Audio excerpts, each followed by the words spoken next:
Morris, Oliver, Paramore, Pascal, Pettis, Plump, Pringle, Rafferty, Ream, Reynolds, Rigsby, Robbins, Robertson, Rogers, Sellers, Sells, Shaver, Shaw, Shed, Shiree, Simpson, Smith, Sorrell, South, Stadhagen, Standridge, Starn, Stringer, Stubbs, Tillman, Travis, Treadaway, Underwood, Wadsworth, Warren, Whit, Wharton, Wilcox, Wood D, Wood R, Woods, Yarborough.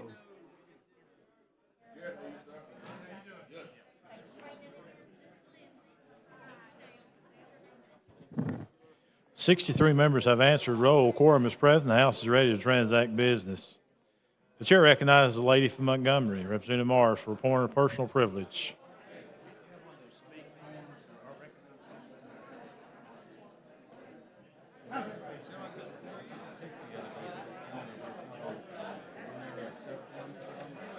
Chair recognizes Representative Tillman for a point of personal privilege. Thank you, Mr. Speaker, for the recognition. I would like to take this opportunity to allow our State Director, Mr. Abraham Evans, to come and address and provide remarks, Mr. Speaker. The gentleman is recognized. Thank you to the Speaker and to the House. On behalf of the fraternity Phi Beta Sigma and to my sisters, Zeta Phi Beta Sorority Incorporated, I want to say thank you. Thank you for giving us the opportunity to come in and not only witness what happens in the House, but giving us the opportunity to speak and to learn how we can be of assistance out in the communities where we live, work, and play. We pray that you all have a wonderful time doing the work that has been appointed to you. Once again, thank you. Thank you, Mr. Speaker.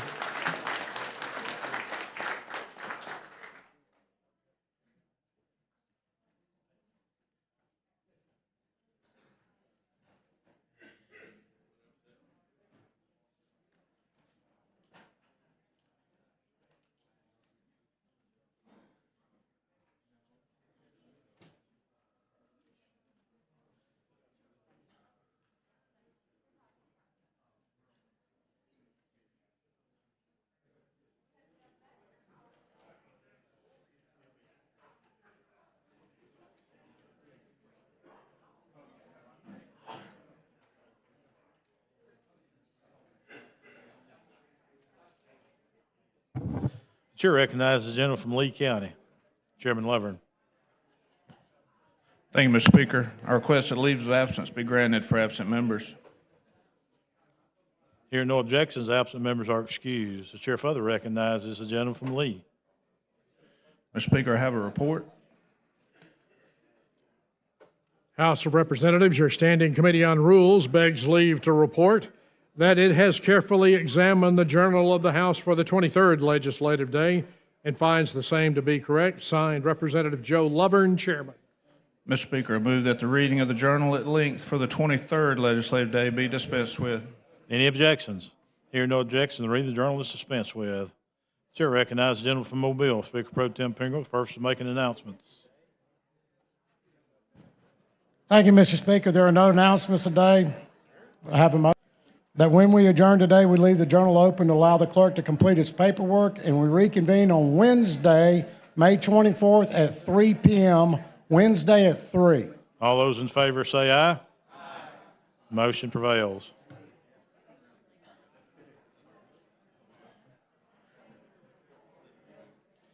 Clerk now receive reports from standing committees. Receive those reports throughout the day. The House now is in position to introduce bills and resolutions. House Joint Resolution number 191 by Representative Mooney commending Jeffrey L. Norris on being named the 2023-2024 Alabama Teacher of the Year. House Joint Resolution number 198 by Representative Underwood commending Chandler Hayes Stevenson for obtaining the rank of Eagle Scout in the Boy Scouts of America. House Joint Resolution number 207 by Representative Rigsby commending Huntsville, Alabama and the U.S. Paralympic Cycling for hosting the UCI 2023 Paracycling Road World Cup Final and welcoming the athletes who will compete in the event. Senate Joint Resolution number 73 by Senator Allen, mourning the death of Mr. George Cooley Franks. Mr. Speaker, move for adoption. All those in favor say aye. Any opposed? The ayes have it. The resolutions are adopted. Clerk, call the first uncontested bill on the local. Oh, you got more? Go ahead, Mr. Clerk. House Joint Resolution number 204 by Representative Reynolds, creating the Oversight Commission on Alabama Opioid Settlement Funds on May 16, 2023. Move for adoption. All those in favor say aye. It is adopted. Clerk, call the next bill. Senate Joint Resolution number 12 by Senator Allen, designating the bridge on McFarland Boulevard that spans Interstate 20 and Interstate 59 as the Luther Stansel Pate III Memorial Bridge. Move for adoption. All in favor say aye. It is adopted. Senate Joint Resolution number 72 by Senator Gudger, urging the Alabama Department of Transportation to prioritize the widening of Interstate 65. Move for adoption. All those in favor say aye. It is adopted. Senate Joint Resolution number 74 by Senator Carnley, designating February 9th as Alabama Baptist Children's Home Day. Move for adoption. All those in favor say aye. Any opposed? It is adopted. Senate Joint Resolution number 75 by Senator Wagner, recognizing Alabama's technology workforce and its economic contributions to the state. Move for adoption. All those in favor say aye. Any opposed? It is adopted.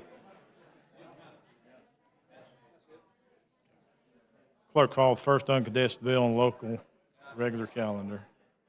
On page 61 of the calendar, House Bill number 350 by Representative Wood R., relating to Talladega County. Question for the body's adoption of the BIR. Clerk will unlock machines and the members will vote.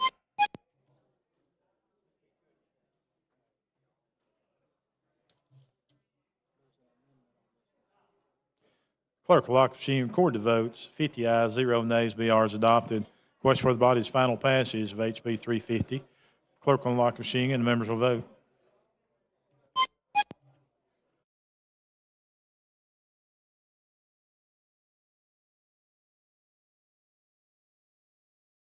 Clerk will lock the bill, record the vote. 7 ayes, 0 nays. HB 350 has passed. Clerk, call the next bill.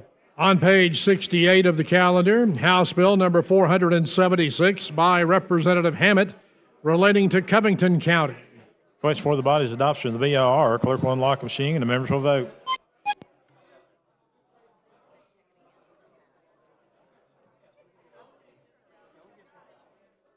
Clerk will lock the machine, record the votes. 48 ayes, 0 nays, 55 abstentions. The BR is passed. Question for the body's final passage of HB 476. Clerk will unlock the machine and members will vote.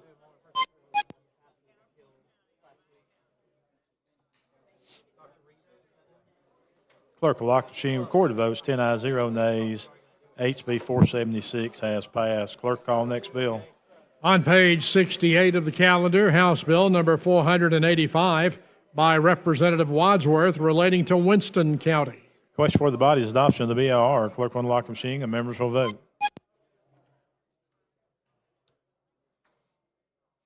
Clerk will lock the machine, record the votes. 43 ayes, 0 nays, 57 abstentions. The BR has passed. Question for the body's final passage of HB 485. Clerk will unlock the machine and members will vote.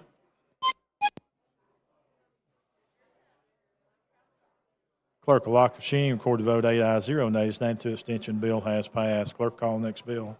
On page 61 of the calendar, Senate Bill number 218 by Senator Carnley, relating to Pike County. Question for the body's passage of the BIR. Clerk will unlock the machine. The members will vote.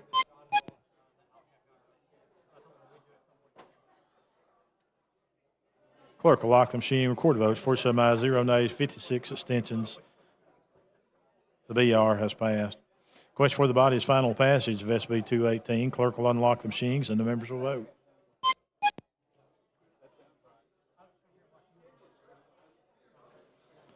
Clerk will lock the machine and record the votes. 11 ayes, 0 nays, 91 abstentions. SB 218 has passed. Clerk, call next bill. On page 61 of the calendar, Senate Bill number 286 by Senator Beasley relating to Macon County. Question for the body's adoption of the BIR. Clerk will unlock the machine and the members will vote.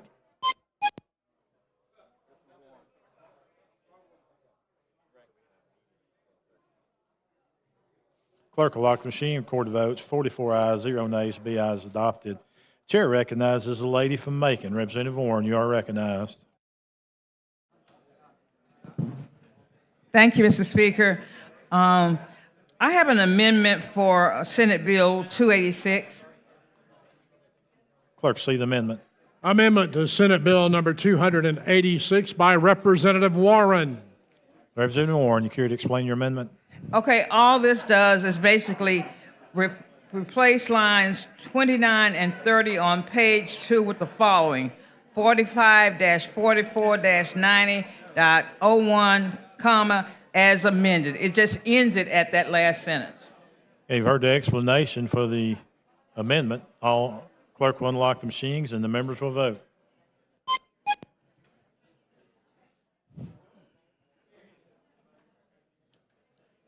Clerk will lock the machine, record the votes. 30 ayes, 0 nays, 71 abstention. The amendment has been adopted. Now, final passage. That is questions. Final passage of SB 286. Clerk will unlock the machine and the members will vote.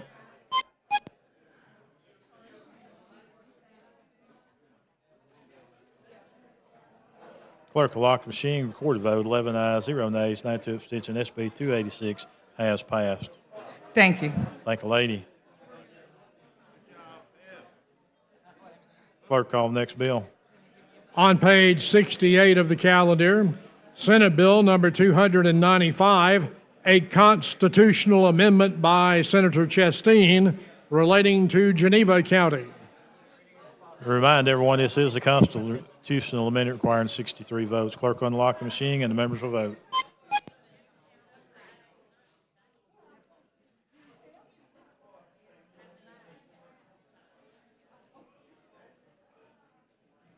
Hey, was that good?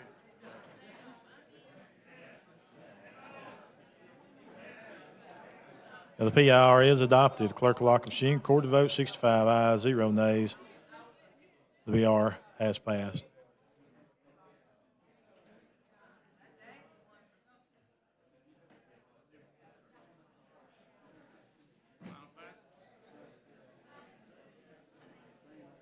Question for the body is final passage of SB 293.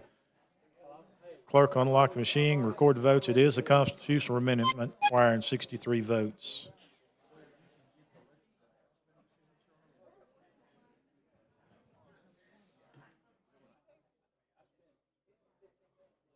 Clerk will lock the machine, record the vote. 63 ayes, 0 nays, 36 abstentions. Bill passes.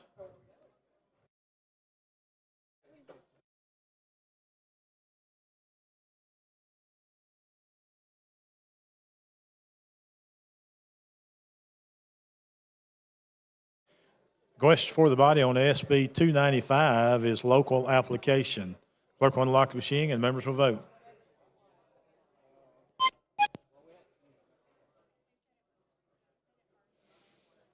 This does require 53 votes. Clerk will lock the machine, record the votes. 56 ayes, 0 nays, 45 abstention.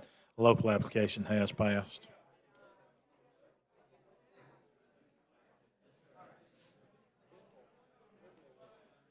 Chair recognizes the gentleman from Lee, Chairman Lovern. Thank you, Mr. Speaker. I have a resolution. Clerk, see the resolution. House Resolution number 214 by the Rules Committee, the Special Order Calendar. Chairman Lovern, you're recognized. Move for adoption. All those in favor? Adopt special order, can I say aye? Aye. Any opposed? It is adopted. Clerk, call first bill on special order calendar. On page 64 of the calendar, Senate Bill number 39 by Senator Gavan relating to the courts. While Chairman Hill is making his way down here, we got a special guest in our audience I'd like to recognize. Mr. Rex Ingram from Montgomery. He is the father of our own Representative Reed Ingram. Let's give him a big hand. Thank you for being with us today, Mr. Ingram.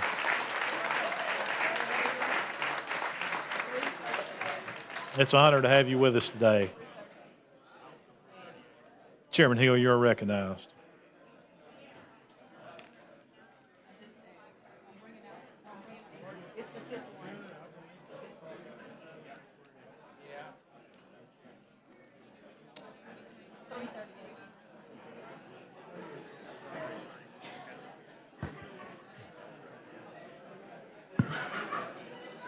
All right, thank you. Thank you, Mr. Speaker. Appreciate it. Ladies and gentlemen, let me make a couple of comments before we get into this bill, if I could.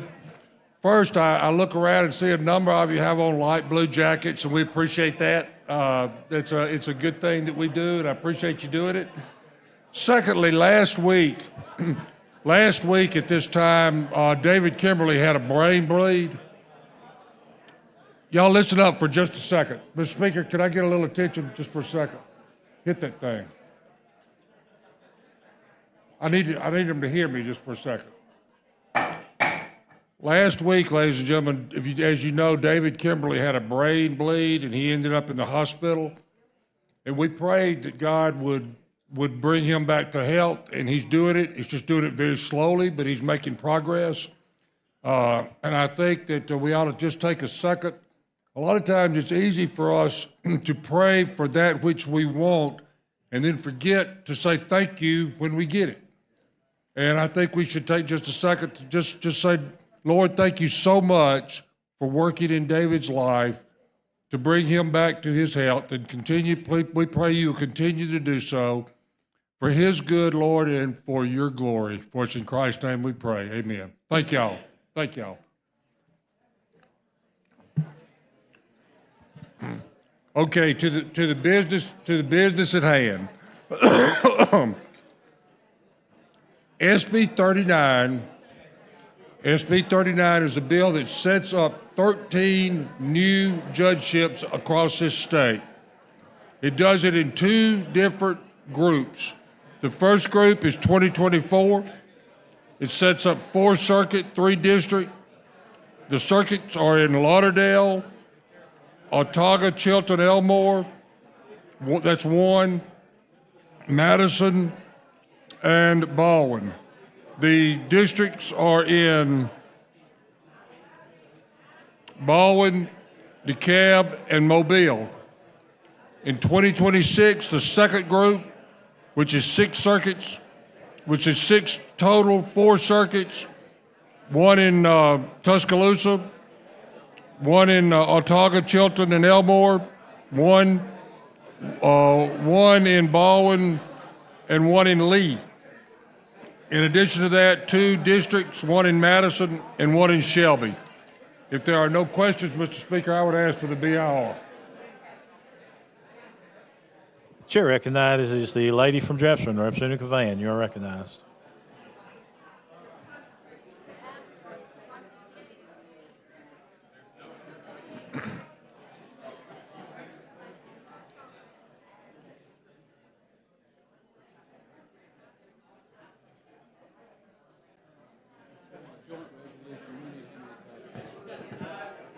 I have not had a chance to peruse this bill, but I know you've bought I know you bought the reallocation bill a few years ago, and you bought and I know this is Senator Gavan's bill. Can you just give me some understanding as to what this bill does? I was trying to get some clarity, and then someone came and started talking to me.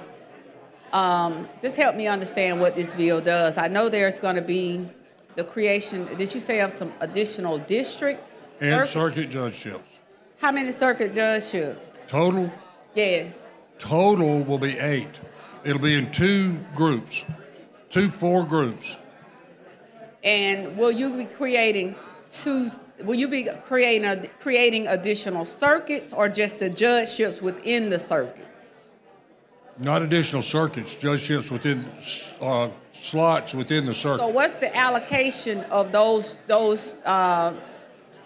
judgeships within the circuits? And where are they going? Yeah, okay.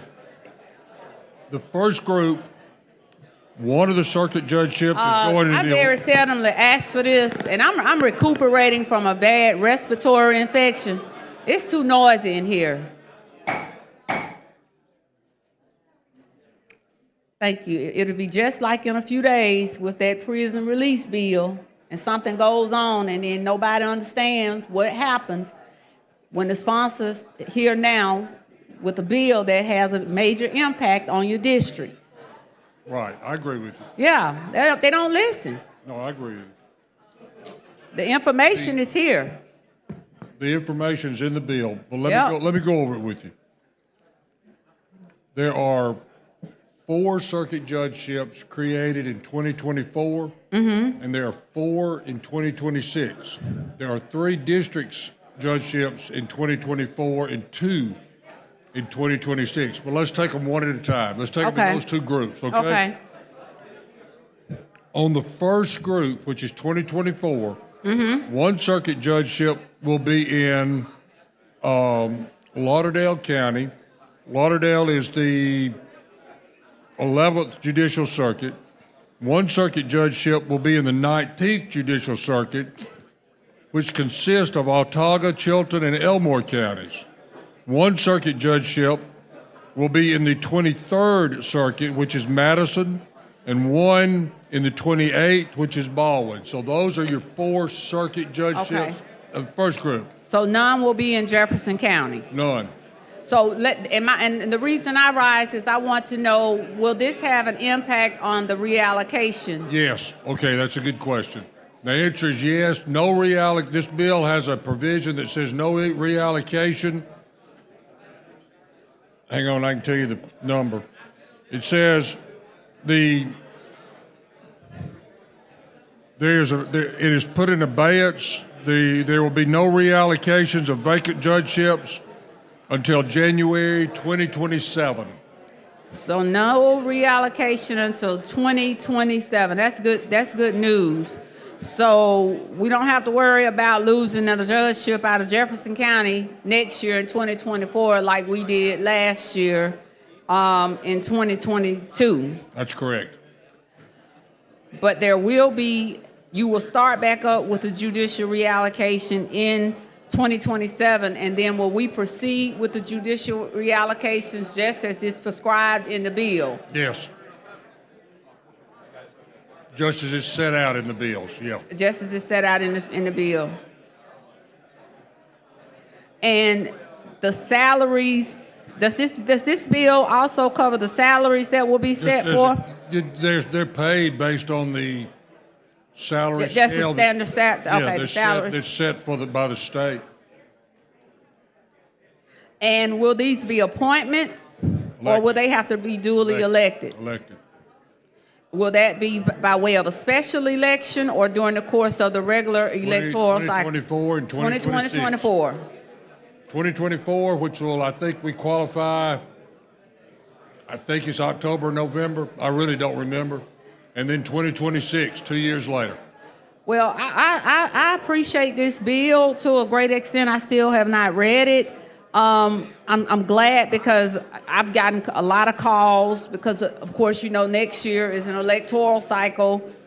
There are some attorneys that are out there that are interested in running for different place seats for these judgeships that have concerns that we may run into a problem like we ran into last year with a seat that was removed from Jefferson County after the person had actually ran and duly won and was duly elected. So I just wanted to make sure. But that's covered in this bill. That this is covered. Yes, okay, that's good news to get the clarity because I know that was a very critical issue. And I'm glad to know about the 2027 date that the reallocation will start back up in 2027. But let me ask you this, Judge. Why are we doing an off year for 2027 for the reallocation to start back?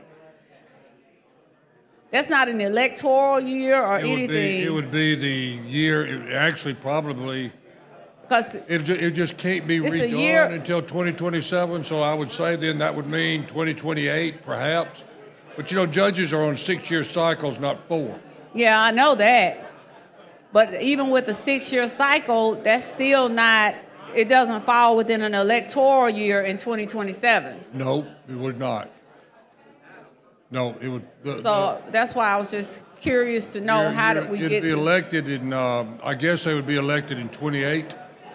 Yeah, it would be and- 2026, 2024, or 2028, somewhere in that Yeah, range. and that's, you're assuming that there'll be some shift, and there may not be. It may not be, well, probably in Jefferson County by then, you'll probably have a shift in maybe 2 more seats. And I don't know. Yeah, I know most of the judges, so I keep up with a lot of, I understand. I've been knowing those. But the answer is I don't know that answer. Yeah, okay, I was just curious to know about the date. Okay, I just wanted to get the clarity, because again, this issue arises, and I actually just had a conversation with someone just about 3 weeks ago relative to the judicial allocation process.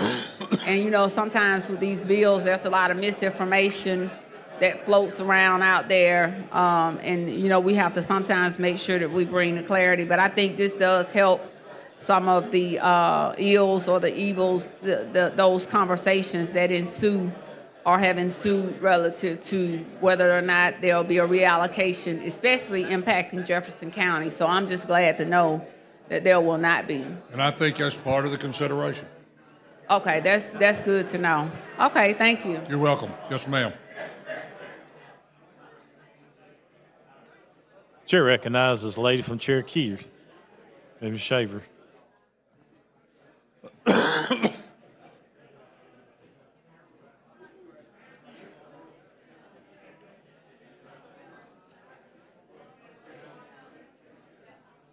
Thank you, Mr. Speaker.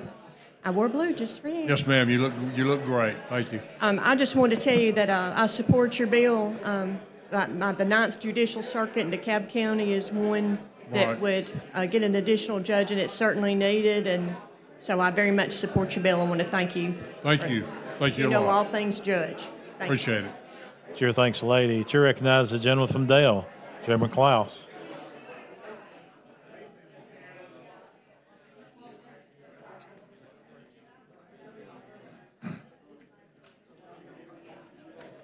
Thank you, Mr.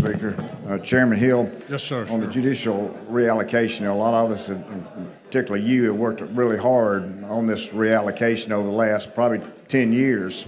Yes, sir. So basically, we're just throwing our hands up. No, we're just putting it on hold until 2027. It was the compromise that came out of the Senate to get the bill out. You know, Mr. Klaus, shucks. You've been around here. I mean, no, I don't think we're throwing our hands up. I think it's what we needed to do to get the job done for the greater good. Well, I understand that, but I know. it's a tough situation. But there are some areas where some judgeships are not needed that I understand. we need to, and of course, we got rid of one of them, but there's several more that need to go by the wayside to make room for these areas. And I totally agree these areas need more judgeships because of some high growth areas there that need to take care of some of the legal ramifications and the adjudication of cases throughout the state. But several of these judgeships are going into effect in the 24 election. Yes, sir. Which will affect the budget that we still have not approved right now. So where are the numbers in that budget to pay for these judgeships? And my understanding is that it's taken care of. I don't do numbers, Mr. Klaus. You know, when you were doing it, I never fussed with you about numbers. I did my best to do my part. I understand you do numbers, but it came through Judiciary Committee. Shouldn't that have gone through the General Fund Committee? It did. I think it did in the Senate, but I don't. It got assigned to my committee, and I took it, and Representative Reynolds said it was fine. So I did not argue. Okay. Well, I was looking through the fiscal note here, and on these numbers here, I don't see anything about additional assistant DAs. No, sir, there's not. And So- that may need to be added at some point. I do Well, understand that. oh, so that would be part of a fiscal note there. And you got 13 additional judgeships.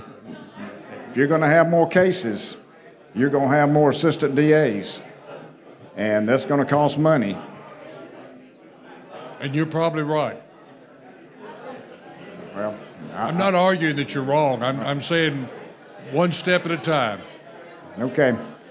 Well, I'm going to vote for the bill, but I just think there's some holes here that need to be addressed. Thank you, Mr. Klaus. I appreciate you. Chair thanks the gentleman. Question for the body now is adoption of the BIR. Clerk will unlock the machine and members will vote.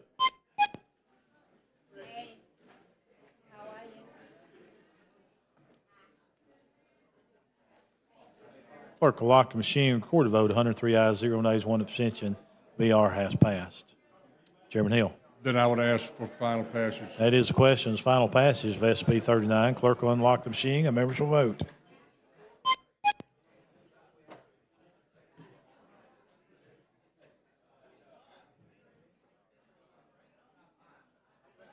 Clerk will lock the machine, record the votes. 102 ayes, 0 nays, 2 abstention. SB 39 has passed. Ladies and gentlemen, thank you. I think judgeships are something that we've needed in this state for some period of time, and I appreciate very much the legislature stepping up and getting this done. I've been in that system for 50 years of my life, and I know you can't do this job without sufficient judicial assets. Thank you all a lot. Mr. Speaker, thank you. Chair thanks the gentleman. Clerk, call next bill. On page 55 of the calendar, Senate Bill number 159 by Senator Schofield relating to highways, roads, and bridges. Thank you, Mr. Speaker, members. This is a bill that is changing the liability for road builders in the state of Alabama, changing some definitions in the code section. It's been a lot of work spent on this bill to agree to this, and I'm proud to tell you that, you know, cities and counties and the Association of Justice also had input on the bill, but there is, I'm not aware of any known opposition to this bill, and I think it's a great change to our law to add these definitions and to change the requirements that are facing our road builders who are up against immunity from awarding authorities. So with that, Mr. Speaker, I'd move for the BIR. That is the questions. Adoption of the BIR. Clerk will unlock the machine and members will vote.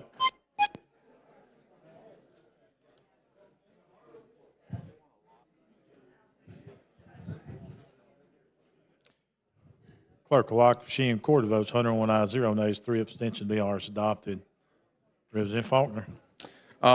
Unless there's any further questions, I'd move for final passage of SB 159. That is the questions. Final passage of SB 159. Clerk will unlock the machine and members will vote.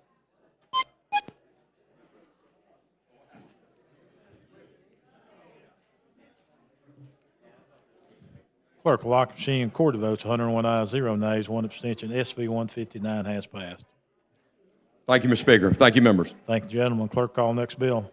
On page 53 of the calendar, House Bill number 430 with substitute by Representative Garrett relating to the Literacy Task Force. Chairman Garrett, you're recognized. Thank you, Mr. Speaker, for the recognition. Members, since we passed the Literacy Task Force, which was the Literacy Act, which was a very good piece of legislation, there have been, since its enactment, some questions, some concerns, some discussions about some of the work that's being done by the task force. And the question that's been asked often is, who do we see, who is in charge, who oversees the task force? No one's really been able to answer that question because no one on the task force is an employee of the state of Alabama. The State Department of Education has a very limited role and enforceable authority. It's basically a group of volunteers who are setting curriculum assessments in school districts all across the state. I have been and still am a huge supporter of the Literacy Act and of the Literacy Task Force. And in my opinion, the people who are comprising the Literacy Task Force are competent, they're dedicated and passionate about their work. I believe they're developing a roadmap that will lead to continuing improvement in reading and proficiency across our state using strategies incorporating the science of reading.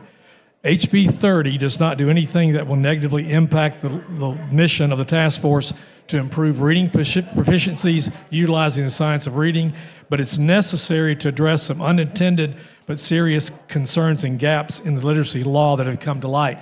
Mr. Speaker, we have a sub, so I don't know if it's the proper time to do the BIR now, or should I go forward with the explanation? Let's get the BIR first, Mr. Chairman. Chair recognizes the lady from Morgan, Representative Collins.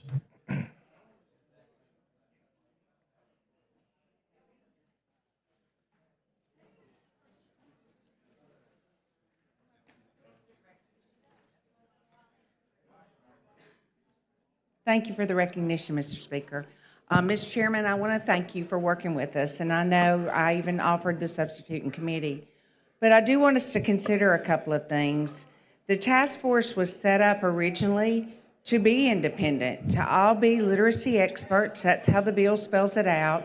And I think it's their expertise that we're wanting. They are still accountable to those that appoint them, but their expertise. I do want to say, of the points that you brought up that are going to be a part of the sub, which was the accountability and the content, and then the kind of a timeline for the assessments. The task force has already said they're willing to work with that and to do all of that. And so while we have legislation that nationally others are mimicking and copying and are working on, I hate to see us weaken that legislation. And even with the sub, I feel like it does it. I believe it's better, but it still has some things that have concerns. I think that the Literacy Task Force could easily add a line to their rubric and would be glad to look at content. I think that's most appropriate. I think they've already said pretty much what we did in the timeline. Let's keep our standards high, but let's give people time to finish their contracts.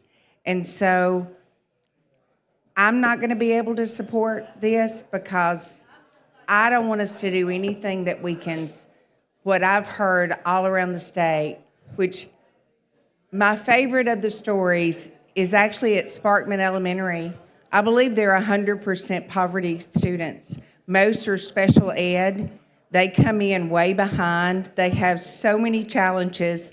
And I heard from their principal this last Friday, they are 100% proficient following the law. So I would love for us to keep the law strong. Thank you. Well, I want to just make clear, and I'll go over the points in the sub that we discussed. Again, it's not the intention, nor do I think the sub will actually do anything to weaken the law. I think it just makes clear we have a structure that will ensure its success going forward. I think right now the structure opens up the opportunity for the act not to be successful, and that's why I'm bringing the bill. But thank you. Thank you. Chair thanks the lady. Chair recognizes the gentleman from Elmore, Representative Stubbs.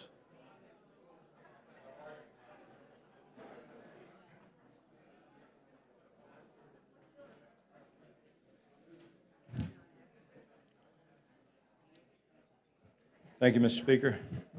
Chairman Garrett, I appreciate your efforts on this and the opportunity that I've had to participate in this process. A lot of this began in early March. We had the opportunity to meet with the leadership of the Literacy Task Force and subsequently had additional meetings with the entirety of the Literacy Task Force and expressed our concerns in several areas, one being content, a second being the funding mechanism by which they were determining the vetted vendors and the accountability component of it. And for me, one of the primary issues that we're dealing with here, one being the content. This bill addresses content by expecting age appropriateness to be part of the rubric.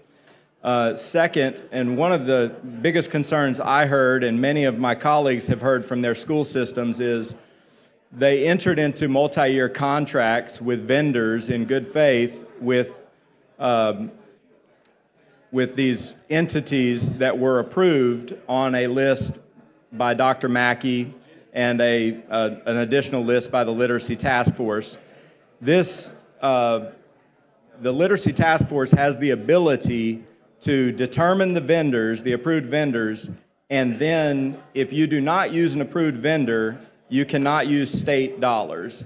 And for me, that is just a principled problem in the sense that if an entity has the ability to mandate the expenditure of taxpayer dollars without oversight from appropriation, which is our responsibility, then it certainly could put us in a situation where we're causing harm, financial harm to our school systems.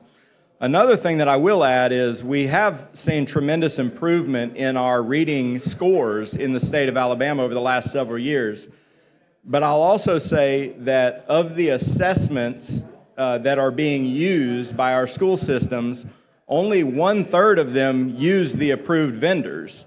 So as we tout our improvement in scores, which we all are excited for, we should also be mindful that 2/3 of these school systems are using assessment systems that are not on the approved list. Now, I do believe that our vendors throughout the state will begin to migrate to what is expected by the Literacy Task Force in the science of reading. And I look forward to that. I think that we live in a capitalistic society. If they want the business of our schools, then they will, in fact, meet the requirements set forth by the Literacy Task Force. So I hope that we will see that transition happen. This bill allows for time for that to happen. And then the final aspect is accountability. This bill puts the chairman of the Literacy Task Force to be the Alabama Director of the Reading Initiative, which I think is a vetted individual who has been involved with the Literacy Task Force, who is familiar with the science of reading, and will do a tremendous job in leading and also providing transparency and accountability. So thank you very much for this bill. Thank you for the opportunity to work with you on it, and I look forward to continuing to see the tremendous strides we've seen in the state in reading. So thank you. Thank you for your help on the bill. Thank you. Chair thanks the gentleman. Chair recognizes Representative Ingram for a moment of personal privilege. Thank you, Mr. Speaker. We had a called meeting today at 12:30, our committee, County Municipal, and we had a bill left on it. We ran out of time. We had a public hearing and it lasted a little longer. So I'm asking if we can meet at 2 o'clock, if the committee could reconvene at 2 o'clock. All those in favor say aye. Any opposed? Thank you, Mr. Speaker. Yes, sir. Chair recognizes the lady from Madison, Representative Hall.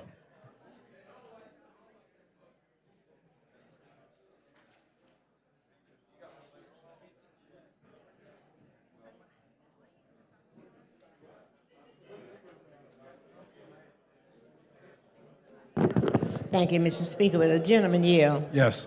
So I'm trying to determine exactly what are we doing other than what we said we were doing with the reading initiative. What are the problems? What are the concerns? Why are we here? So the concerns I have really are not with the mission or the goals or even the recommendations necessarily of the task force. It's the structure. Because a task force normally, the legislature or the executive branch sets up a task force, and that task force has experts. They make recommendations which are then delivered to the legislature or to the governor or whomever, and those recommendations are accepted or rejected or modified. And because of the way the law is written, the recommendations of the Literacy Task Force actually are mandates. So in other words, they have the ability to make decisions that have to be implemented without an approval or review or vetting by legislative or executive branch.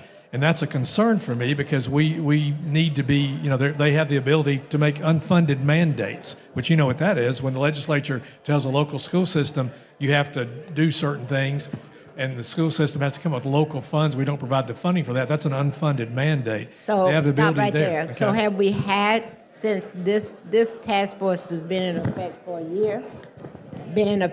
year, right? Right. Well, it was created in 2019, but yes.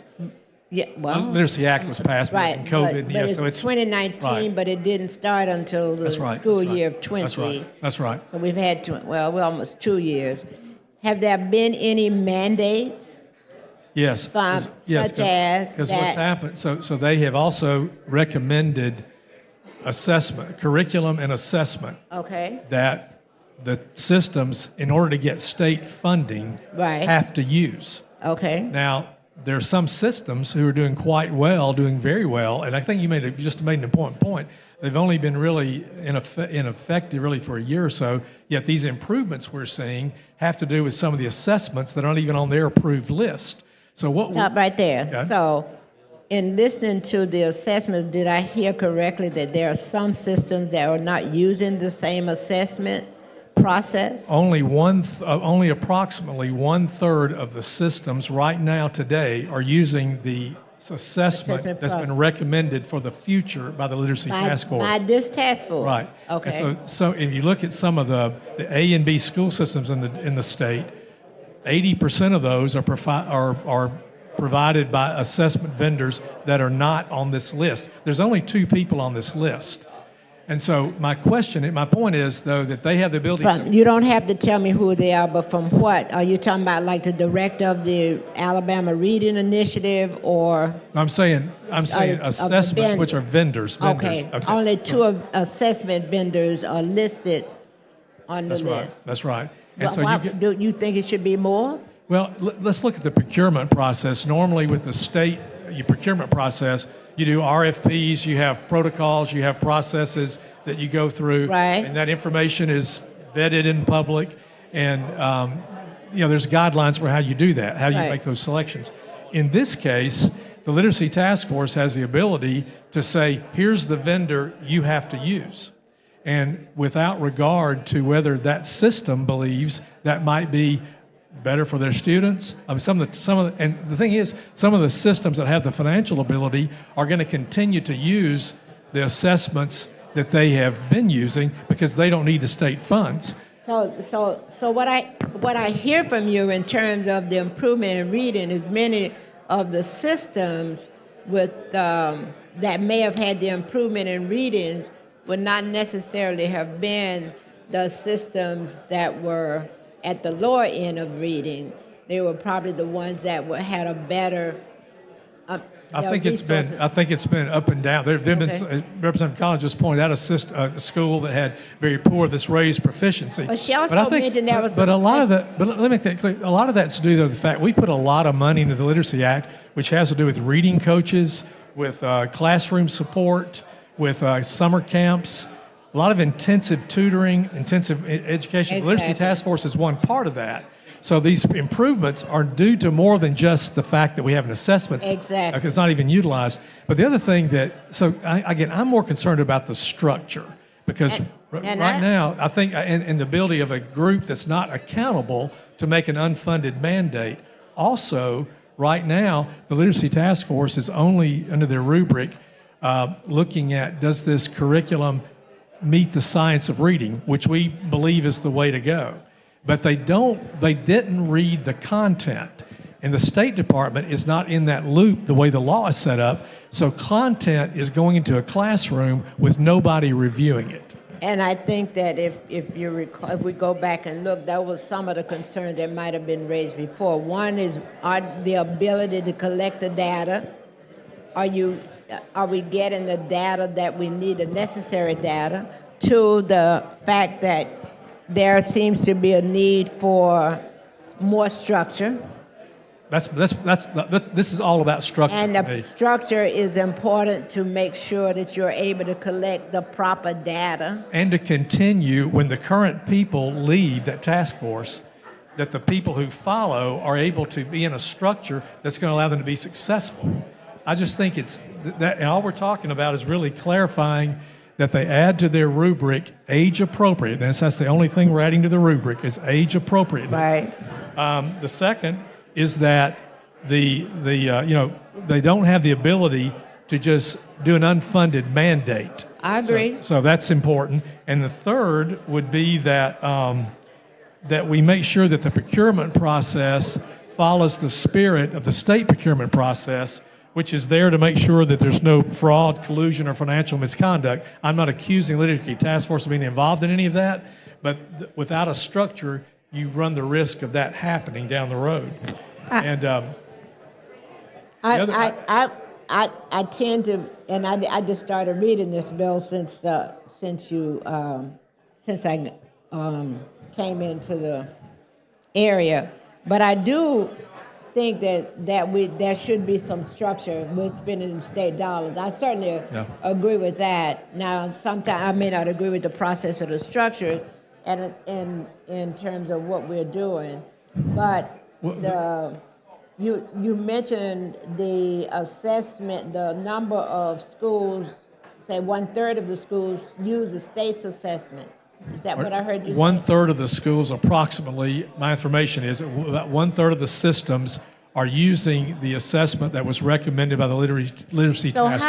how do we say that the data that we receive if everybody's not using the same type of assessment? Because all the assessments are collecting data and measuring performance, and that's improving our proficiency. The assessment doesn't improve the proficiency. What improves the proficiency I agree.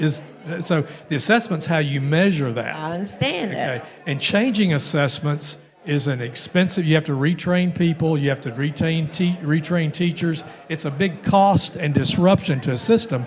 So what this bill does, if I might, number one, it just requires they add to their rubric an age appropriateness standard, because quite frankly, there has been material that ended up in classrooms that had not really been age appropriate. And nobody's read that. Are you saying with this literacy test that there's been inappropriate?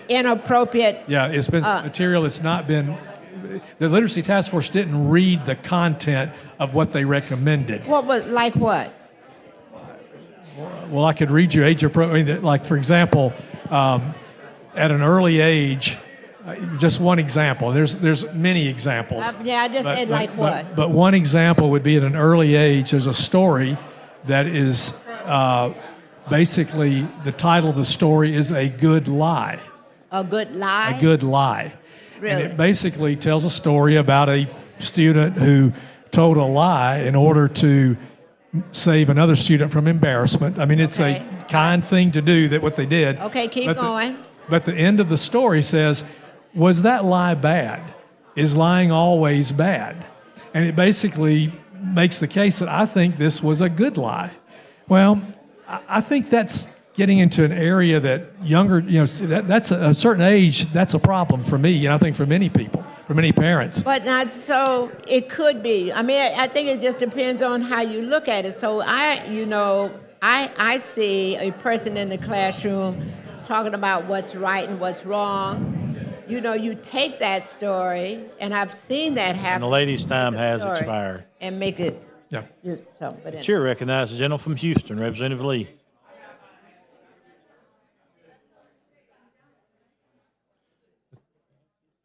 Chair recognizes the gentleman from Marengo, Representative McCampbell. Be the fourth person to speak on the BR.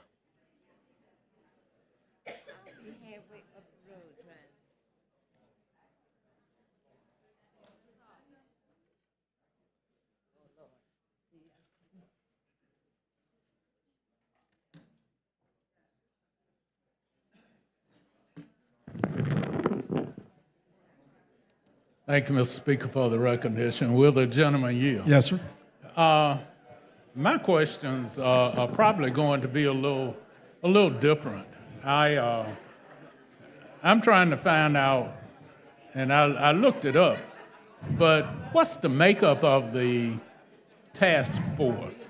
And when I ask about this makeup, I'm asking about the regional representation, because I live in West Central Alabama, and I'm trying to find out if West Central Alabama is going to be represented in the state of Alabama anywhere. The only change let me just answer this. The only change that we're making to the makeup is adding the director of the Alabama Reading Initiative as being the chair of the task force. So that's bringing a state employee in. That person lives in Montgomery. And then we are requiring that of the 7 appointments that are made by the governor and the superintendent, we're requiring that at least 2 of those be public school teachers. Those are the only changes we're making. I am saying that to say that we didn't make any other changes, and as I read the bill, there's no regional requirement for any of the current appointees of the task force, nor have we addressed that. And you know, that I would be very concerned and interested into that actual makeup. And the reason being, if this is a statewide initiative, the whole state should be represented with input. You know, that's, I think too often certain parts of the state are not considered. And, I will say this, there is language, I'm looking at here, in the current bill, all appointing authorities shall coordinate their appointments so the diversity of gender, race, and geographical areas is reflective of the makeup of the state. That's in the law. Now, whether that's, I can't tell you how, that is, whether it's represented. that is in the bill, yeah. You know, and I guess I'll try and do a little additional research because I think we are coming up on a time for appointing again, are we not? Some of those positions are coming up for reappointment and things of that nature. I'm actually looking, in the bill, we are proposing that they're appointed to 4-year terms with an additional 2-year option. I don't believe there is a term in the current appointments. I don't believe. I'm looking. If there's a term, okay. Representative Collins, you can. Is there a term on the current appointment? There's no set reappointment time. Okay. But in our bill, we would have a term limit of 4 years with an opportunity to be reappointed for 2 years. For 2 additional years. And so I guess we probably then need to, and as I say, I want to address the geographical, and I guess you know why. I understand that's very important to you, and I appreciate that. Respect geography that. has become a very important part of our education down here in the legislature. I've learned a lot more about geography lately than I thought I really wanted to know. The speaker even had to laugh. He understands too. Thank you, sir. Thank you, sir. Appreciate it. Sure, thanks, gentlemen. Question for the body is adoption of the BIR. Clerk will unlock the machine and the members will vote.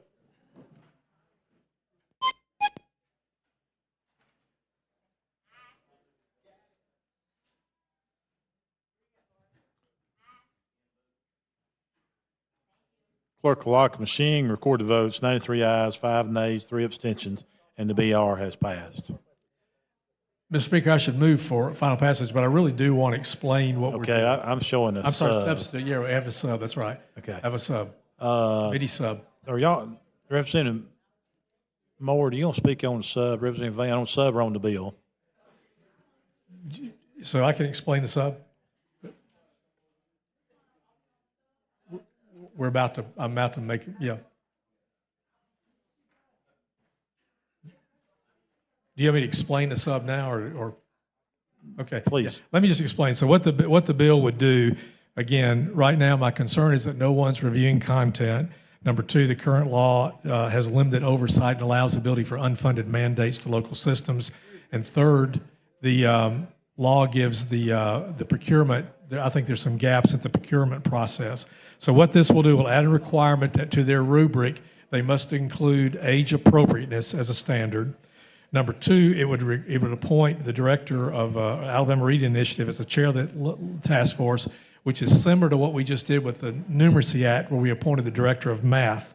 This would allow us just more transparency and give more information and ability to communicate with the executive branch and legislative branch. And then third, it would provide a transition period for systems that are currently under assessment contracts that are multiple years. They could continue to the expiration of those contracts without losing state funding. And I want to reemphasize too that it's not going to adversely impact science or reading or achievement of high standards or improvement in proficiency, because the core of the Literacy Act is the reading coaches, intensive tutoring, summer reading camps, parental involvement, teaching of science and reading, not just the makeup of the task force.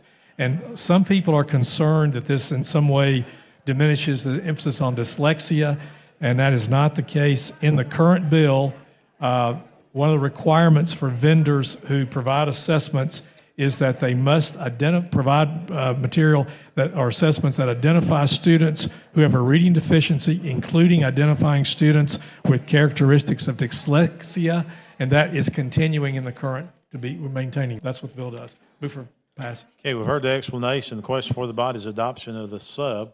Clerk will unlock the machine and the members will vote.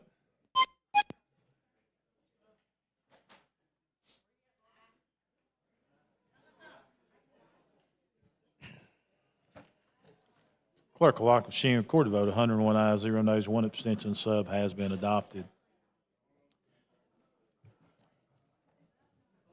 Chairman Garrett.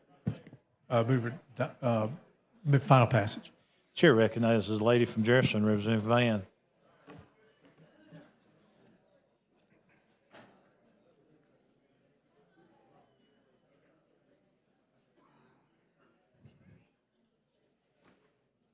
Mr. Garrett, I just have a question or two. I decided that me and my eyelashes would decide to get on up and start asking questions.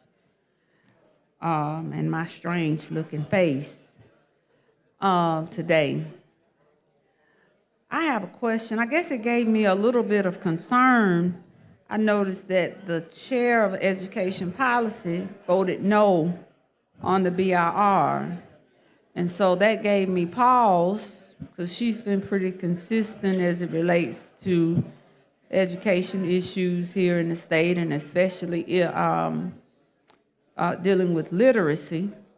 And so I would like to know if there's a specific reason that she gave you some concerns that have not been mentioned, if you don't mind sharing them with me. First of all, I appreciate Representative Collins' passion for education. What she's done to do, and the things she's pushed in this state and sponsored have been transformative and are working. I support that. I served, as you know, as vice chair of the Education Policy Committee for many years. I think we just have a disagreement in that, you know, and I'm not going to speak for Representative Collins, she can speak for herself, but my understanding is she wants to make sure that the Literacy Task Force is comprised of experts who are making recommendations that are implemented. And I agree with that. But the only problem is we need to have a structure that runs through the legislature or the executive branch for that implementation to occur. I believe they should make recommendations, and those should be considered and probably recommended, but they need to be vetted. Right now, they just have too much authority outside of the legislative process, in my opinion. And I have not spoken with her about this. I just know over the course of years, I've watched. I'm not always agree with her policies, and to a great extent, but what I do tend to agree with this time, and this was some of the concern that I had with the bill, I tend to agree with that position as it relates to the composite makeup and structure of the committee. I think that we need to have those experts in place. I think it would give more strength to the committee if they were at the table as a part of the overall structure of the committee itself. I think it defeats the purpose just to have them to come in either after the fact or to come in to lend some opinion or recommendations. I've said that from the beginning with a lot of these committees that we create. If we're talking about truly building upon education, our education system, and making it better, that was the first thing that I really noted with the structure of the bill itself. I'm always in support of whatever we can do to strengthen our educational system. I think the task force has been a good start. I just think that we do need those experts in place. May I respond?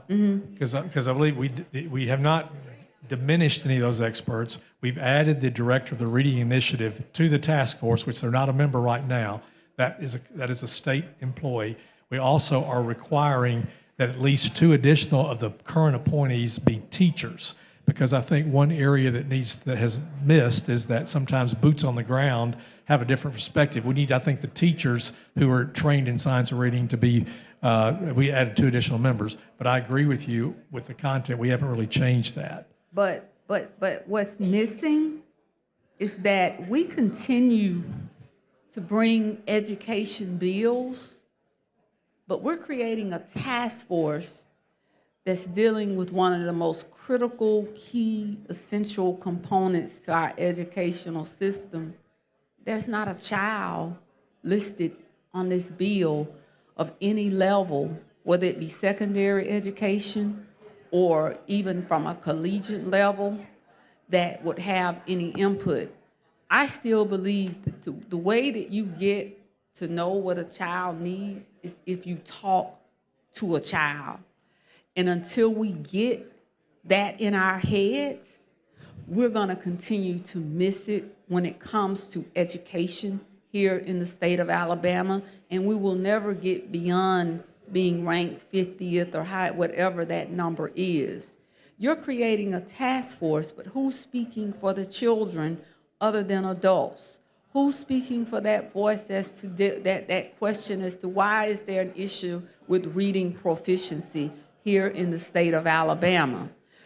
I can honestly say I've not spoken with the chair of education policy about this, but I just think that there needs to be a little bit more structure added to the base, or to create a better baseline for the creation of the task force itself. I think what you have is fine, but to really get to where we're trying to go to give it the real meat, I think that the structure needs to be a little differently structured. I see say you something? have someone, let me finish, you have someone on here that's dealing with dyslexia. That's fine. You know, do we have anybody dealing with ADHD? One of the reasons why a lot of kids don't read and have as much reading proficiency is because they struggle day in and day out with ADHD. Their attention deficit is so fractured until a lot of times the teachers miss it. And that's the child that the teacher sometimes loses in the classroom. That's the child that's wandering off when the seasons are changing, that's staring out into the window. It's not always dyslexia. It's their attention deficit. It's their ability to focus and function. So how do we address that in the body or with the baseline of the creation of this task force? Now, I know I'm standing up here and I know I'm no one that anybody ever wants to hear from in this body. I've been told that it's been properly recorded and stated, which I know that's a lie, and the person who said it does too. But at the end of the day, in order to for us to accomplish ultimately our goal, because I get tired of year in and year out, we continue to bring these bills. When I ask for the increase, I ask, what was the increase? What did we gain? What was the cost-benefit analysis? What was the increase in scores? What did we accomplish from the creation of these task force? Well, there's a report generated that goes to this person. You know, we spent a few weeks ago amending the bill to make sure that these reports go. Well, the report's already going to the governor's office. I mean, that was fluff. If it made that legislator feel good, then so be it. I go along to get along. But at the end of the day, the ultimate outcome is, are we doing the cost-benefit analysis? Are we impacting a critical mass of people? What is the baseline? And is there a less restrictive means to ultimately accomplish the goal of where we're trying to go with education here in the state of Alabama that works? I don't know if that happens, if that is accomplished with this particular, the creation of this task force. My eyelashes didn't speak to me and tell me that today. But hopefully I can get a response from you. I think ultimately the improvement in the test scores will show us whether or not the recommendations are working. I had not thought about from that perspective, but you made the point about the the input of the children with behavioral issues or beyond Yeah, I mean, just we dyslexia. gotta address I think adding teachers to that will help in But that, these in that need regard. to be teachers who are trained to be able to. I agree. to- Those are good We points. can add teachers all night Those are and good day points. because the problem right now is that we got a lot of teachers in the classroom that's missing it. Yeah. They're missing that child that's ADHD. They're missing that child, or it's not being well accounted for that child that may just happen to be on medicine. You know, I've been accused of being on medicine that I'm not on, so you know I can't speak to what teachers miss and not miss. That's a valid point. You know, I appreciate that. Every now and then I do make valid points. You do make valid points, but I You know, appreciate I've been told that a time or two, but those are just food for thought Right. as you go about your deliberations with this. But I did want to take into consideration that I noticed that the lady did not vote, and I know she's been a strong advocate for reading and reading proficiency here in the state of Alabama. Thank you. Chair thanks the lady. Chair recognizes the lady from Jefferson, Representative Moore.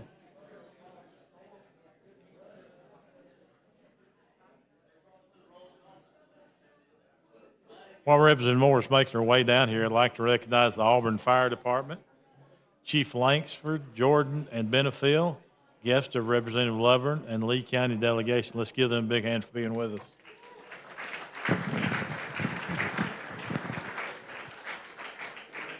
Representative Moore, you recognize. Thank you, Mr. Speaker. I just have one basic question. With the task force, the first thing you talked about age-appropriate reading. How do they determine that? What are the factors that they use to determine? Well, I don't know, but the issue now is they're not reading the material. They're not reading the content. So they don't know whether it's age appropriate. Who's not reading it? When the task force recommends material, they're not reading the material. What they're saying is this material meets the science of reading. And that's important. Who's not reading the material? No one. What you mean? When the material shows up in the schools, the teachers get the material and they see what's in the material. It's not been through any screening or vetting at all. Yes, it does. No. Who told you that? I've talked to the State Department of Education, talked to the Literacy Task So Force. somebody over there don't know what the left hand don't know what the right hand is doing. There is a textbook textbook screening committee, a textbook committee for the State Department, but they are not. How then do they determine? There's a textbook Yeah. commission, but they're not in the loop in this law. That's what I'm saying. They need to be. Somebody Because they needs- review the books. Yeah, but they don't this. That's one of the structural issues. They're not in the loop. So we have. And so, They're in the loop from the perspective that they review the books before and make a recommendation. Isn't that what they do? Yeah. they view for standards. For standards and not contents. not Well, content. Alabama standards have been off-centered forever. We've never had for what we give our children, and the one reason we don't do well when we did the various standardized tests that we took, examples like when we did the exit exam and some of the others, our content was out of sync and has been out of sync for quite some time with testing. It's been that way. When I was on the Birmingham School Board, the tests we gave and the contents and the books that we recommended, we would always, the type of test Alabama gave versus content information. Our content information was always on the same line as our achievement test. Never on the test that we've been giving our students. So it's been a disconnect in that sense for a long time, and our various superintendents have known that and never came in to correct it in the first place. We got rid of the testing, but we never came back and tried to put in place, and I guess that's what you're trying to do, put in place the subject matter of the content that would be parallel to the types of tests these children will take. Because we've never been there. And I know different school boards have complained about that forever, and the legislators' response has always been, we'll get rid of that test.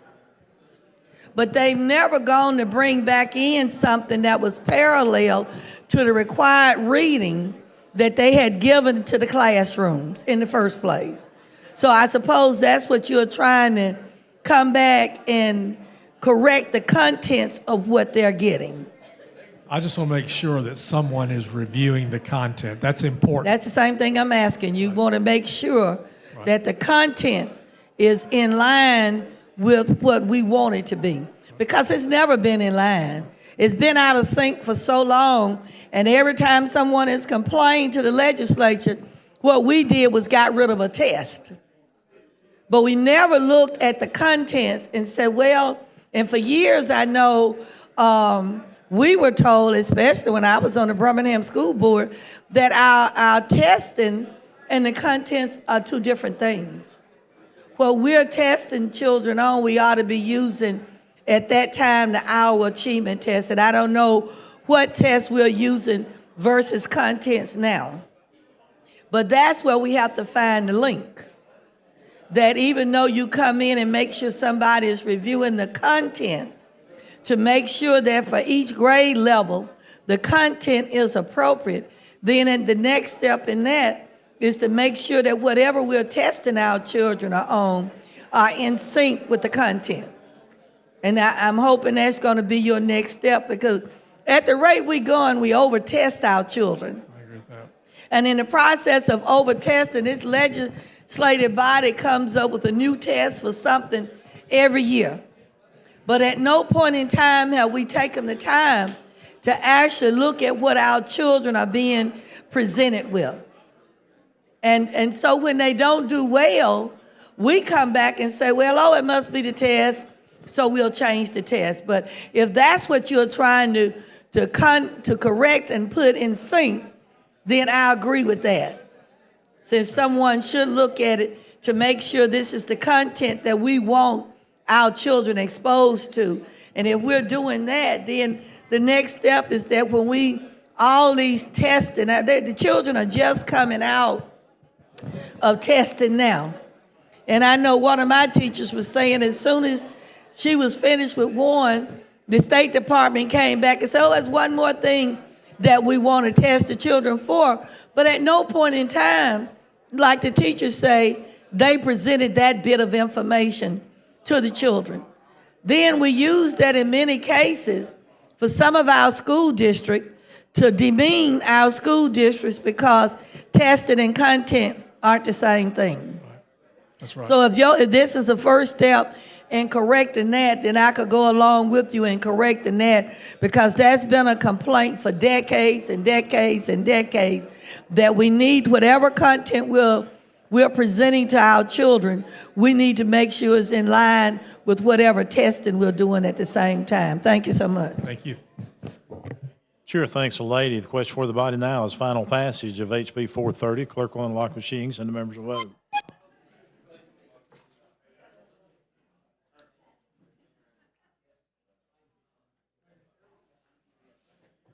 Clerk will lock the machine. Record the votes. 94 ayes, 4 nays, 3 abstentions.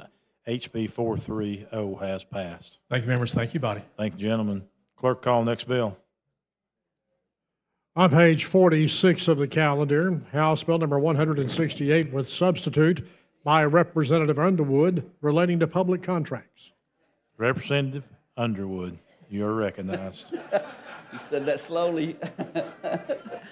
Thank you for the recognition, Mr. Speaker.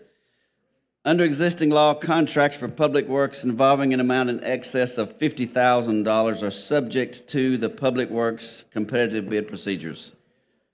This bill would increase that threshold to $100,000.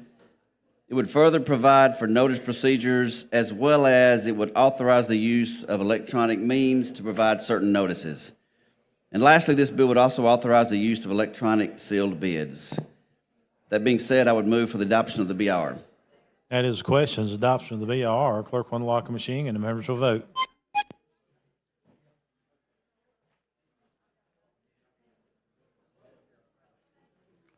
Clerk will lock the machine, record the votes. 99 ayes, 0 nays, 2 abstentions. BR is adopted. Representative Underwood. Mr. Speaker, I have a committee sub. Here to explain your sub. Yes, sir. Sub incorporates changes from the Press Association Also from the general contractors. And the community college system as well was included for institutions of higher education. And it also removed the consumer price indexing from the bill. You've heard the explanation of the committee sub. Chair recognizes the lady from Madison, Representative Hall, to speak on the committee sub.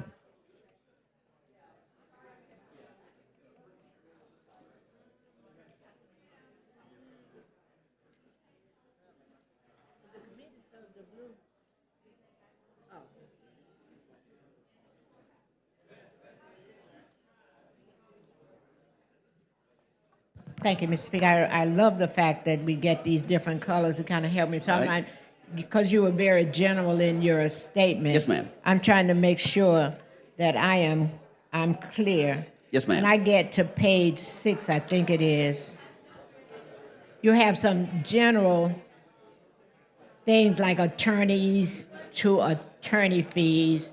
I mean, made it,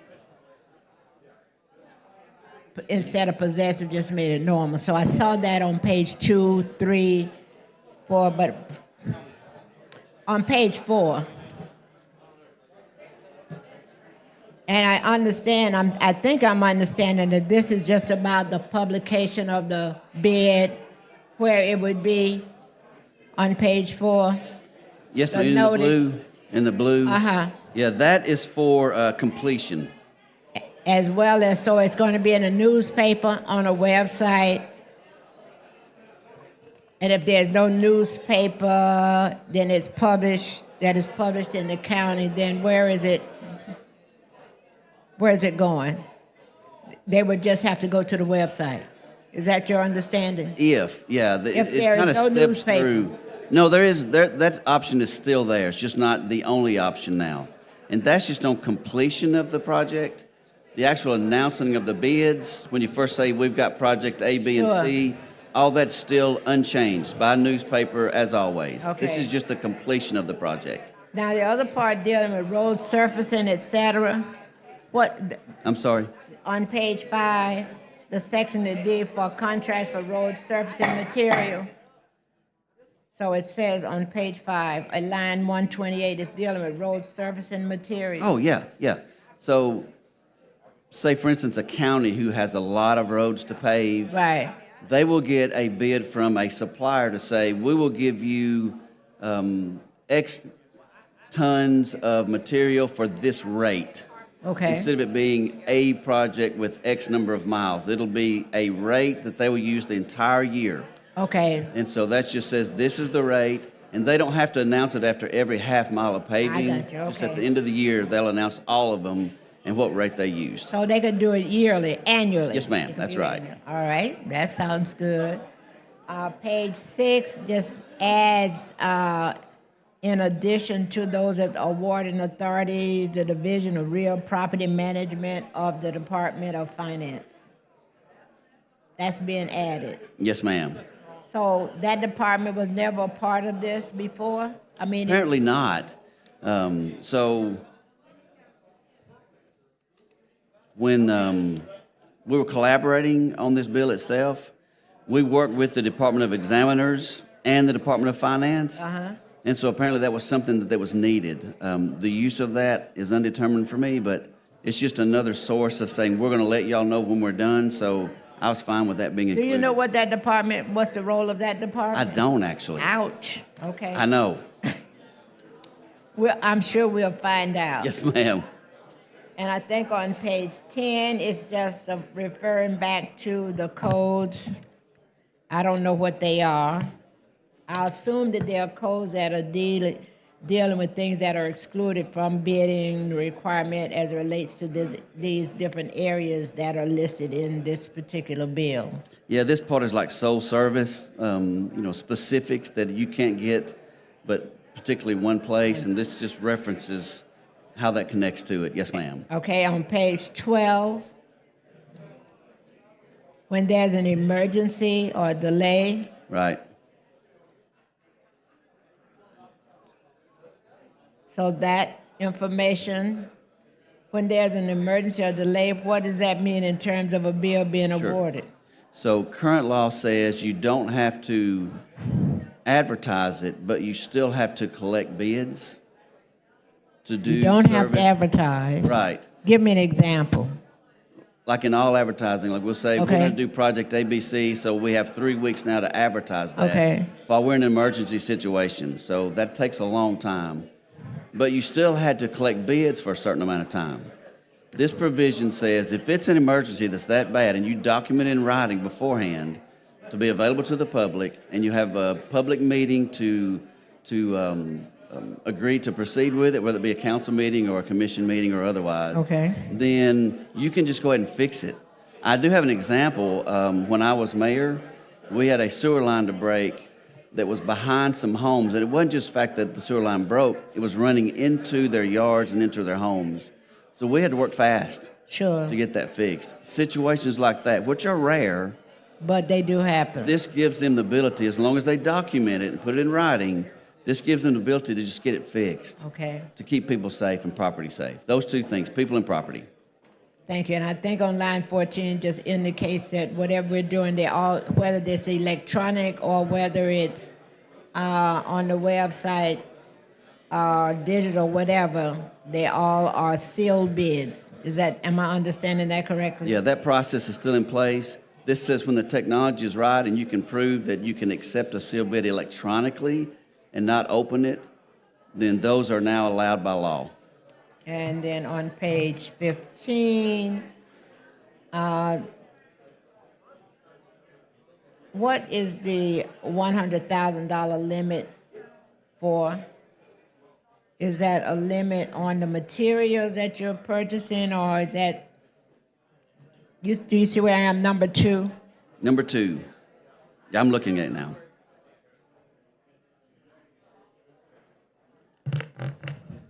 Okay, so, we have some agencies that we can make purchases from for equipment that are already on a state bid list.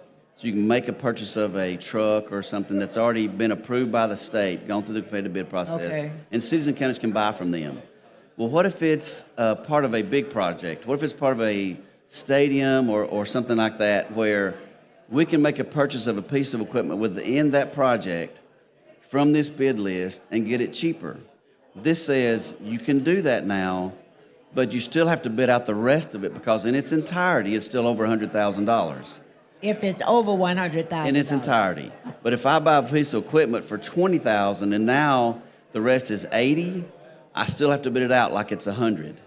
Still has to be part of it. And the installation has to be bid out as well. Thank you. Yes, ma'am. Thank you. Chair thanks the lady. We are on the amendment. Mayor Jones, you want to speak on the amendment or the bill? Sub, on the sub? Yes, sir. Chair recognizes a gentleman from Mobile, Representative Jones. Speak on the committee sub. Thank you, Mr. Speaker, for the recognition. You yield? Always. Yes, sir. I just have a clarification. Yes, sir. I noticed in the sub you added community colleges. Yes, sir. Was that for public works projects? Yes, sir. That's all. Thank you. Yes, sir. Thank you. Chair recognizes the lady from Chambers, Representative Wood, D.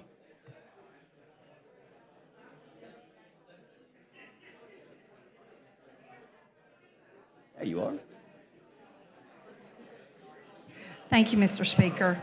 I appreciate you bringing this bill, Representative. I want to just echo again my concerns. Sure. When we start putting things online and not notifying the public in the way that we have always notified them, it concerns me. I understand. It concerns me that the bill does not have some kind of requirement for you to give the public notice that you're going to start putting things on websites. That concerns me. Okay. That's what I think all of these bills need. Yeah. They need notification to the public. I know you're notifying them in the beginning. There's bids that's going in the local paper. Right. Or the papers. But when the job is completed, you have the ability to just put it on a website. Right. I think the public needs to be notified of that. that we have the option to do that now, okay? Yeah. I'm one of these that thinks if we say we're saving money, but we're saving money on the people's backs that pay the taxes, it's never good. It's never good. So I know some of our papers are going away. I understand that, and we're going to a digital format. But we have to be sure that along the way, we're letting the public know what we're going to do. And that's all I would say. That's fair. Appreciate Yes, your- ma'am. Thank you, ma'am. Question for the body is adoption of the committee sub. Clerk will unlock the machine and members will vote.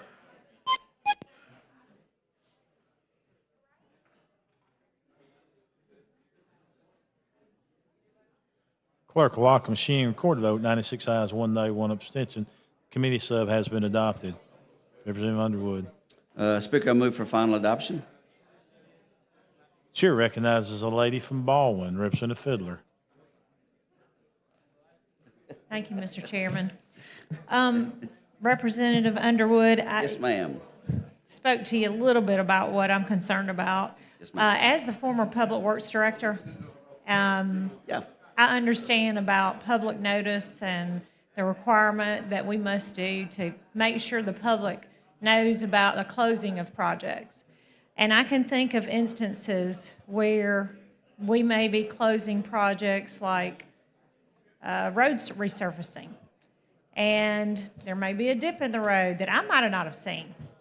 But we have a very intelligent group of folks in District 94, and they might have been watching that water puddle over there making the bird bath, as we call them in our area. So I'm concerned about that this not having an advertising. I think the easy way out would be to put this on the awarding authority's website. I think that's going to be a better cost initiative for the city and county governments. But I believe it's a disservice to our public, because I think those people that are watching these projects, they're kind of watching the paper too. And I've had constituents actually write into me and say, please don't do away with a newspaper article that's all I read are these legal notices. Yeah. And I didn't realize that this was coming on board. I thought we had kind of went through this issue and it was not something we'd be talking about. So I actually answered that person and said, oh, don't worry, it's not coming up this year. And then here we are, and I understand this is at the completion of the projects. Right. I've got a real concern about making sure the public knows, especially in our rural areas, that these projects are coming to a close, that the folks that are interested are looking for that, and that they can let the public entity know, the city or the county government.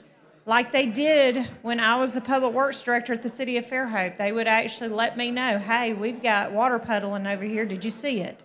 It's not getting to the storm drain. And given that due diligence that I feel like we need to be given, to the public at large. So I do have a real concern about that. That's on page 4, section C. It just doesn't.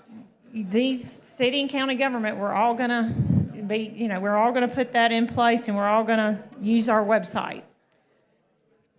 I'm good with the rest of the bill. I think it's pretty well written, and I think that it's a need for most everything else you have in this bill. Yeah. But that page 4, number C, I have a real problem with that. Yeah, and I totally understand. The crux of the bill was moving the bid limit from the 50,000 to the 100,000. That's the main gist of the bill for me. I will say that when we pulled this together, we worked with the Department of Examiners, like I said, Department of Finance. We also worked with the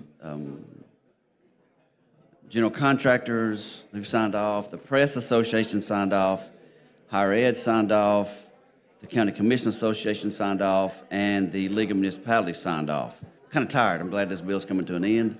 But with the Press Association signing off, I feel like that we're in a pretty good place because, that's kind of what they do. But that doesn't change your opinion, which I realize that. And it's You know, sometimes there's like two right answers to the same thing, and I respect your opinion, and rural matters to me as well.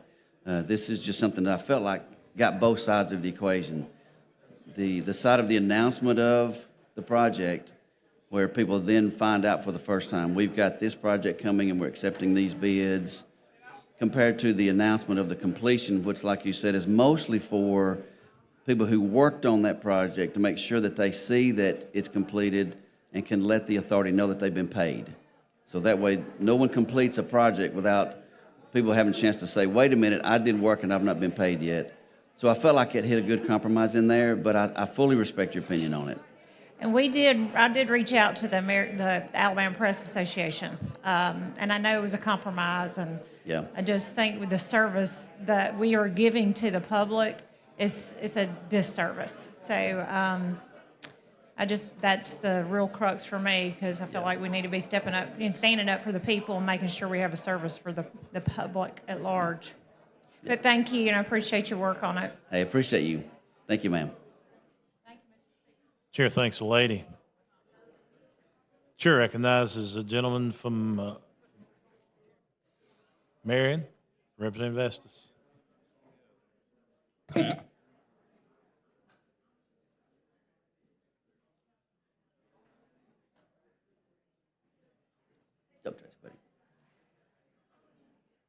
Thank you, Mr. Speaker. Will the gentleman yield? Yes, sir. I just want to echo some of the previous comments that were made. I like the bill. I think it accomplishes some things. As a former school board member, having to sit there and see the rising cost of construction, and that max needed to be lifted so things could move along at a quicker pace and we could address projects sooner. Thanks, sir. I did have a concern from a journalism standpoint. I've spoken with the Press Association, as was mentioned, and they've told me that's been addressed. My concern was a little bit different and unique. Being from a rural area and having spent 30 years in the newspaper business, my concern was about, is it our job to subsidize community newspapers? No, it's not, by requiring that certain legals be posted and printed and published. Right. But at the same time, we all know, as long as this body meets, AL.com and other state news media outlets are going to be here to cover this body, as they should, because we're spending the taxpayers' dollars, and a great deal of it. Yeah. My concern with this initially, until the concerns were addressed, was that eventually, if we keep chipping away at what community newspapers can have as a revenue stream, is that what eventually is going to happen, we're going to see more and more community newspapers disappear. And when that happens, who's watching our city councils? Yeah. Who's watching our boards of education? Who's watching our county commissions? I'm not insinuating that anything's been done wrong, but we're all better when we're held accountable. Yeah. And so I'm grateful the Press Association was able to get with you and the ACCA and others to address some of those concerns. I was prepared to bring a friendly amendment to address some of those, but following some conversations held this morning, was given assurance that would not be necessary. So I appreciate you bringing the bill. Thanks for having those conversations too, man. Chair thanks the gentleman. Question for the body is final passage of HB 168. Clerk will unlock the machine and members will vote.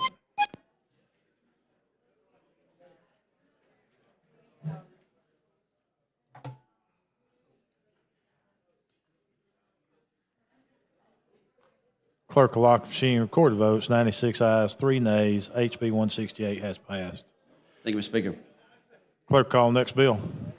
On page 31 of the calendar, House Bill number 338 by Representative Lipscomb, with substitute relating to public contracts. Thank you, Mr. Speaker. Members, you'll probably notice that your special order calendar got amended. This was inadvertently left off and it was placed back on. In the event that you didn't have a second to look at it, I'll give the abbreviated version. It basically says that if I am a design professional, I'm putting together bid documents for any entity that is state funded, and in order for those bid documents to go to a bid process, that I cannot at the same time work for a manufacturer who creates a product that I am inserting into my bid documents. With that, Mr. Speaker, I'd ask for the BIR.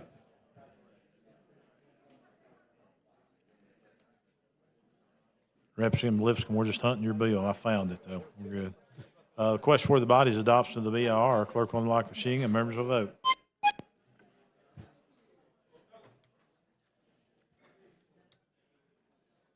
Clerk will lock the machine. Record the vote. 102 ayes, 0 nays. BR is adopted. Representative Lipscomb. Thank you, Mr. Speaker. I do have a committee substitute. You care to explain your sub? Yes, sir. It does have some clarification because originally it referred just to design professionals. I thought that was a little bit broad, so what we did is we narrow scoped that to state that it was building construction design professionals and consultants that did that same similar function. You've heard the committee sub. Clerk will unlock the machine and members will vote.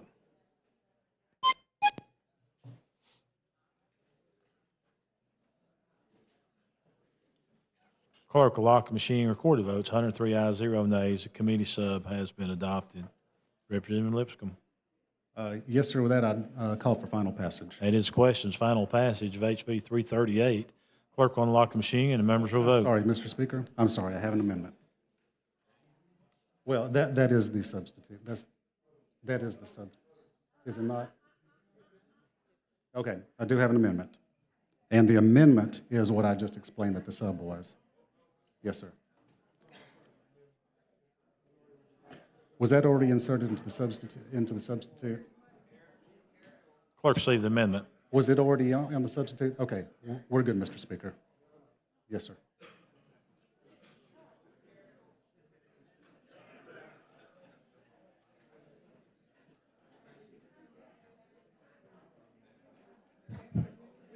The amendment was in. Chair recognizes the gentleman from Marengo, Representative McCampbell. Right. Yeah.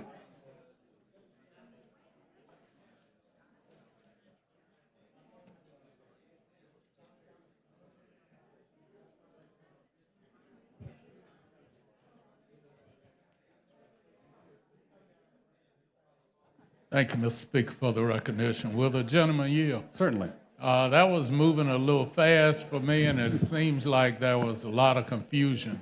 So can you tell me now where we are in terms of, I was just sitting there voting yes, but now some antennas have come up. So what are we doing with this now? Okay, my apologies for that.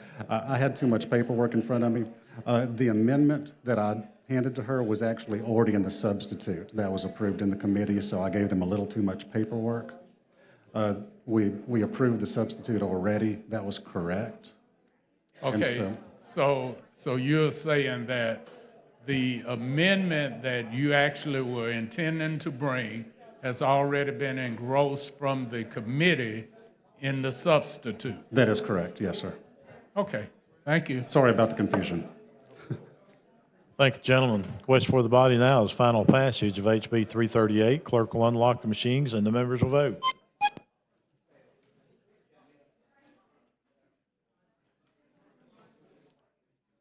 Clerk will lock the machine, record the votes. 102 ayes, 0 nays. HB 338 has passed. Thank you, Mr. Speaker. Thank the gentleman. Clerk, call next bill. On page 53 of the calendar, House Bill number 435 by Representative Lomax relating to election officials. Representative Lomax, you're recognized. Thank you, Mr. Speaker. Ladies and gentlemen, HB 435 is an important bill to help increase the pay of our poll workers across the state. This is a very important initiative. They have not received a pay increase since George W. Bush was president and I was a sophomore in high school. So it's been quite some time. We're well under our neighboring states. Absolutely. We're well under our neighboring states. This would give a $25 pay increase. Some of these poll workers work 14, 16-hour days. Generally, they're retired and can't even afford to go get a steak dinner at the end of the day. So with that, I ask for the BIR. Chair recognizes the lady from Jefferson, Representative Gavan.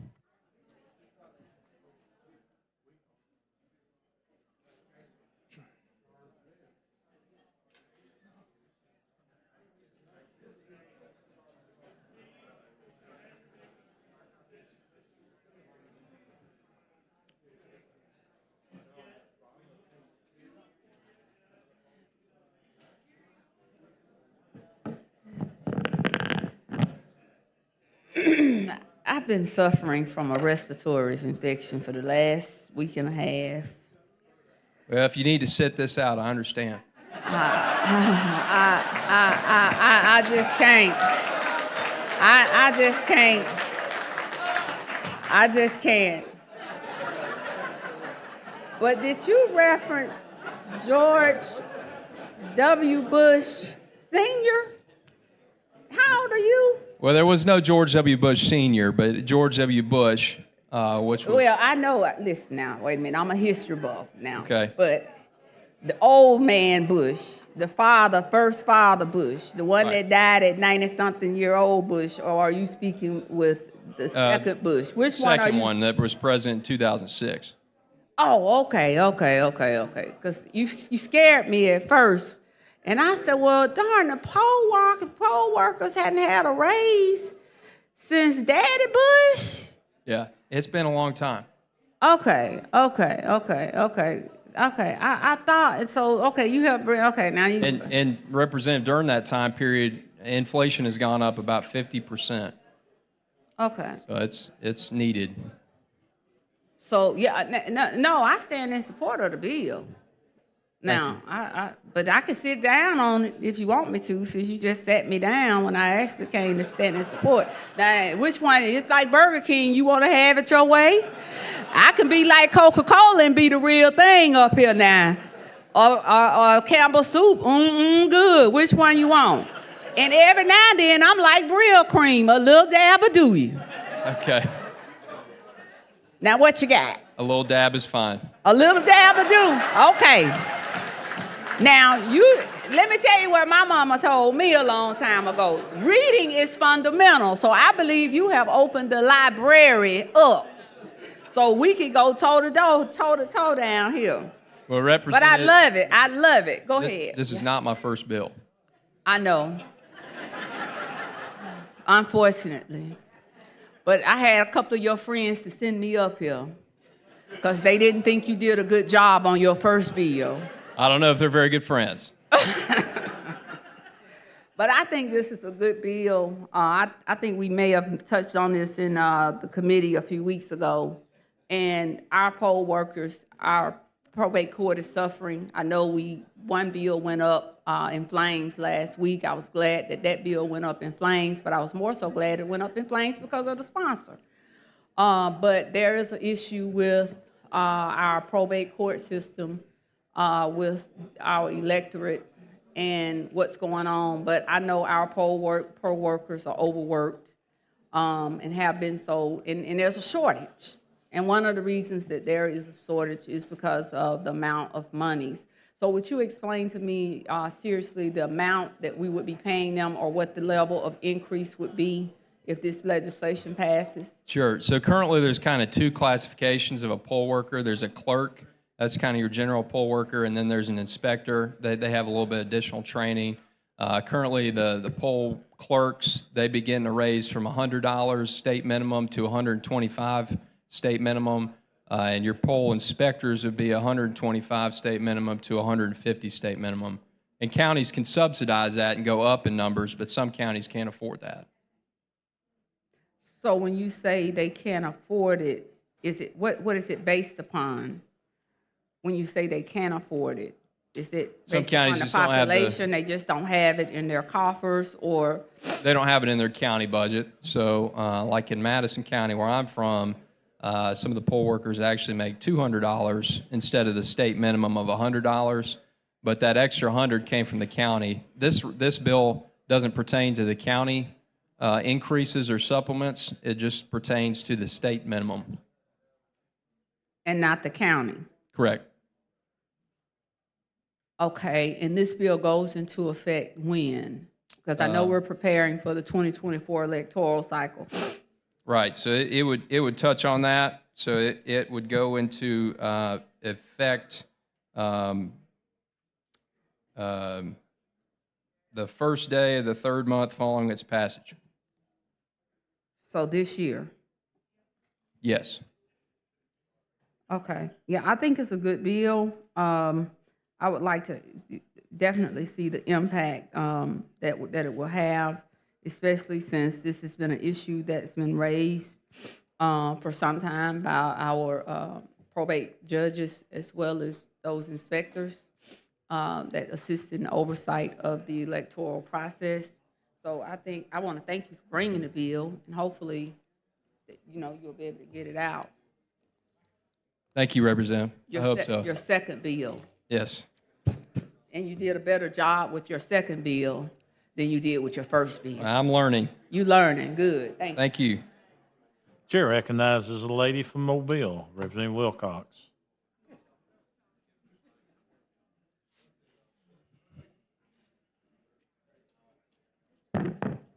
Representative, thank you for bringing this bill. Thank you for the recognition, Mr. Speaker. I was glad to hear how the counties could give an extra supplement, because there's a couple of districts that I have polls that we just can't find workers for. Thank you for your bill. I'm in complete support of it. And I was glad to hear that the counties could make a supplement in addition to that. Appreciate you. Thank you, Representative. Chair thanks the lady. Chair recognizes the gentleman from Barber, Representative Fort.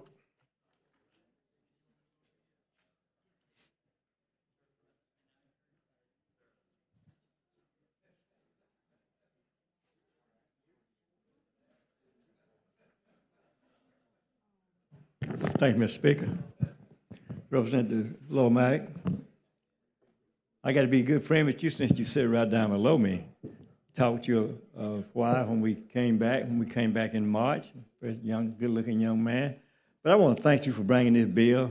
One of my clerks just called me a few minutes ago and said they sure appreciate this. They work from sun up to sundown.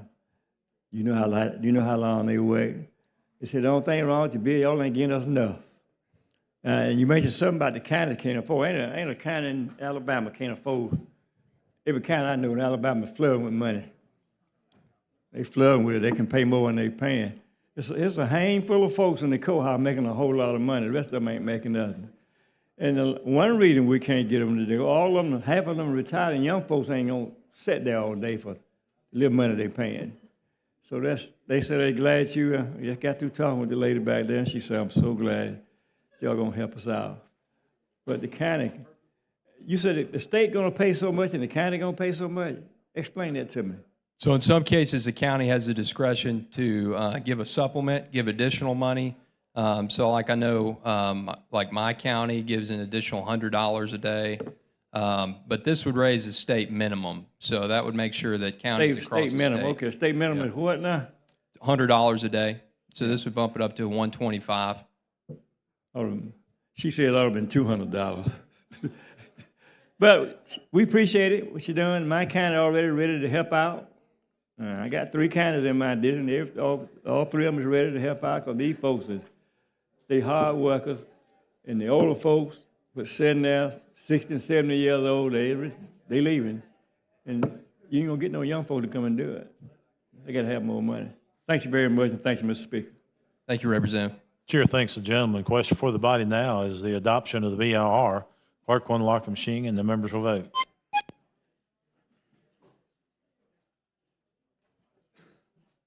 Clerk will lock the machine. Record the vote. 103 ayes, 0 nays. The BR is adopted. Representative Lomax. With that, Mr. Speaker, I move for final passage. That is questions. Final passage of HB 435. Clerk will unlock the machine and the members will vote.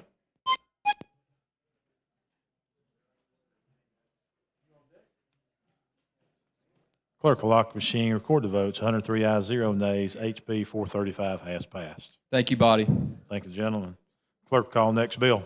On page 43 of the calendar, Senate Bill number 189 by Senator Albritton relating to Medicaid. Representative South, you're recognized. Thank you, Mr. Speaker.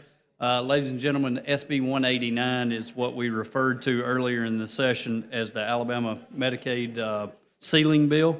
During a public health emergency, or if in the case a new federal or state regulation comes about, Medicaid is given the ability to use monies within their budget to increase reimbursements to nursing homes. So with that, move for the BIR. That is questions. Adoption of the BIR. Clerk will unlock the machine and the members will vote.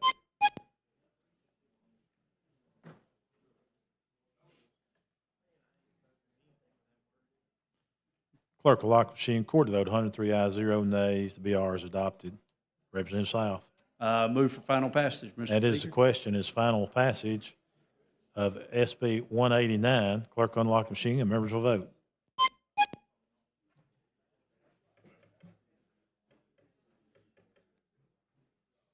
Clerk will lock the machine. Record the vote. 103 ayes, 0 nays, and ASB 189 has passed. Thank you, Mr. Speaker. Wait a minute, Representative South. Before you leave, I just want to tell you how much we appreciate your service to this body. Well, I know. I'm saying that because I might not let you have another bill on the calendar.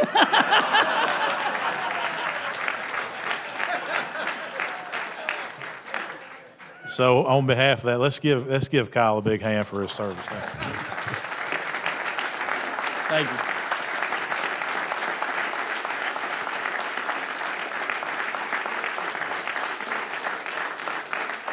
We still have some work to do, Mr. Speaker, so thank you. Clerk, call next bill. On page 52 of the calendar, Senate Bill number 300 by Senator Orr, relating to the Alabama School Principal Leadership and Mentoring Act. Chairman Baker, you're recognized. Thank you so much, Mr. Speaker. Members, this bill, SB 300, the substitute that came out of the Senate, this is a bill that's the School Principal Leadership and Mentoring Act. To me, this ranks right up there along with some of the other bigger acts of legislation that could be impactful to education going forward, such as the Literacy Act, the Numeracy Act, and now we have the School Principal Leadership Act that I'm very excited about. With that, this does have a group design team, 21-member team that would be really the one responsible for the development of the program. Several areas that are part of this. This would include then principals being able to earn a supplement for the additional training, and also $5,000 in addition to that, so up to $15,000 for these low-performing, high-poverty schools. And then assistant principals would be somewhat similar in that they would have the opportunity for $5,000 for the additional training, as well as then if they're serving in low-poverty, low-performing, high-poverty school, then they would be able to receive an extra $2,500, so up to $7,500. Several things that are part of this bill is done in phases, the rollout on this. With that, then, I'll be glad to get more into detail and into the weeds on this. I would call for to adopt the BIR. Chair recognizes the lady from Morgan, Chairman Collins.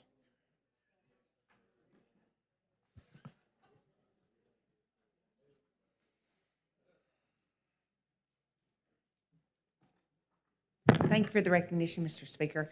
I want to say that I have worked with you and with Senator Orr on this legislation. I do agree with you. I think it has the potential to turn around our schools all over this state. When you look at blue ribbon schools or schools of excellence or things, every single time it's because there's a powerful principal leading the way and pushing it forward. We ask them to do so much. We ask them to do things with discipline, with coaching of teachers, with learning, with administration, with all these different things, and to have high-quality professional development that leads them in the right direction and holds them accountable at a higher level can make all our schools better. So I just want to say thank you for working on this bill, and I hope that the body supports it. Thank you. Thank you for your work on this as well. Chair thanks the lady. Chair recognizes the gentleman from Marengo, Representative McCampbell.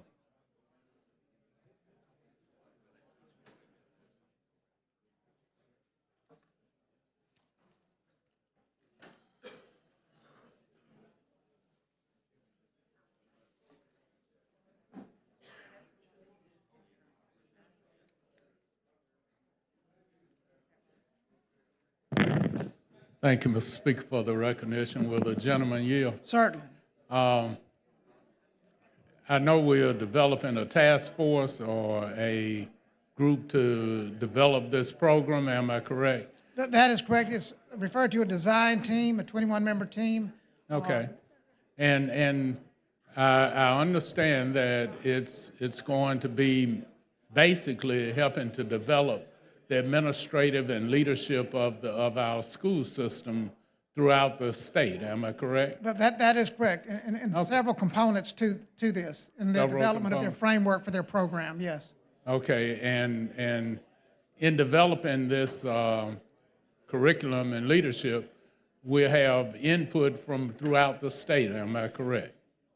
When you say input from throughout the state, you mean so across I'm the just state? trying to You're make sure the you're Black referring to Belt the- and West Alabama are going to be I left understand, I got you. out. I understand. Yeah, so in regards to the design of the design team, then yes, that is factored in regards to the appointees, then this be in consideration then as well. So it will be some geographical equity, in other words. I believe that may be the case. If you allow me to pause just a moment on that, because there's different types of task force and commissions and such, but I believe that may be a part of that. If I can just glance real quick, just to answer specifically on your question on that.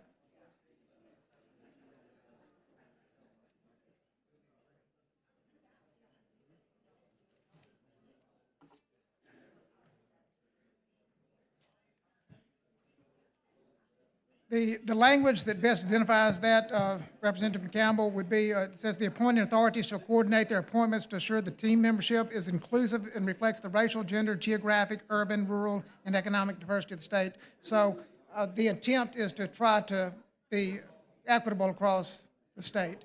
Okay, and I'm glad to hear that, because I understand we have other, education, general fund stuff that equity may not have been necessarily the thing. But I'm here to remind us of how we want to be equitable, and actually we want to include everybody that's a part of this state, Right.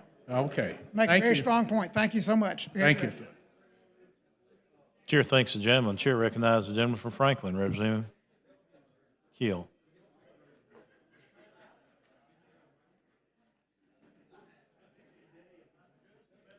Thank you, Mr. Speaker. Representative Baker, I appreciate you bringing this bill. Thank you. As Chairman Collins said a few minutes ago, what we find in successful schools is successful leaders. And we just want to make sure that all the leaders have an opportunity to be successful. And, if we take someone and put them in a position they're not prepared for, without any kind of leadership training or without the opportunity to learn the skills needed in those schools, we're setting them up for failure. And so I appreciate you bringing the bill today. Thank you so much. You're welcome. Chair thanks the gentleman. Chair recognizes the lady from Madison, Representative Hall, be the fourth person to speak on the BR.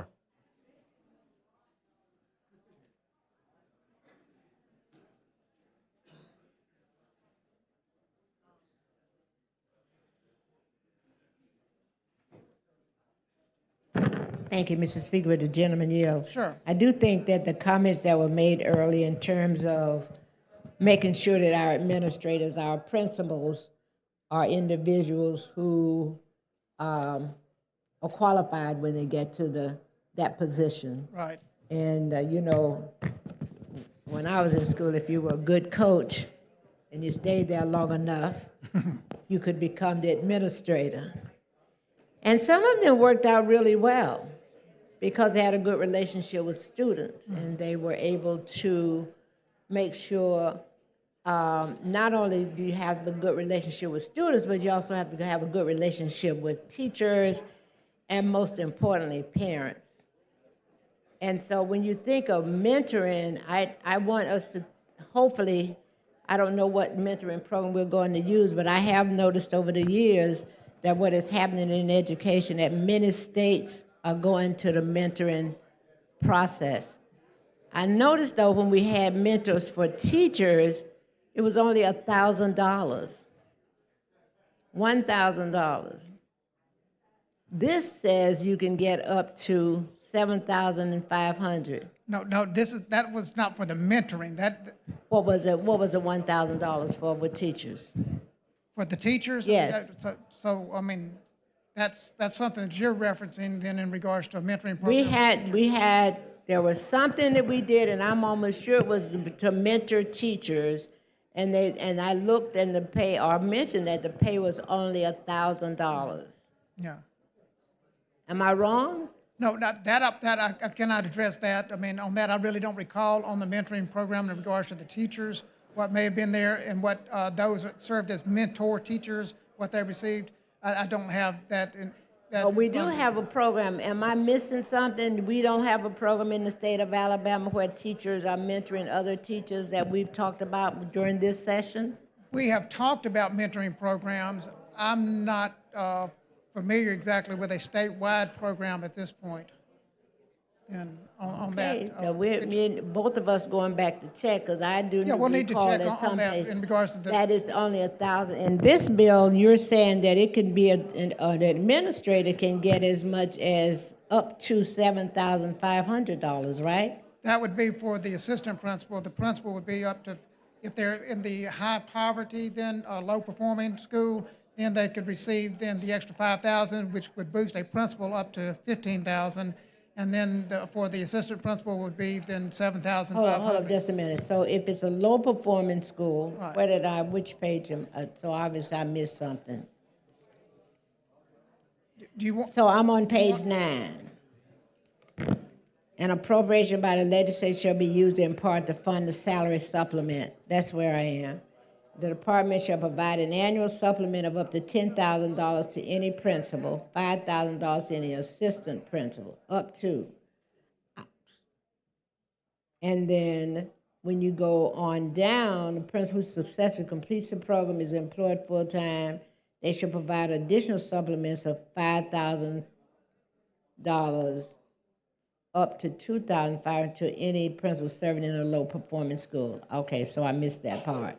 So it could be up to 15. What determines the final amount, though? What are there? Are we using an evaluation scale? Are we? Well, evaluations will be an end product of this overall Right. program, but that's not, initial at the very start of this. So really, it's where this is based on simply the principal engaging in this additional, work that would include then 5 additional professional development days, high-quality days. The principal will be responsible for developing their own high-quality, professional development plan that includes goals such as achievement for their students and for the school. Let's stop right here. Who determines the high quality? Will that be the task force? The task force determines the high quality? This bill references, instead of task force, it uses the term design team. So the design team would be the group that really develops the framework of the program. And will that design team, is that the design team made up of? Okay. Composition So that the group's superintendent of education is a part of it? Is it his designee? And then principals, I would think that, these principals are going to come from the Council for Leaders in Alabama Schools.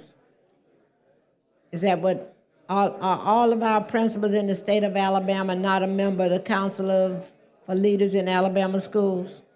That's a really good question. I could not answer that question on that. The class entity, the Council of Leaders of Alabama Schools, would be the entity that would do the appointing of 3 of the serving principals. That would be a high school, middle, and elementary school principal. So and they also would be the group that would do for the assistant principals as well, right underneath that. So. And then superintendents also will appoint. Superintendents, right, would appoint 2 local school superintendents.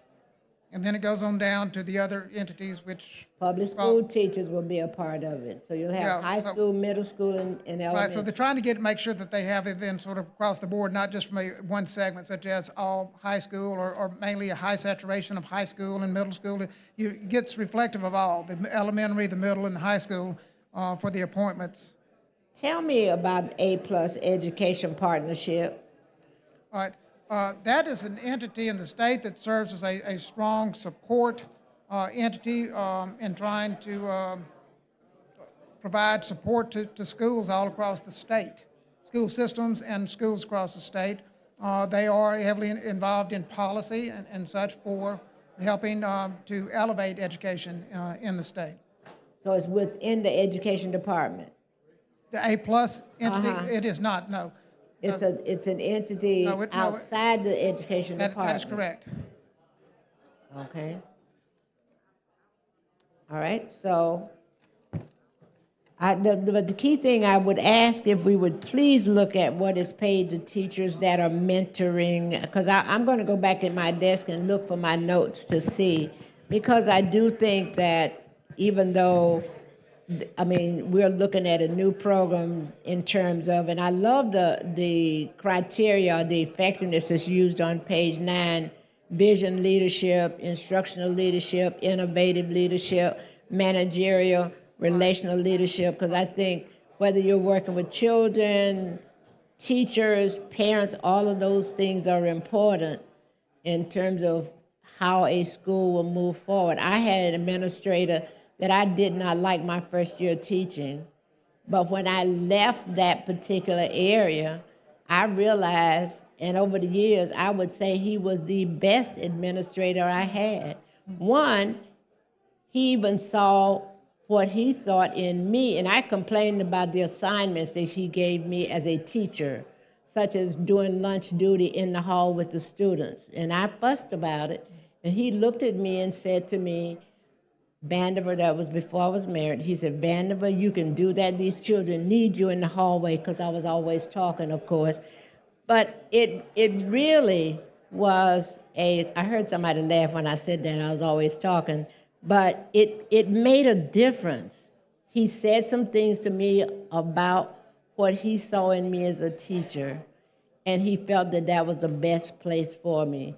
And that's the type of administrators we need for our teachers and our students, also having administrators to see things, and also being able to talk to parents, because sometimes I've seen an administrator take a parent in the office, close the door, and have comments with that parent that another individual could never have, but made a difference in terms of that parent's approach to terms of how we're dealing with you. And so I think it's an excellent program, but the only thing that I would ask is that we look at it and make sure that if we're doing this for principals, that we also make sure teachers are at a comparable level as well. Thank you. Representative Hall, if you don't mind, just a quick comment to, I guess, your testimonial there, and that would be that I think you give strong then affirmation of how important and effective administrator he is. And it's not just for the students. Now, students is the end product, the end game, but for those teachers as well to be able to identify what good instruction is like, or even if it's not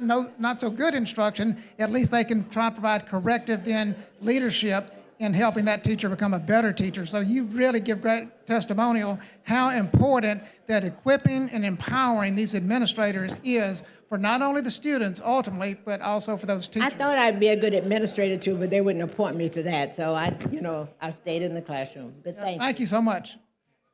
Question for the body is adoption of the BIR. Clerk will unlock the machine and the members will vote.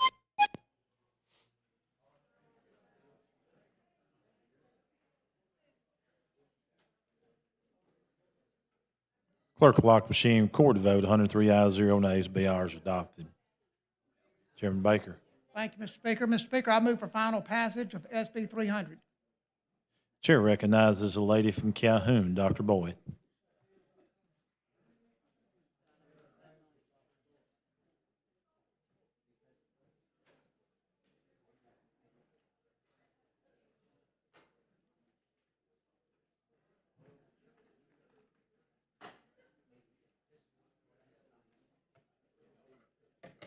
Thank you for the recognition, Mr. Speaker.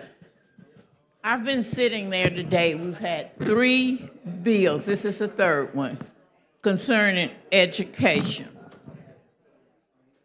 I'm trying to be as professional as I can, but I want to talk to you about reality. This is an excellent bill, but you know why? Do you have an idea why we have so many principals who are not really able to perform or really do well on their job?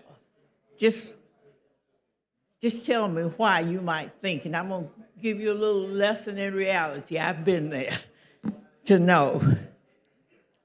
Well, I would think that some may not be effectively equipped going into the position. There are those that maybe have the aspirations that whatever their service as an educator in the classroom or whatever it might would have been their role, and then aspiring to become an administrator, but without necessarily getting equipped or empowered to be effective as an administrator. All right, I hear some background noise, but I will tell you, and I hope I don't offend any coaches in here, but this is reality.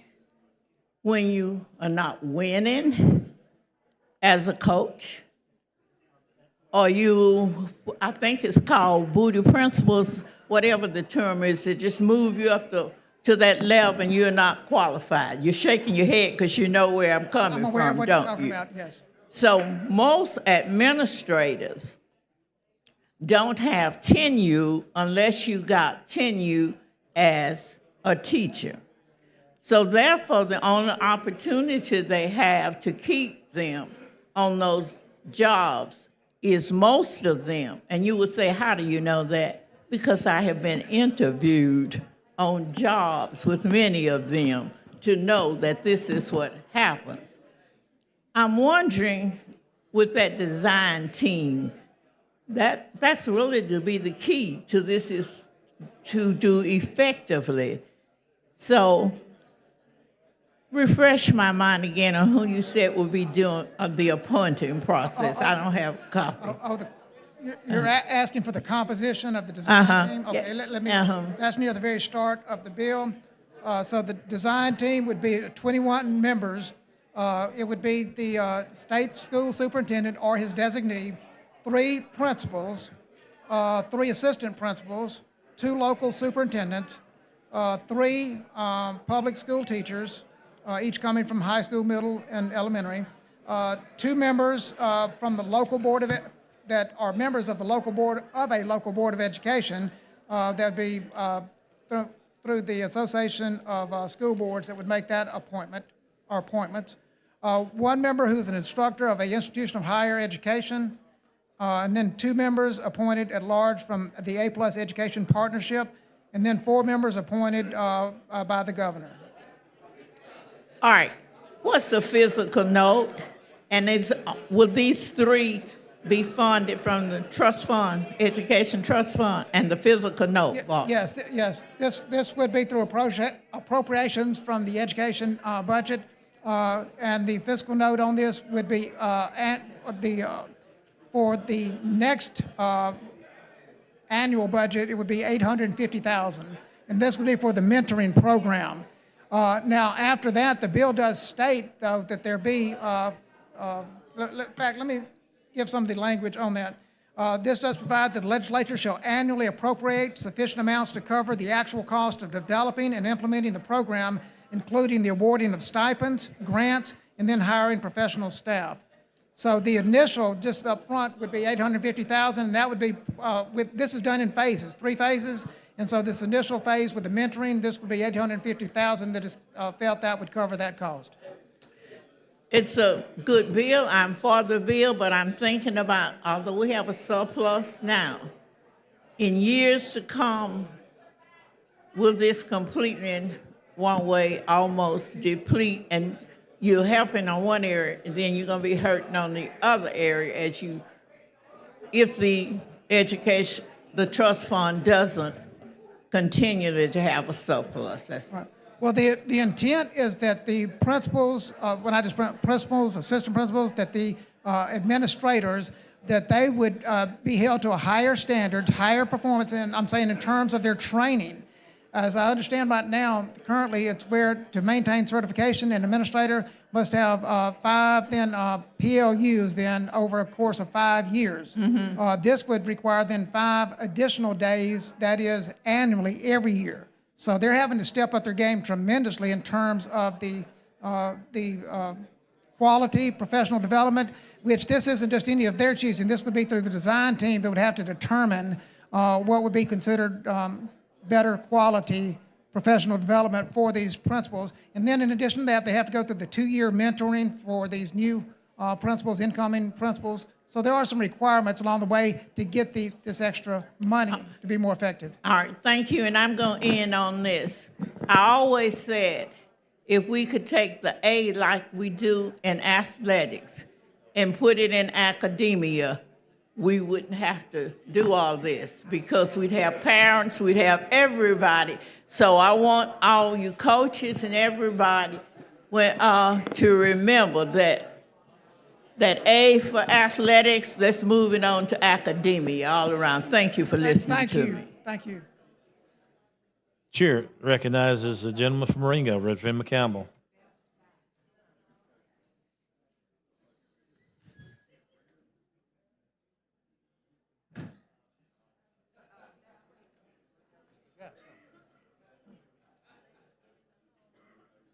Thank you, Mr. Speaker. Will the gentleman yield? Sure.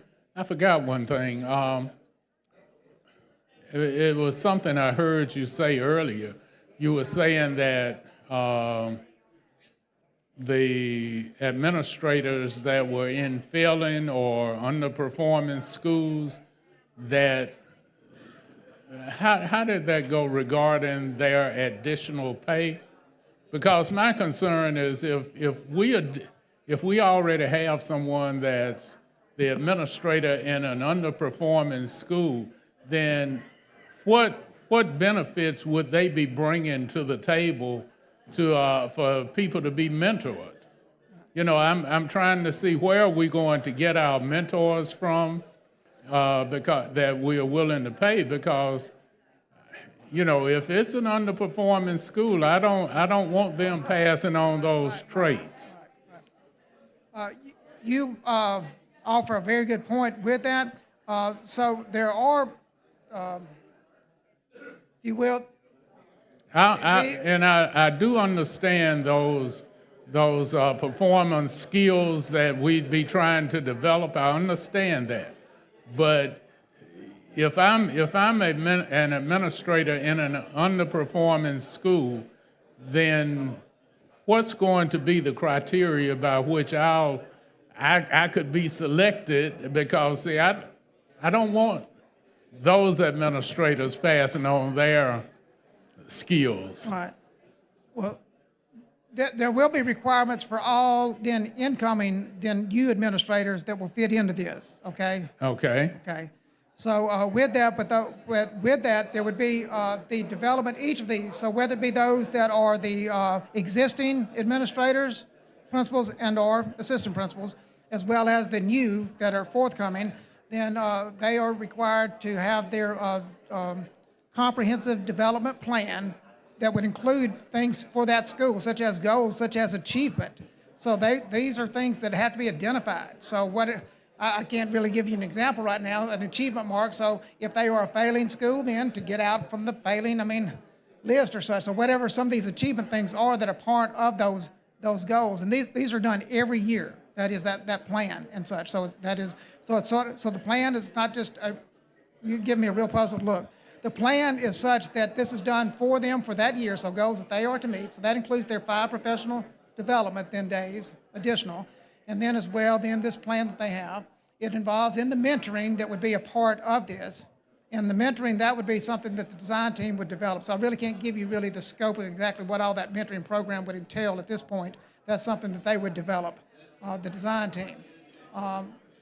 Okay, and I can understand the process that you're speaking of, but my question is more of, how do you deal with the underperforming schools that, where will that, if it's an underperforming school, that means that the principal has some deficiency also, as far as I'm concerned. So with that particular dynamic, where are we going to get the principals that will do the mentoring in those situations? Because I don't want to pass on, bad habits from an administrator that is already, having problems. Right. So where would those, or have we even considered that? No, I think that's incorporated into the bill. So this is intended to try to capture those on the front end that already are the administrators that are out there. So even if they are in those underperforming high poverty schools, such, it may be, but you're suggesting maybe if their performance isn't up to par, and how can we, Mike, that's what I seem to be understanding of you. Yes. What can we do to help equip and empower them to become better? And that's really sort of the thrust of this, is attempting to do that. Yeah, but I'm saying here we are talking about we're going to pay them $15,000 to pass on something that, as I see it, I wouldn't want them passing on. Well, they don't simply get, by being a principal, I mean, in that school, is they've got to adhere to all the elements of this plan. Okay. And all. So they just simply by being a principal or assistant principal in a low-performing school, high-poverty school, that doesn't in itself then necessarily then qualify them. Then they've got to be a part of this framework here for that to go forward. Okay, and being a part of the framework, then how will we measure, what gives them that? Well, what are our benchmarks? What are the measures, the measuring factors or tools? You asked a very, very good question, so I'm going to get into the weeds just a moment on this, because this is in 3 phases, which I haven't really had a chance to go into that, so if you don't mind, do you mind me sharing a little bit of that? Because I think the phases may help you to maybe understand some of this. So phase 1, this would begin in 23, 24, and then carry over into 24, 25. So beginning in 23, 24, each school administrator shall develop a comprehensive professional learning plan. This would also include an additional 5 days of high-quality professional learning. Now, I'm skipping a few things there with that, but anyway, so it goes on to say the department, this talk about the State Department, shall publish a list of acceptable professional learning programs, because they want it to be high quality, not just something they go in and then they really haven't come out any better. And it goes on then, phase 2, 24-25, 2-year mentoring program for all new principals. Phase 3, 27-28, a new evaluation system. You were asking about evaluations, so that's where the new evaluation system. So sort of phasing into this, trying to build up to this, but the new evaluation system developed by the design team and evaluation experts must be completed. This would include new leadership standards to replace what they currently have in place. So the old leadership standards will be replaced with these new leadership standards. So several things that sort of phased in this progressive program. Okay. And, okay. So maybe I'm missing something in it, or maybe I don't see something. Are we... Because my concern, my real concern is if we have an underperforming school, then how will we determine, because who becomes the mentor in that particular case? Maybe that's the question I want to know. Well, that's you offer a great question. That's the part I could not effectively answer for you, because that's something that the design team will develop. That is, with the passage of this bill. So they will develop then a mentoring program. So this mentor, I mean, it's not just someone else in that same necessarily vicinity. It could be in this, I can't identify that. But anyway, the design team would develop the mentor program. And with that then, I have high hopes and aspirations that this will be something that would be effective. Now, there's sometimes you say, well, how do you know? It's hard to know, because this is something where it's not really been developed as of yet. So, well, in that case, I can probably envision them designing something that says, if I'm in an underperforming school and I have, I'm trying to develop some new leadership in that school, then I may have someone from another area to come in and actually serve as the mentor in that school. So I assume that would be somewhat the process of how they would design this thing. Yeah, that's correct. And one thing that I've overlooked that I have not mentioned, because it's such a comprehensive bill, but that's the School Leadership Academy program that's a part of this, a year-long academy that's embedded within this as well. And this would be for those principals as they are involved in their job of being a principal or assistant principal on this. So several things that's trying to help equip and empower these administrators going forward. Okay, well, I'm looking forward to seeing how it actually operates, and hopefully we'll get some reports of good things out of it also. Right. You want to see that we get some bang for our buck out of this. That's what I want to see. I understand. Thank you. Thank you. Chair thanks the gentleman. Question for the body now is final passage of SB 300. Clerk will unlock the machine and members will vote.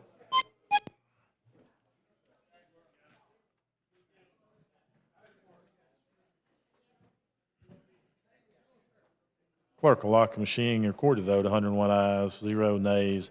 SB 300 has passed. Thank you so much, Mr. Speaker. Thank you, members of the body. Thank you, gentlemen. Clerk, call the next bill.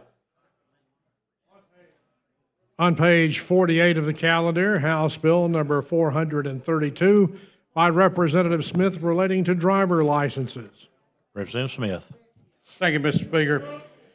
We have struggles in our workforce with labor, and agriculture is not immune to that, and they have many that come in on legal work vouchers to be able to perform duties. Some of those require them to drive vehicles. If you are a legal worker that's here for over 160 days, you can get a driver's license that would last until your work visa ended. If you're under 160 days, you cannot. And that drastically affects our people that work picking peaches, strawberries, planting pine trees, lots of areas that we need workforce in agriculture. This bill would simply allow these legal workers to get a driver's license if they are here over 30 days, so it just lowers that standard from 160 days down to 30 days. With that, I'd ask for the BIR. Chair recognizes the lady from Jefferson, Representative Moore.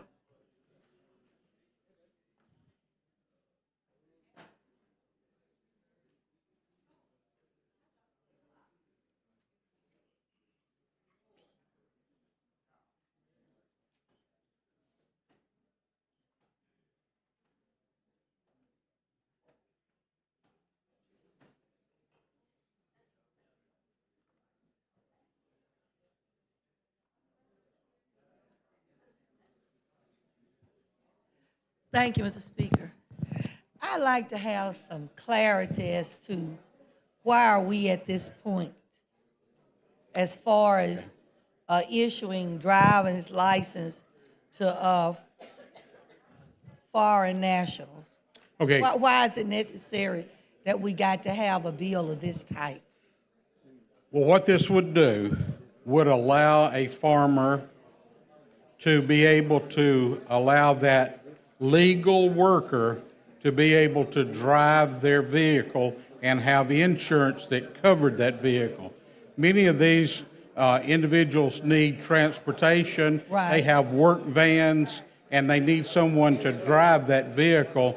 And currently, they're putting people in there that don't have a driver's license. Okay. Thus, their insurance is no good, and they risk They a have lot an of liability if they have accidents. So it's dealing with farmers and migrant workers probably coming over. Yeah, not necessarily migrant. The H-2A is a program through our federal government Right. that allows for legal Right. farm workers, and that come would through. only be those, and at the end of their work visa, Okay. that driver's license would also end. So their work visa usually just go 160 days? No, many of those work visas are longer currently, but if they're longer than 160 days, they can currently get a driver's license. Okay. If they're between 30 and 160 days now, they can't get a driver's license. Oh. And those seasonal workers, we need them to be able to have those licenses between that 30 and 160-day period. This would not allow an individual under 30 days, but it would allow from 30 days up until their work visa ends. Expires, okay. That's right. Thank you. So it's more or less helping the farmers out. That's correct. Okay. Thank you, Ms. Moore. Chair recognizes the gentleman from Mobile, Representative Shirey.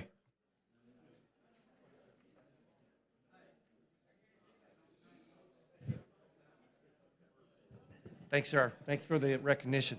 I just have a few questions. The driver's license that they get, you said expires when their visa expires? That's correct. And that's That's coordinated on the driver's license when they get it? That's right. Okay, it's not like our license, we get it and it expires 4 years. No, they will have, those driver's license will be issued with those papers that let us know when their work visa ends. So is there anything on the license itself that says, hey, I'm a HA, whatever worker? Not that I know of. Aaliyah signed off on it and said this is good, so, but I don't know if, I just think it has an expiration date on it. Okay, I like the expiration date, but I'm a little iffy on just the driver's license if they don't have the papers with them. Presenting that, voting, something like that, so. Okay, this would not have anything to do with voting and residence. Okay. Thanks, sir. I appreciate your help. Thank you.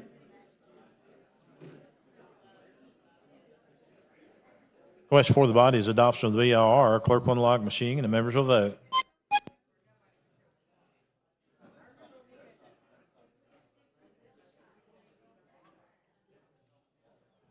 Clerk will lock the machine, record the vote, 99 ayes, 0 nays.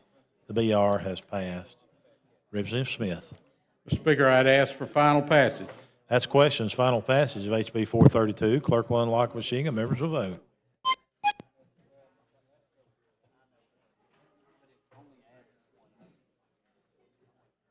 Clerk will lock the machine, record the vote, 103 ayes, 0 nays.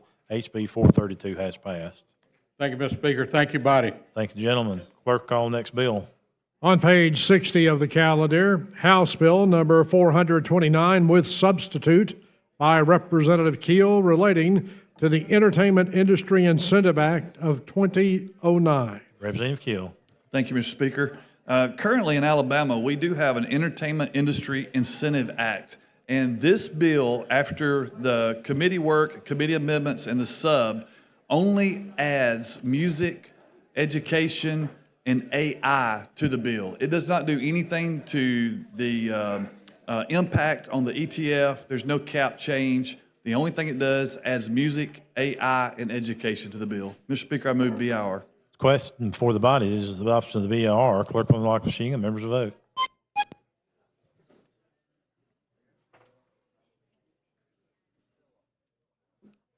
Clerk will lock the machine, record the vote. 100 ayes, 0 nays. HB 429's BR has been passed. Representative Keel. Mr. Speaker, as a sub, Representative Hall, do you want to speak on the sub? Okay. Here to explain your sub. the sub removes all the language that takes it back to the original bill, minus adding music, AI, and education to the bill. Yeah, you've heard the explanation of the sub. Clerk will unlock the machine and members will vote.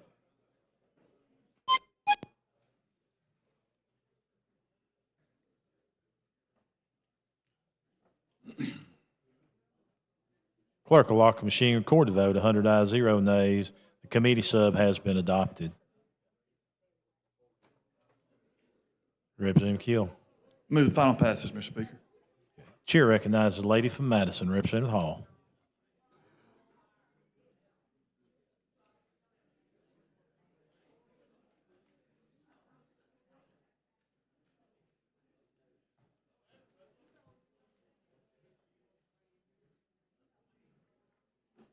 Thank you, Mr. Speaker. With the gentleman here. Yes, ma'am. Trying to make sure I understood what you were saying. So the Sure. bill is doing, the sub is doing what?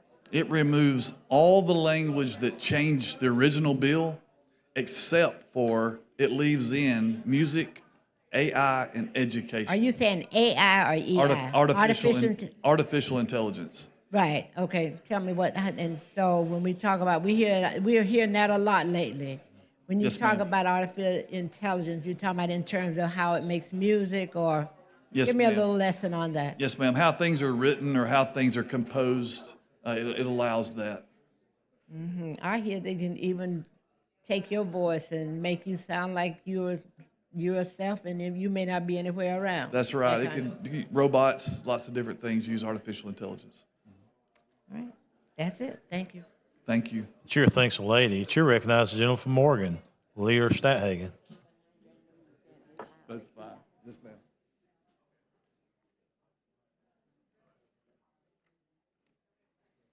Thank you, Mr. Speaker, for recognition. Representative, thank you for bringing this bill. I think it's very important, and, you know, thinking of the other states and where we are and where we rank to the other states, I think we can do better. Perfect example, Georgia, our neighbor to the east, has an unlimited cap. And right now they bring in 37,000 jobs, $3.8 billion to their state. Whereas Alabama has a $20 million cap with 5,700 employees and a $410 million payroll. So there is no comparison of the two. And going back and watching all these movies that are made about Alabama and our towns and everything that we love so much about our state are recorded in the state of Georgia. And at the end of the movies, it says made in Georgia. And I'm tired of seeing it. I'm tired of losing our tax dollars and all the revenue because this stuff impacts. When they decide to come to a part of the state, it goes all the way from carpenters, from renting cars, cosmetology, housing, the grocery store, buying clothes is a huge economic effect. So with that, I would like to offer an amendment, if you're okay with that.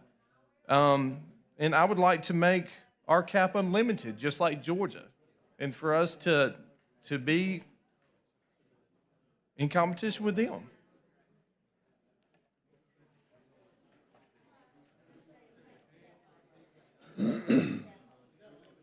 Clerk, see the amendment. Amendment to House Bill number 429 by Representative Stahagen. Representative Stahagen, here to explain the amendment. Yes, sir. So this amendment would take the cap to make it unlimited cap, just like Georgia. And the purpose is if we use it, great. If not, it's irrelevant. So if a movie industry decides to come to the state of Alabama over Georgia, then we're going to get a huge return on that. So that's it, Mr. Speaker. Representative Keel, you've heard the explanation of the amendment. Well, I originally had a 150 million cap. My reasoning for reducing it was when I was presented with it, I was told I'd have a better opportunity to get it passed with $20 million. I'm not sure if that's true. That was the argument that I was presented with earlier.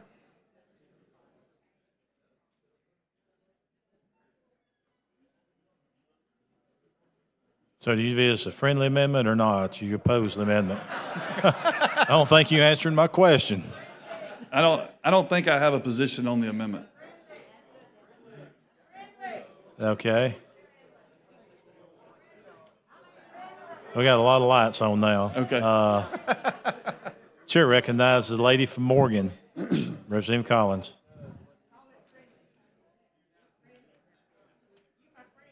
Yes, ma'am.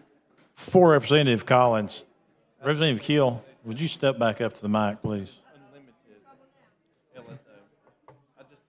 Okay. If you decide to table this amendment, there's no debate. So I got to have an answer. Do you decide to table the amendment, or are you going to see it as a friendly amendment? Well, I'll move to table and let the people decide if they want to hear the debate or not. Okay, so the sponsor has moved to table the amendment.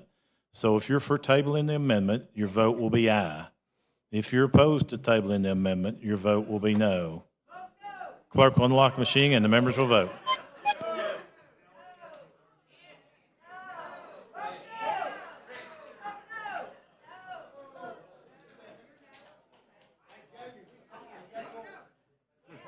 I know. Where we at, Speaker?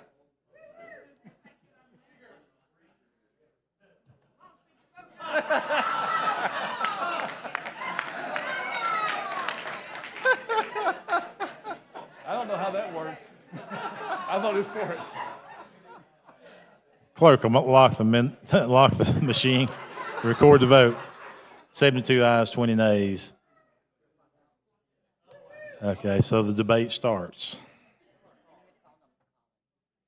Okay, Representative Collins, you'll be the first one of many. Thank you for the recognition. I actually carried the film incentive bill several years, I think 2012. And at that point in time, we were wanting to get into this. We felt like we had a lot of diverse geography, and we weren't going to just completely eat up the ETF with it. But we had one that was for $30 million cap, which was my preference, and Senator Pittman had $10 million cap. And I actually sent the bill to conference committee because I non-concurred at 10 mil. I wanted it a little bit more, and it seemed like 20 was right there in the middle, so that was a good compromise. And so while I serve on the Ways and Means Committee, and I do think it's important to protect that there need to be limits on that, I also support film incentives, and I think that they are a benefit for our state, especially when we use them wisely. And so I'm not going to support an unlimited hit on the ETF because it could destroy it. But I will consider raising it at the appropriate time. Well, I will say this. So, all right, perfect example. Georgia has $3.8 billion to determine what they're going to do with their ETF funds right now, whereas we have a fraction of that. So it's almost like, do we want to let our neighbor outdo us? Because it's no harm, no foul. What's the harm with it being unlimited? If they don't come and they don't spend the money, then we owe nothing in return. So how can it hurt the ETF? Here's what I would say. I would love to see the return on investment about that, because at one point I was fighting to keep the incentive at all because the budget chair in the Senate didn't want to have it, did not think it had a good return on its investment. And so I see what you're saying. I'm just saying I do think there is more to the story and that we should investigate it and see what's the wisest thing to do. Okay, thank you for your comments. Thank you. Chair thanks the lady. Chair recognizes the gentleman from Lee. Representative Blackshear. Thank you for the recognition, Mr. Speaker. Jimmy Gill? Yeah. Quick question. So what did our education budget chairman think about this unlimited cap?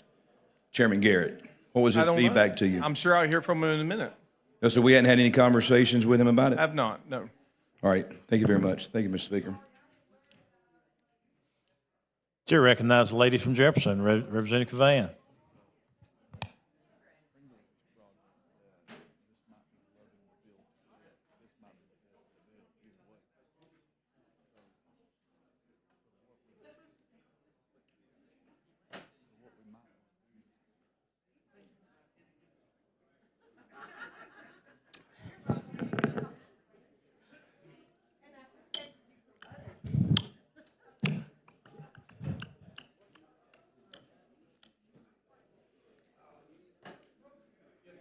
Sorry. Thank you. I won't be long. That's why it didn't bother me that you kept talking. First of all, I don't have a problem with the incentive one way or the other. I love it when the Republicans fight. Makes my job a little easier. But also, I stand in agreement with you because one of the things that you mentioned, I just wanted to bring clarity. You talked about the fact that the film credits say Georgia. I mean, we have film credits where they come and shoot films where the credits say Canada. Mm-hmm. I mean, places as far as beyond New York and other, other foreign countries where films are that actually should be shot right here in Alabama. Mm-hmm. So, I don't have a dog in the fight one way or the other relative to the incentive. I know John Rogers some years ago was trying to push a film incentive bill. And of course, it met its demise on several different occasions, and I'm sure he'll come up and talk about his efforts. But let me ask you this, though. How did you come up with the incentive cap that you are now trying to ask him to amend to his bill? Okay, so there was a research done. A research? Oh, I like that. Okay, so research was done. And done by whom? What's the authority? Okay, so Kevin, I'm starting to need glasses. They're via PhD, Economic Research Services, Economic Impact Analysis of Alabama Film Tax Credit. So that's where we got the numbers from. And it was done in January of 2023. Okay. So in Louisiana, they have a cap of $150 million, okay? Their payroll that's brought into the state is $660 million, which is a substantial amount of money. But they have 8 films. Georgia has 95 films. Alabama has had 5. Because that was my next question. How many films does Alabama have? 5. So when they look at the South and they want to do a movie, they're going to look at this right here, this annual cap. And when they see this cap of $20 million, we're crippling ourselves. They're not going to come to our state. And they see $150 million, so we see Louisiana's done that. So Louisiana's cap is how much? $150. $150. Okay. So the difference in Louisiana and Alabama, with that difference of a cap of $130 million, is only $200 million difference bring back. So Georgia is $3.8 billion. With Of course, but you have to understand, Georgia is now the film capital of the South, and especially now with Tyler Perry Studios and others being there. So that's a whole different animal. And the problem is, my argument is, if there's not a cap, okay, let's say it's unlimited. If there's only 10 films that comes and we go to 70 million, that's still an investment in an economic boost of our town and our towns and our state. So even like the cap to me is irrelevant as long as it's bringing in economic boost. You're talking about car rentals from the grocery stores to the cosmetology, I mean, everything, carpenters, housing. I mean, they're here for months in at a time, and they're going to invest in stuff and go out to eat, and it's going to be a huge economic boost. So outside of the authority that you quoted, have we spoken with any other anyone else in the film industry as to what we can do to better enhance our incentive package? I think that's it. I think when they look to the states of doing films, this is what they look at, the annual cap. If they're wanting to do a perfect example, Forrest Gump, do you remember that movie?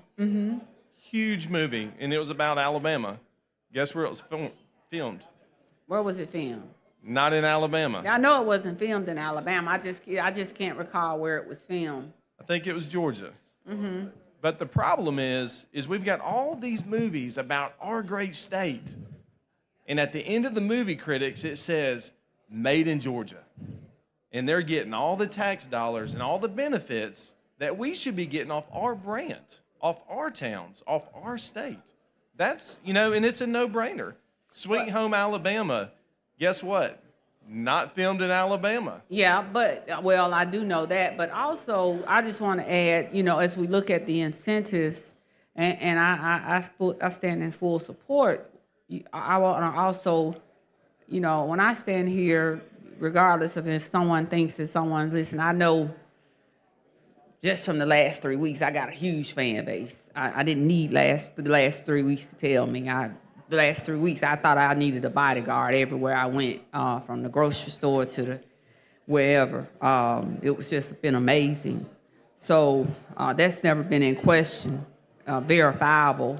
But I educate the people who are listening, because when you mention Georgia, not just the incentive, what Georgia has done has literally created a film capital.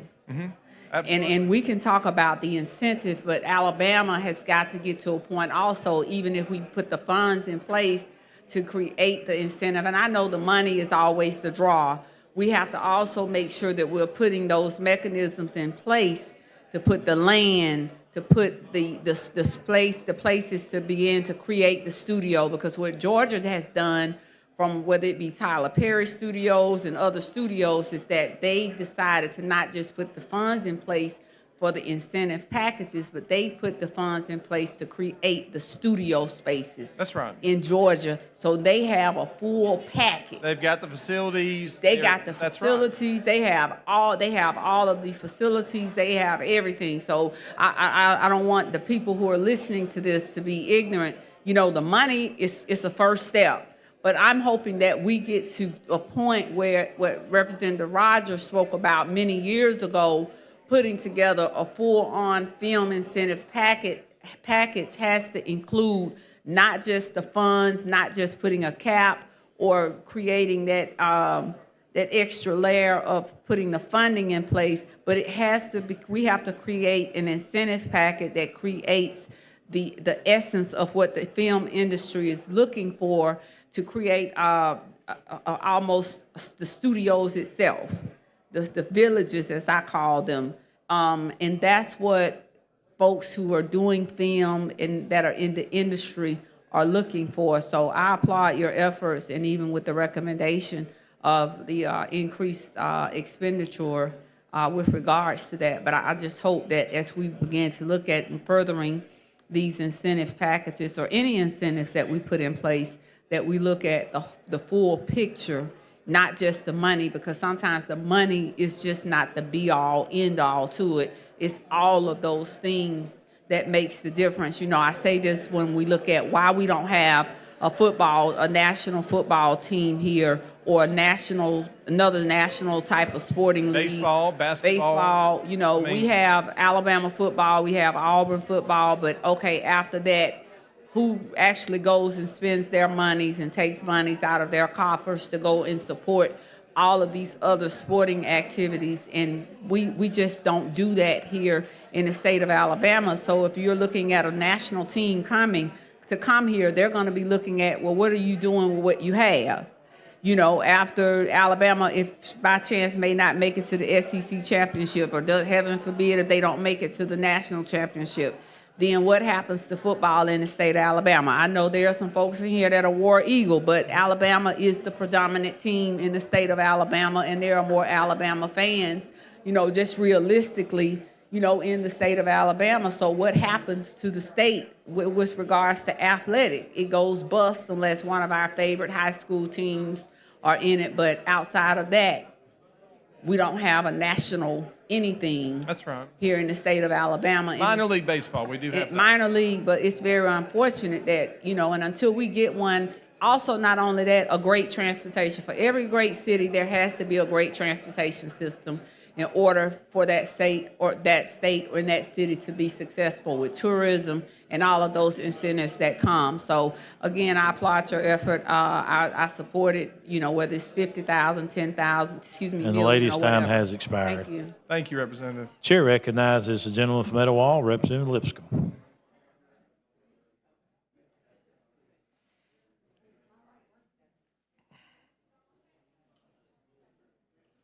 Thank you, Mr. Speaker. Representative, this is a fantastic bill, or a fantastic amendment to this bill.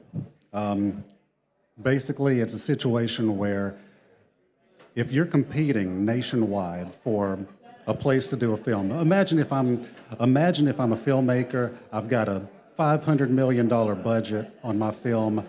I want to go somewhere and spend my money to create this blockbuster film. The first thing I'm going to do is see where the best investment for me is going to be. And if I'm looking nationwide, clearly that's Georgia. Mm-hmm. Clearly Absolutely. It's Georgia. That's where everybody is going, because they're the only people who are doing an unlimited cap. Well, in Texas as well, they just bumped their cap way on up there. That's right. They did a big marketing campaign to get Texas cap put up. But we're more biodiverse than either of those two states. We've got the Appalachians, we've got rivers, we've got the Gulf, we've got the Bay, we've got the Wiregrass, the Black Belt. We've got everything you could possibly want to create a good film in. So they want to come here, but there's no economic incentive for them to do that. That's right. If they don't come here in the first place, then we're not going to be getting any tax revenue from them, right? Well, technically, we'll get a little bit. So when they travel through our state and they buy gas and a meal, we'll get that little bit. Yeah, well, but other than that, that's it. We might get to build a mile or two worth of roadway from there traveling through. But I think it is imperative that we pass this amendment. It's imperative because we can't compete if we don't. It's marketing. It's marketing. They will not consider us over Georgia if we don't pass this amendment. So I'm fully in support of it. I want everybody to vote yes on this amendment. It's a good amendment. Thank you, sir. Thank you, Representative. Chair recognizes the gentleman from Jefferson, Representative Rogers.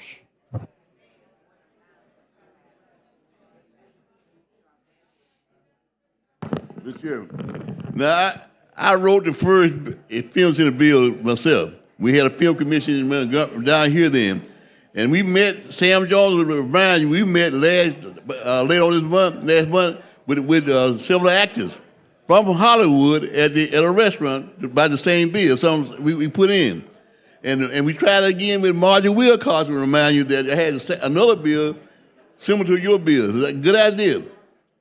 We were ahead of Georgia. Georgia took our bill and changed it and made more money. So the uncap ought to be off of it. There's a lot of money being wasted. But I tried to do that last year again because actors can't. And Sam Jones will tell you himself right now, Sam, we met at a restaurant in Birmingham with several filmmakers about the film incentive bill. We sit down and talk at very, very prominent actors and film folk. We talked about the same thing. And we begged y'all in with a bill to uncap it. All right, we were ahead of Georgia when we first passed when I first passed the first, I passed that bill in this house. We were ahead of Georgia.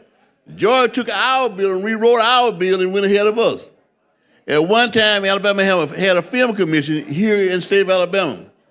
They then took it, did away with it, and put it in Lisa Taylor's office. Why they did it, I don't know. When they came to Alabama and saw the package that Alabama sent to get films, they had pictures of latrines, red, green grass.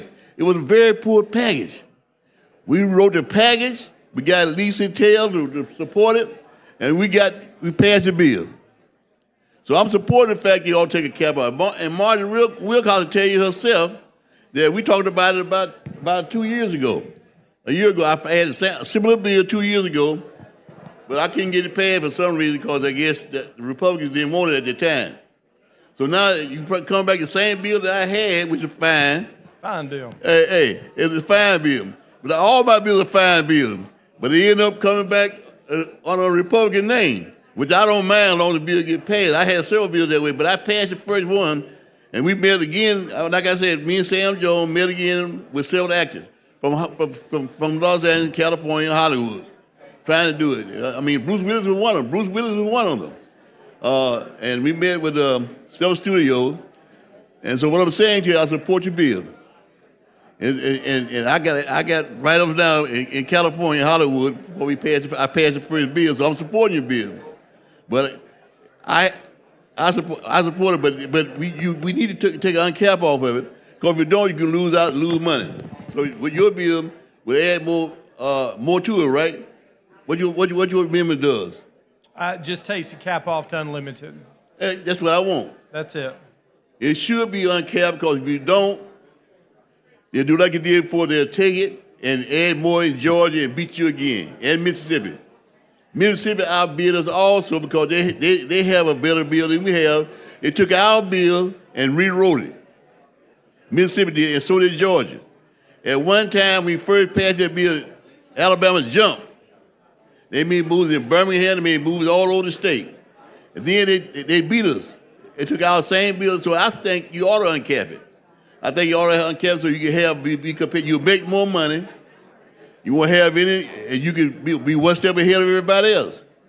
Sam Jones will tell you himself, they begged us to do the same thing you're doing. And we met at a restaurant, and we sit there with the actors and actresses. They told us about it. They told us one thing: it's more money behind the camera than in front of the camera. They told us about gaffers and all the jobs they provide. Also, people don't realize, but a lot of jobs being provided. The gaffers, they got the tote guys, the guys that do the camera, and they make a lot of money. So therefore, you be increasing the employment thing in Alabama also. So therefore, it shouldn't be a cap on it at all because of the fact that you want to stay competitive. Because if you pass a bill, put a cap on it, all Georgia's going to do, Mississippi going to come back and beat you by one more step. And they'll be getting the movies you should be getting in Alabama.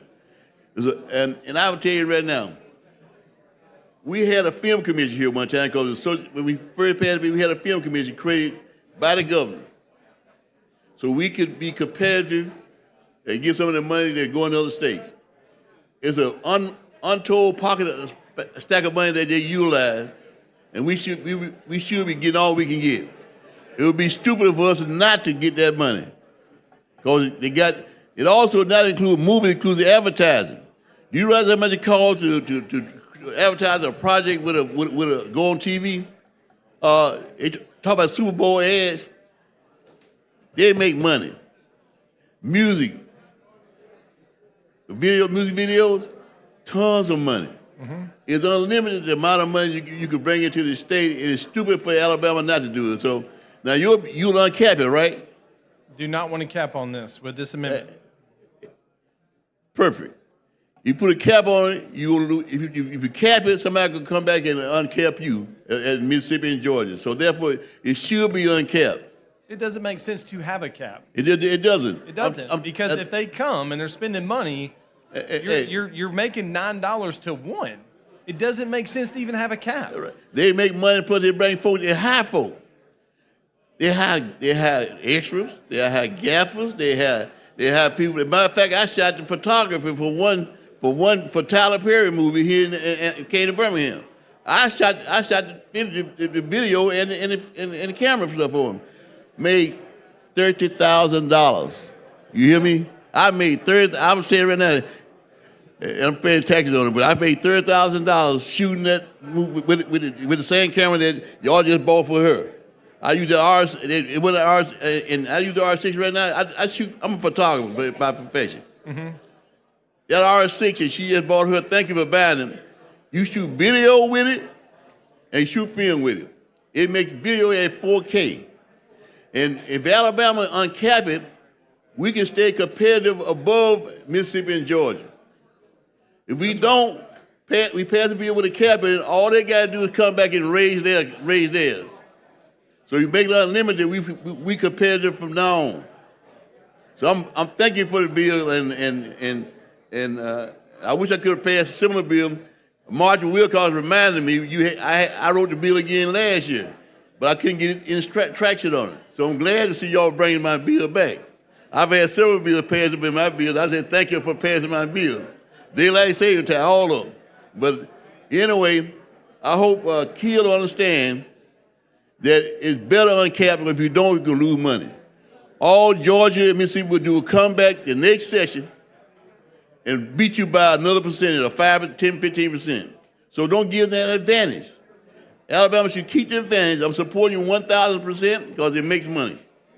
Untold amount of dollars. And Sam Jones will tell you himself, because they met with Sam Jones and myself at the hotel in Birmingham. They were shooting a movie in Birmingham at that time. And they had all the projections. They invited us to the set where they're shooting the movie, because I had sponsored the first Texas in the bill. And it's all that, and anyway, I had sponsored, they called me about the bill. So I wrote the bill with their help, and I couldn't get it passed down here last year, 2 years ago. I talked to Marty Wilcox because she had a film kind of thing. They asked me to talk to her and a couple of lobbyists. But I couldn't get any traction on the bill, so now that you got the traction, I'm telling you, don't cap it. If you cap it, you're going to come right back another year and try to uncap it. If you uncap it, you're competitive all the time. And I'm supporting 1,000%. I guarantee you, you shouldn't cap it. I'm going to beg Keel to take that amendment to uncap it because you make more money. And you won't have to worry about coming back and trying to beat Georgia and Mississippi every year. Because if you don't, they'll take your same bill like you did mine and raise it just a little bit more. And they get all the movies. And it's a big industry, you high job, you got gaffers, you got folks who do the photography, and I'll make money off of it. So I wanted to uncap because we lost movies. We don't get movies anymore. We get every now and then we get one. We don't get the big movies anymore. They go to Georgia, or they go to Mississippi. And we need another film commission also. We don't have one now. Lisa and Taylor tell you right now we need one. because to do the same thing you're trying to do. So I hope Kia take this amendment, please, uncap it, and let's move on and stay competitive in the film industry from now on. If you don't, you suck it high and titty. And that's what you're doing. And so when you got hogs, you breed them. The little bitty hog is skinny because he getting the last one. And no milk come out of that one. So therefore, we got to be Gentleman's competitive. time has expired. The chair recognizes the gentleman. Take it, Kiel. It's a good bill, a good amendment. Thank you. Representative Wilcox. We could have passed it last year. You did. We worked on it. Thank you, John. Thank you for the recognition, Mr. Speaker. I just want to give a personal story. In the early 1990s, in a prior life, I owned a car rental company, and my life intersected with Lee Iacocca, who was introducing a newfangled thing called the minivan.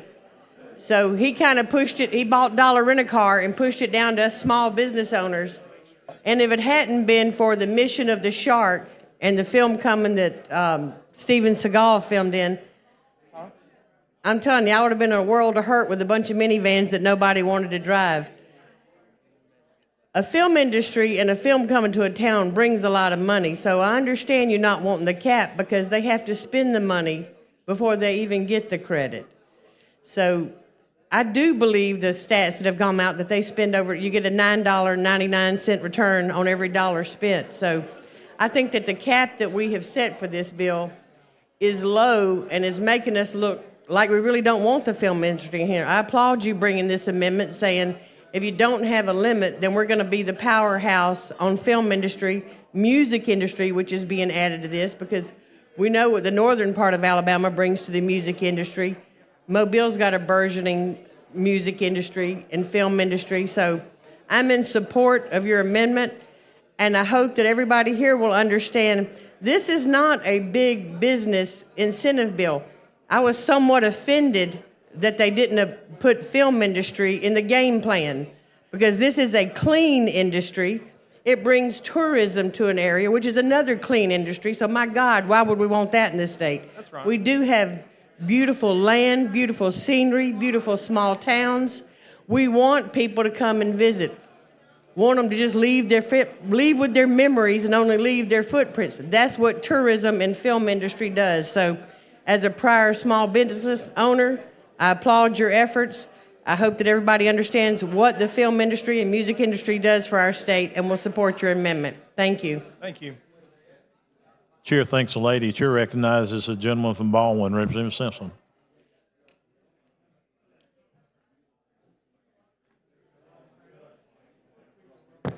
Thank you for the recognition, Mr. Speaker. Mr. Leader, Yes, sir.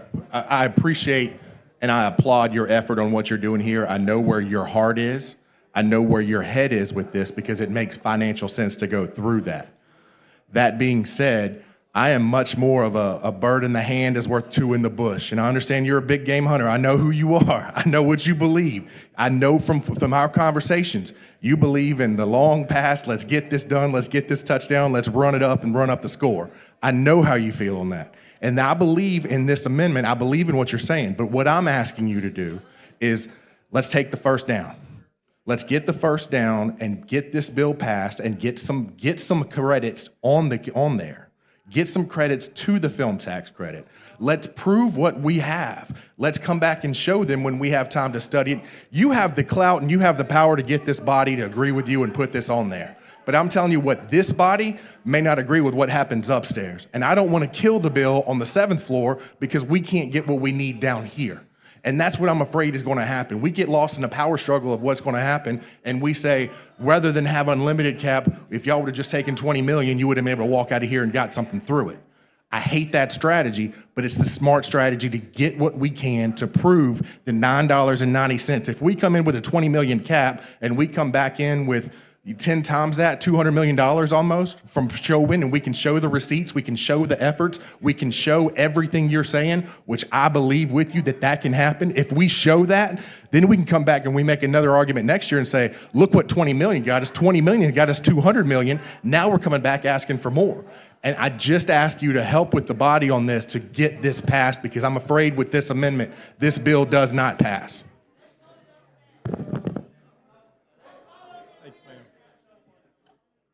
Chair recognizes a lady from Baldwin, Representative Fiddler. Thank you, Mr. Speaker. Appreciate the amendment, Leader Stodhagen. I guess my concerns are A, fiscally, making sure that we know what we're doing, fiscally. B, if we're going to start offering economic incentives like unlimited, maybe there's other ideas like helping our small businesses that have been, in this state for 30 years. We're putting out economic incentive plans to get new industry here, but what are we doing for our existing businesses? And then C, I'm a planner for growth. And as a Fairhope resident, or right outside of Fairhope resident, and been on the Planning Commission for 10 years, serving with the city of Fairhope, I can tell you, if you don't make sure you understand where your growth is coming for your town or your county, and for this instance, I think in our state, that we can go down a path that, we can become a victim of our own success. And I think that that is my main concerns. Growth. Your concern is success, bringing in dollars in our state.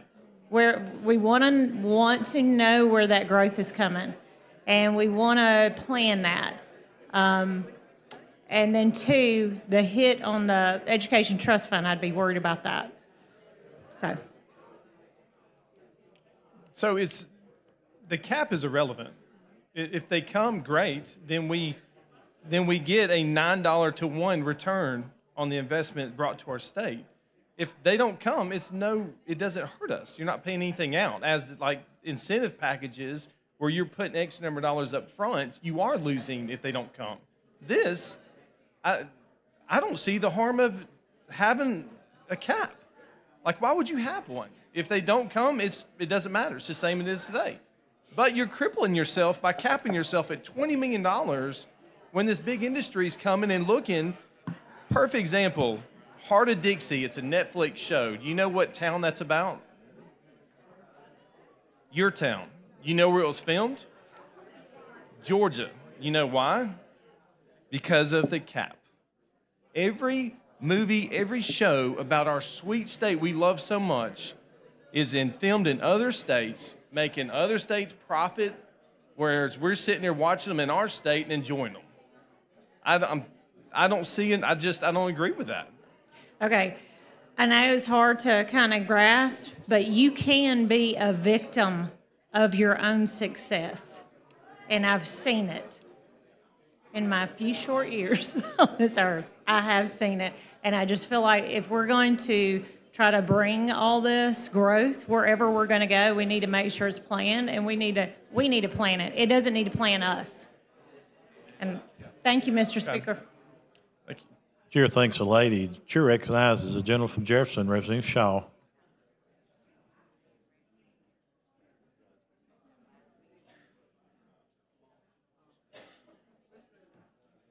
Thank you, Mr. Speaker. Representative, I support this amendment 100%. My prior life, I was voted on over $30 million in incentives just for our city. The question always was, well, are they going to come here anyway? Are we giving something away that we don't need to? In this case, we know they're not going to come here without these incentives. The only logical result of these incentives is upside. I mean, they're not going to come here without them. So there's not going to be a hit to the trust fund. There's not going to be a hit to state finances. I support this 100%. It's a no-brainer to me, and so I appreciate you bringing it. Thank you, sir. Thank you, Mr. Speaker. Chair recognizes the gentleman from Marengo, Representative McCampbell.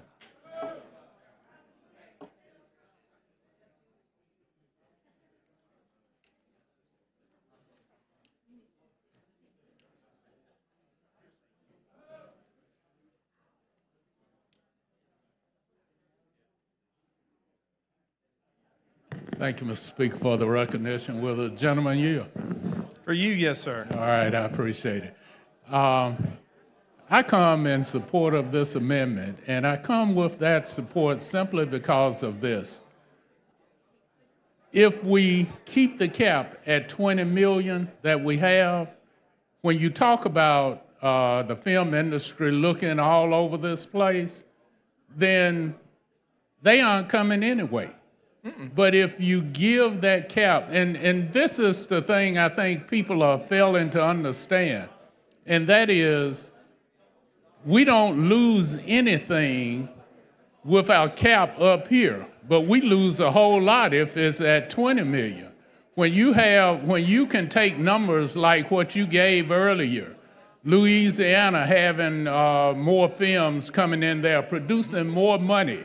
That's more money that's coming into the Education Trust Fund. Correct.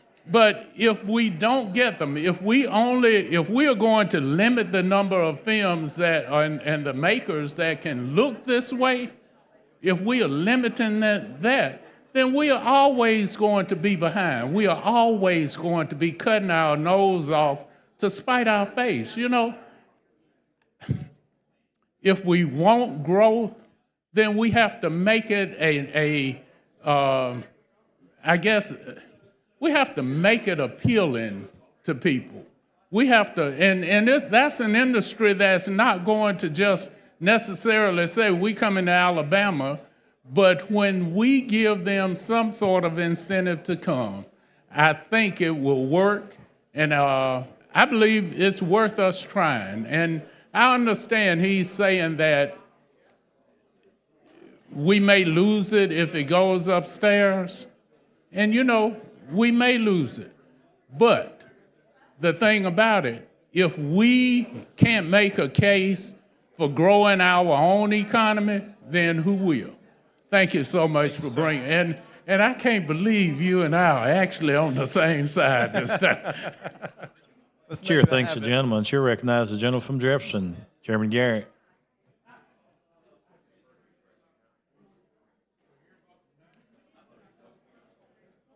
Mr. Leader. Yes, sir. Will you yield? Yes, sir. So I guess people are wondering, what do you think? What do you think? And I guess I'm just being honest. I don't know what to think about unlimited cap. I've never actually considered that. I guess my conservative nature, and I know when Secretary Canfield came and wanted to talk about the Jobs Act and Growing Alabama, he wanted an unlimited cap, and we pushed back for a lot of reasons. You've articulated why you think that's not the same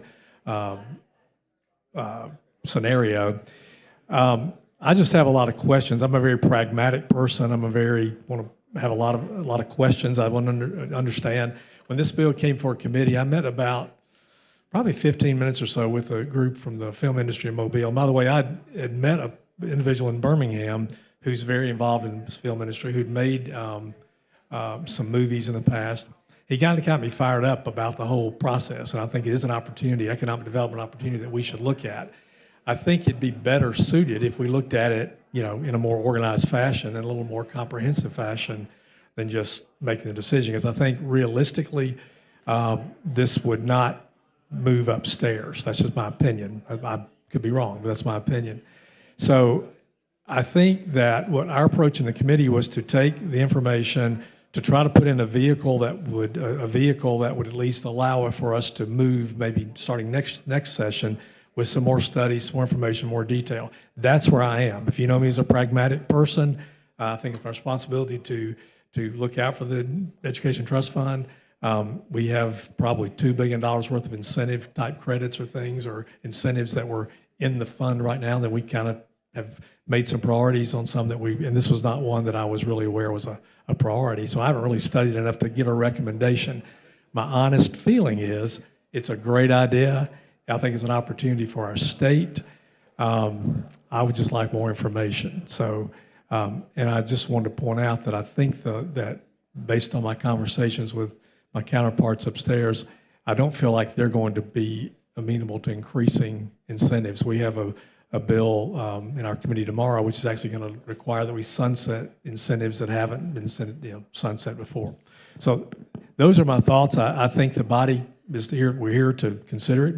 You obviously have a lot of support.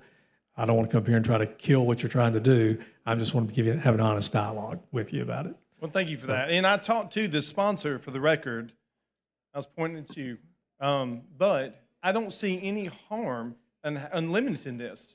If they come, great. Then ETF benefits from it. If they don't come, guess what? It's status quo. Well, it's the same thing. It doesn't hurt us as a state. So that's where I'm having confusion. I understand the mindset. I think the reality is, all these incentive bills, whether they're whatever they are, the same logic can apply to a lot of things. We've got, for example, Representative Leader Daniels' overtime bill, which I hope the Senate moves. The same thing. That's a great deal. That's the same type thing. That the money they get, the money that we forego in taxes, we think we'll get that back. But I think to know that, you've got to have some analysis. We got to have some modeling. I think I would look to LFO. They always come up with things I don't think about in their analysis. Even with the grocery tax, they've come up with some scenarios I didn't figure. The logic makes sense. I can just tell you though that every tax incentive that I've been associated with since I've been down here, the bills are never thin; they're thick. There's all sorts of some different provisions and exceptions and scenarios. And I can tell you too that you got to be careful when you look at the taxable income. Companies are good. There's a way to the tax plan so you don't have to pay taxes. I mean, there's a lot of different that they could do some things that would not result in what you think is going to happen. I just need to run all those traps in my mind. That's what I would have to do to support the bill. Others may have a different viewpoint. I get your logic, but I think with pretty much every credit, every incentive we always have a parameters. I think that's for a reason. So I'm not going to argue against your bill, but people want to know what you think. That's what I think. So I'll be happy to answer questions or elaborate further if you want, but I just want to have an honest dialogue with you. All right, thank you. Chair recognizes the gentleman from Mobile, Representative Brown.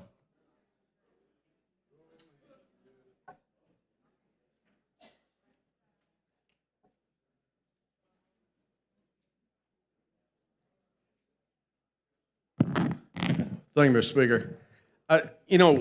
What I see this piece of legislation as, it's a come home bill. And what I mean by that is, where my district is, we bump up against Mississippi. I can get in New Orleans in probably 45 minutes, an hour.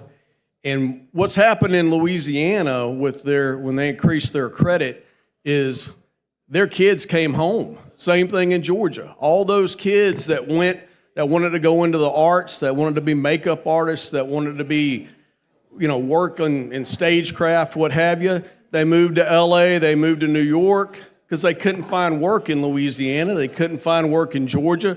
They came back home. So what this bill does to me is it gives an opportunity to our kids to come back home and work in their home state of Alabama. It's an opportunity. Where we are now, we are not competitive. It's skewed. If you look at studies, the studies are skewed because what we are drawing, we're not drawing the major multi-million-dollar movies because our credit is not appropriate. If you want to shoot a big blockbuster movie, where are you going to shoot it? You're going to shoot it in Alabama that has a bad credit, or are you going to go to Georgia, or are you going to go to Louisiana? You're going to go to those states where you have a better opportunity to spend major money. And I will tell you this from experience that I have seen firsthand, when they come in and they shoot a movie, they hire literally a major movie or a TV series. They hire hundreds, if not thousands of people. And we're not talking about actors. We're talking about carpenters. We're talking about food services. We're talking about those individuals that came home and are makeup artists that are, it goes on and on and on. And what Leader Stadhaken referenced earlier, I have the city of Bala Battery in my district where Forrest Gump supposedly lived, but he didn't live there. If you go to Bala Battery, you don't see anything about Forrest Gump because they didn't shoot Forrest Gump in Bala Battery. And it's a shame because we should have been able to cash in on all those tourism dollars and all of that money by shooting that movie in our home state. There should be Forrest Gump things coming everywhere, but you don't see it because we can't be proud of Forrest Gump because there is no Greenbow, Alabama, and there was no Forrest Gump that was shot in the state of Alabama. I applaud you for this because what this is going to do, it's going to make us more competitive against Georgia and make us more competitive against Louisiana and try to bring our people back home to the state of Alabama where they can get good paying jobs. So thank you. Thank you, sir. Chair recognizes the gentleman from Houston, Chairman Lee.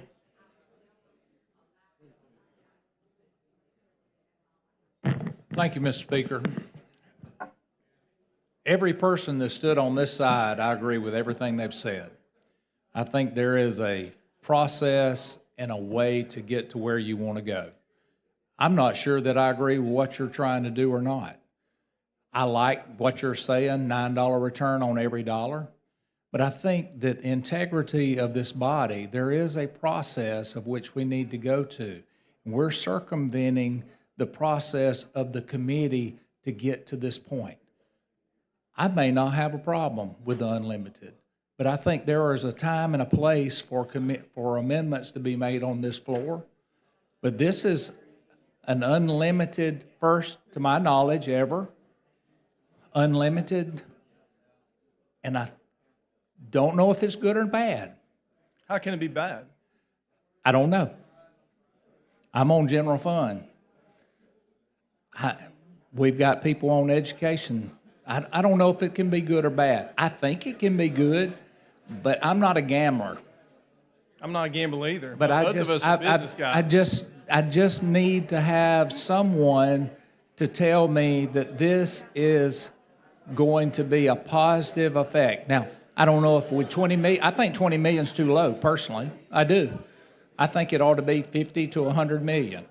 But I'm one of those that takes small steps at a time. And let's see, we've done that. We've done that with our budget back in 2010, trying to make some arrangements and trying to get our money to where it should be today. And dang, if it hadn't paid off. So in this research, Louisiana is $130 million above our cap, okay? Their return is $200 million. So ours is 410, theirs is 660. So even with $130 million of a difference, it didn't make that much of a difference in return. Don't disagree. But don't you think something of this significance should go through the process of our committee? There's not one person in this room that's not on a committee. Anybody that's on a committee would think that they would not be happy with trying to bypass. Oh, Lord. Thank you. There would not be one person in this room that would be happy to know that someone bypassed their committee to get to where we are today. I'm not saying this bad. I'm just saying it needs Doing to go a floor amendment of this magnitude. We've never had an unlimited, to my knowledge, an unlimited tax credit. Correct. But for the record, I'm not on any of those committees, so I'm not going to show up. Well, that was by your choice when you ran for your position, you did. But the thing is, what's the harm? Well, it could be a big harm. I don't know. That's the question I don't know the answer to. But the process you're talking about is what we're doing in this room today. Well, it right? is, but I mean, we have nobody's put anything in front of me to show me what this is going to affect. I'm not debating whether it's good or bad. I'm debating the credibility of our process and trying to get us to a point to where I may want to be where you are. Yeah, I'm one of these, I have to be, I've got to do my work, I've got to do my look and study on it.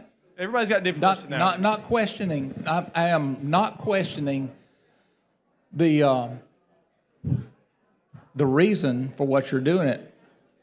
If this passes, I hope and believe that there's a possibility it can happen. But I'm not there to vote and to support this. The word unlimited scares me to death. You weren't here whenever we had no money. We've come from a long way, and there's a few of us that are still left that have sweated blood, sweat, and tears to get to where we are. And that word unlimited scares me to death. I mean, I would think if I were the education fund, he handled it much better than I did. Well, the thing is, if we have a cap of $200 million and we hit that cap, what if it could have been $300 million? Then we're selling ourselves short. But if they come, great. If they don't, there's no money going out. So that's the thing that I'm here to put Alabama first. I'm here to put I am us too. first. There's nobody that bleeds. And to get us above where we're at on this crippling cap that we're talking about right now currently. And that's Scott's why right now. So I don't see how this could hurt our state. I don't see how having an unlimited cap could hurt our state, because if they don't come, guess what? We pay nothing out. Whereas I voted on the incentive bills on this floor where we are putting money out. Okay, well, that's good. If it passes, so be it. If it doesn't, so be it. I just felt like the integrity of the process to me is that important, that we go through and get the homework done to make sure that it goes through the process. I've seen bills come through that are great bills, and it took 2 or 3 years and some education on everybody's part to be able to get it through a committee, and at the end of the day, it was the best bill that was ever there. Whether it's unlimited or not, I don't know the answer. I'm not here saying it's a bad idea. I'm just saying with that magnitude of a change, that there should be some sort of process to get to that point. I hate to kill the man's bill, period, because of doing something like this. Representatives worked too hard to get it to this point for it to go to the Senate and it to get shot down. I don't know if that's the case. That's just what I'm told. I'm just saying, I think you've got an idea that we can grow on and make it happen next year. But let's start at day one and go through the process and make it happen and make Alabama the best state in the nation to come to a move in. Thank you, Mr. Speaker. Chair thanks the gentleman. Chair recognizes the gentleman from Etowah, Representative Lipscomb. Thank you, Mr. Speaker. So if we were to pass this as an unlimited cap, it goes upstairs. Correct. After we pass the bill. The Senate could theoretically adjust it to their liking, right? They could. Senate's been known to do that a time or two. If they choose to do so, but they might like what they see. They might like it. So why not? The temperature of this room is, let's pass this amendment, send it upstairs. Go through the process. Go through the process. It's absolutely. I'm all in. Let's vote yes on this amendment. Chair recognizes the gentleman from Jefferson, Representative Garrett. Thank you, Mr. Speaker. Not here to argue. I just forgot to say 2 things before. One question I would have is that we've never hit the cap before. I realize it's probably because incentive is not as attractive as others, but that was one question I had. Before we raise a cap, you'd kind of want to know that it's, working or whatnot. So that was one of our thinking. The other thing that I wanted to just clarify is several years ago, we made the decision to make tax incentives on a pay-as-you-go basis. So we are not paying tax incentives to companies before they earn. So like right now, what has to happen if a company gets the tax incentives under the Jobs Act of Growing Alabama, they have to have performed before they get it. So we're not doing that in advance. We used to do that. That's why we're trying to sunset some of these credits that have not been sunsetting. We now have a policy where we sunset credits as we pass them, and they're all pay-as-you-go. So I just want to clarify that. Okay, thank you. Chair recognizes the lady from Jefferson, Representative McVan.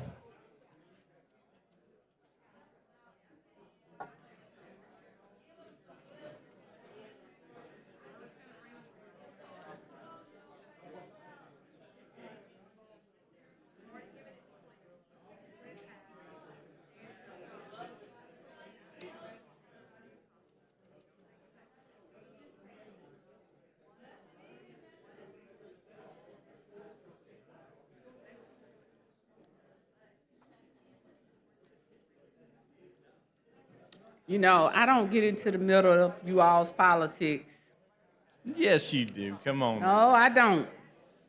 When I stand in this well, I stand here to fight my own battles.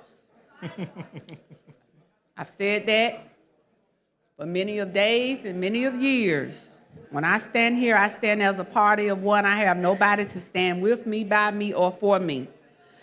But I'm strong enough that I don't need anybody to. So that's the beauty of it. And that's why when I come here, I equip myself with the 27th number of Psalms every time I walk in this building. But with that being the case,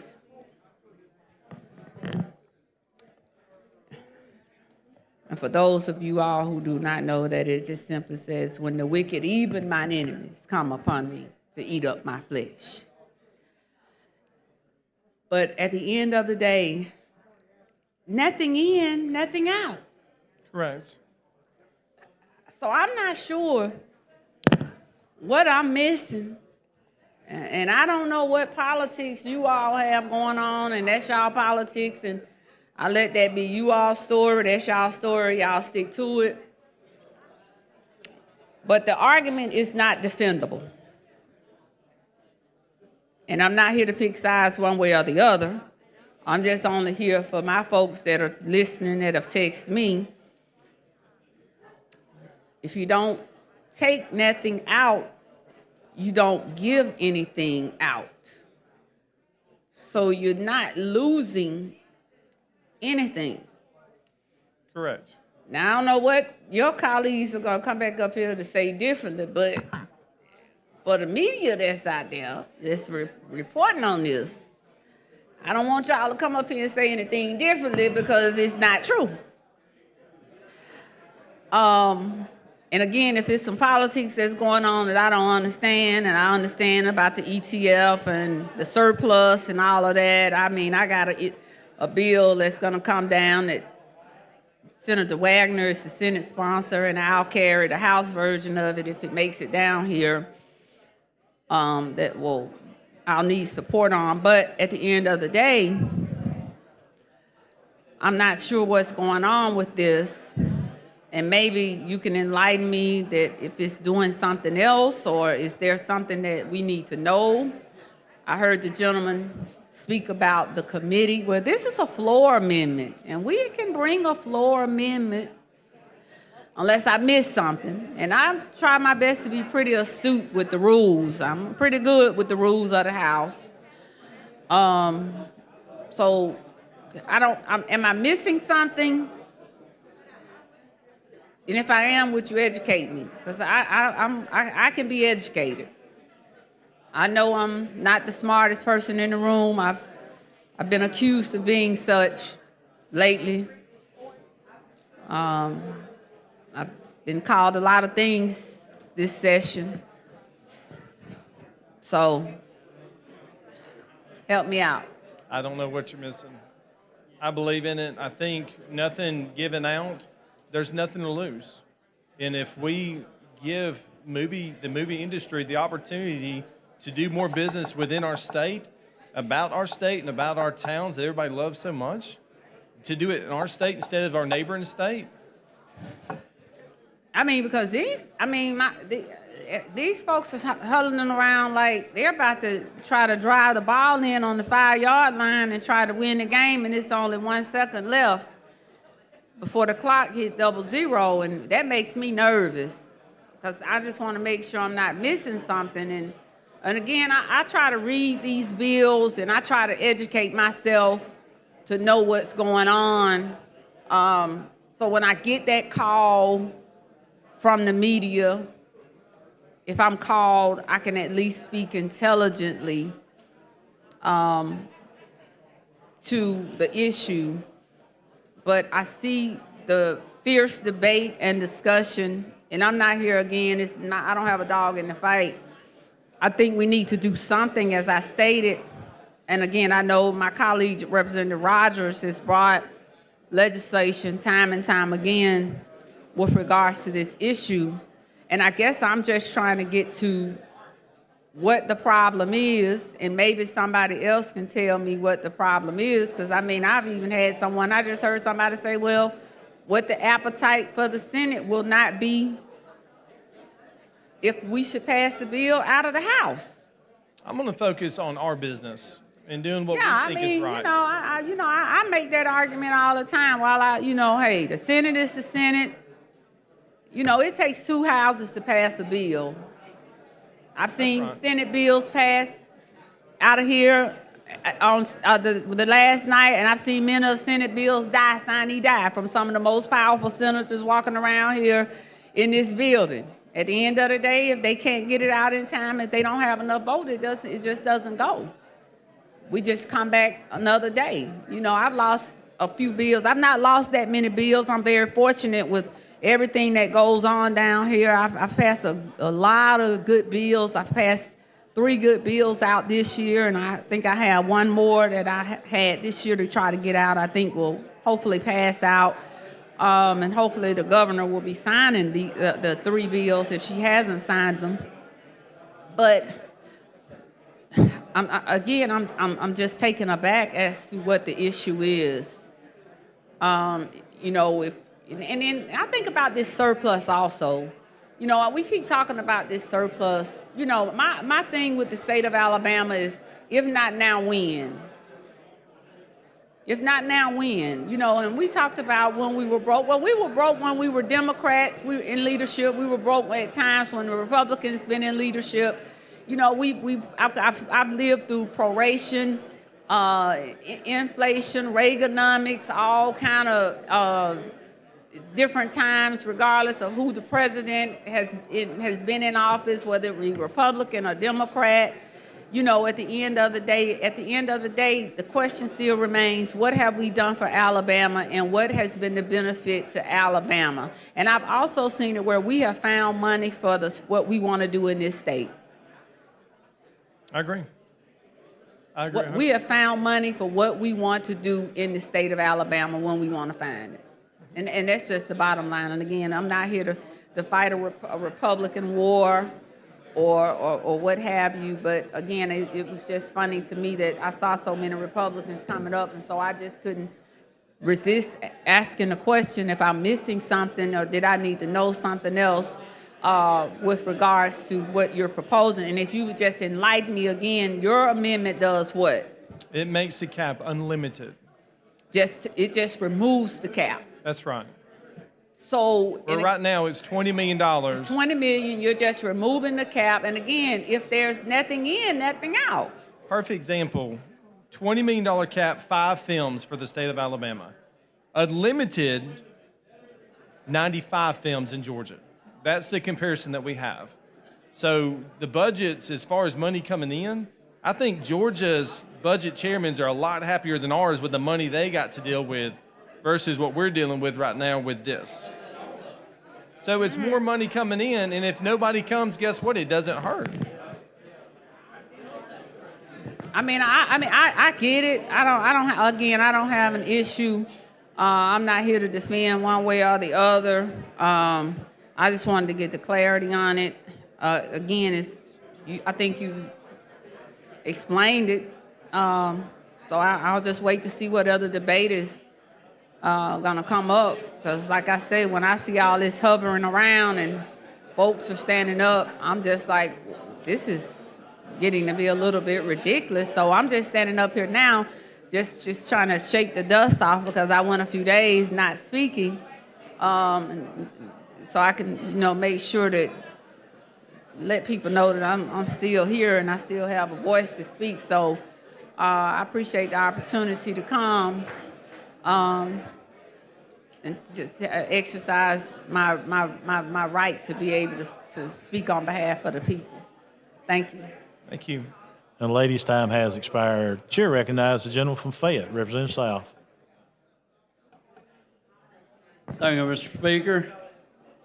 Representative, so prior to you being in the body back in 2016, we kind of went through a process of studying some of these tax incentives, okay? And all of that kind of started in and around the historical tax credit, and we let that sunset one year, brought it back the next after some studies were done. And in those studies, there was a study to be done on the historical tax credit, the new market tax credit, and the entertainment industry incentive program. And I just want to read real quick the summary of how they graded out our industry tax incentive program. It says the Alabama Entertainment Industry Incentive Program is associated with a number of production activities, but is not clear how many of them would have proceeded without the incentive program. It is also clear that the economic benefits are very small for an incentive program of this size, resulting in a per-job costs that are very high. The program is certainly well structured when compared to similar programs in other states, but this is not enough to result in an efficient and worthwhile program. Program benefits almost certainly accrue to non-resident production companies and their employees, and economic benefits at the local level are relatively small and short-lived. The state could almost certainly generate larger and more enduring economic benefits to the state with an alternative use of taxpayer dollars that is more closely linked to stated economic development goals. And we got graded as a D through that program. Now, what I will say, in addition to that, they did set out some kind of bullet points on how we could improve the program, of which we have not addressed to this point. And so I just want to bring that to you today in that I don't think the return is quite what you believe it to be as far as the amount that's brought back in once these incentives go out. The new market tax credit had a similar grading. The historical tax credit actually had a significantly higher grading. We let that one sunset and brought it back the next year in a little bit different form based off the suggestions. So when from was these that reports. done? 2017. Okay, this was done January 2023. Okay. So recent. Yeah. I mean, that's how many years ago? That was six years ago. 6 years ago. Yeah. So I mean, and you can get different research. Absolutely. You can get whatever you want a study to say, but I'm just saying that there are some issues there that have been, because we haven't changed anything with this incentive program. Again, you can make anything look like what you want it to. That's right. You know, when it comes to polling a report or any of those things, and highlight the specific areas that you want to. But I just wanted to bring that before the body today to make sure that we know what we're getting out of it. Okay, appreciate Thank it. you. Chair recognizes the gentleman from Madison, Representative Witt.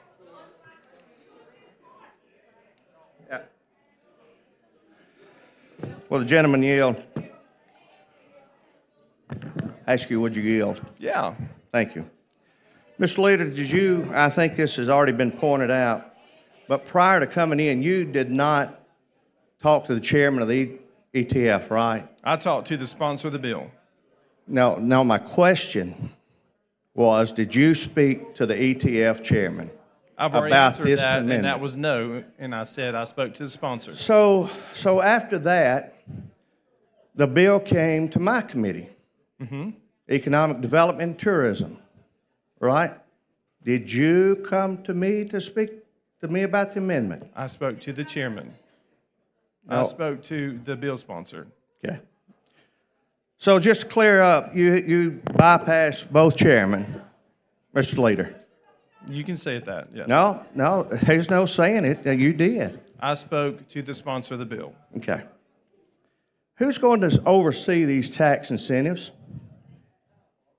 Who's going to oversee it? What department? What department oversees it now? Oh, I know. I read the bill. I read the bill and I worked on it for 2 months. So it'd be So the you same tell me. exact. It'd be the same exact who does it now. And that would be? I don't know. So we're doing an unlimited cap to be monitored by a department that you don't know? We're doing an unlimited cap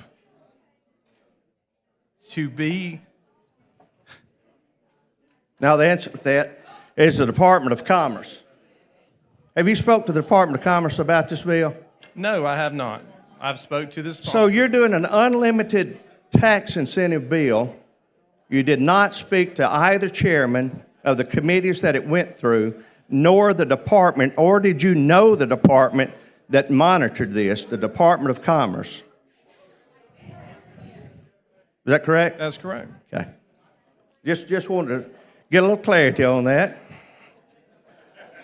Make sure that I was following this. So how will this tax incentive actually work? You tell me how the tax incentive works. What will I have to do to get the tax incentive as I'm a producer in the movie industry or the music industry? Well, that is going to be a question for the sponsor. I am just bringing the amendment to make it unlimited. Okay. So we don't know the answer. I am bringing it to make it unlimited. Okay. All right, so look on page HB 429, page 7. I have just my amendment. All right, Up here for just so you just have the amendment. How are we going to address the music incentives? That'll be something the sponsor addresses. So in our land of free money and taking it out of the ETF, we just said that this is just the music industry and the film industry and AI. It's unlimited. So let me ask you this: I'll answer. What are you taking out? If a movie doesn't come, what are you taking out? Do you know how many people work in the film commission in the state? But how many? No. Do you understand the film commission in the state of Alabama? But if they don't come, what's taken out? Again, the simple question was, do you know anything about the film commission in the state of Alabama? The answer to that is you do not know. Okay, they have very limited staff. Okay? Matter of fact, the director works part-time. Okay, and I even spoke with a sponsor regarding this bill, worked on it since February, maybe longer than that, to try to get a bill that So you're in favor of the bill? I'm in favor of the bill as it is, not with the unlimited cap. Okay. I told you, I told the sponsor, and I have been very, very clear in all of my conversations that I would work with anyone that wanted to create a film industry in the state of Alabama. Okay? Let's grow it the right way. Do it the right way. We even talked about rolling it out of the Department of Commerce because guess what? They really didn't even want it. And you're going to put unlimited tax incentives on them, burdening them with I think it has 2 full-time employees and a part-time director, unlimited. Would they not be able to hire more with more income coming in? If you have more revenue coming in, would you not be able to hire more to Yeah, that's good. Yeah, that's all. So anyway, that would be up to them if you put that burden on them. I'm just saying, if we raise our cap and entice, we want people to come to our state and do business. And I completely agree with you. How would and it that's hurt exactly that's exactly the bill that I want. And I had made those comments to you, made those comments to the sponsor that we would work on this bill to get it right. We would look at increase the caps appropriately as time goes by. Next year, let's look at it again. And let's see if we could not carve out the film commission and absolutely do it the right way. I just don't understand what hurts. If it doesn't matter if it's 500 million. But basically, though, you've come up here and you just said, I just want unlimited caps. For this, yes. And here's the thing. My argument is, what's the difference? If we bring in $800 million to the state of Alabama through the film industry, do you not think that benefits our state?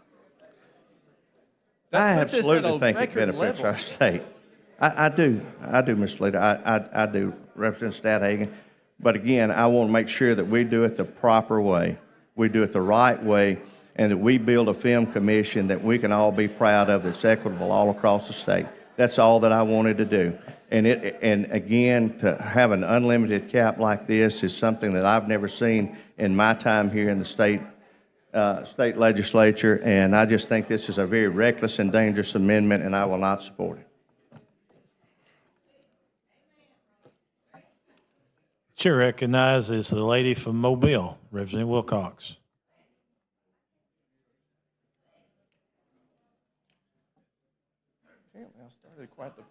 Thank you, Mr. Speaker, for the recognition. I think the comments about commerce not recognizing this, not being interested, is more of a pock on Commerce Department in this state. I will answer some of Representative Witt or Chairman Witt's comments in that in Mobile, Eva Golson was my dear friend and managed the film industry. They vet it very carefully. They also have to spend the money and turn in the receipts to get the credits. I find it offensive that they talk about how this benefits out-of-state production companies. I do view this as a vehicle to grow in-state production companies. And it doesn't just mean big business, it does serve small business in this state, and it serves small business in a big way. When I was in business, all I wanted was work. I wanted to earn a living. I didn't want any handouts. I just wanted work for my staff and my company where we could produce a payroll. So I've heard some of the chairmans, even from the Senate, come down and say, we're just going to kill it. I think we lose sight that we're servants of the state. We shouldn't let our egos get in the way of what our position is. So as long as we bring good ideas, and I find it offensive that we're arguing amongst ourselves of the Republican Party. We're not arguing. We're having an intelligent debate with our views to be expressed. So I don't view this as me arguing with any of the chairmen. I don't view this, your amendment, or my speaking in support of it, as being disrespectful to the chairman. I promise you, I'm one of the committees that the license plate committee has been overlooked by this entire body on several occasions. But for the good of the body, we go forth and we move on. So let's check our egos. Let's think about what brings business. And it's not an unhealthy debate. So I think that the process that we have is called the conference committee. When the Senate and the House disagree, we go to conference committee. We don't kill things. If somebody individually killed things, then they should be brought the attention to what is their motives. So thank you so much for your time and attention. Just to answer those few points. Oh, we need to keep talking.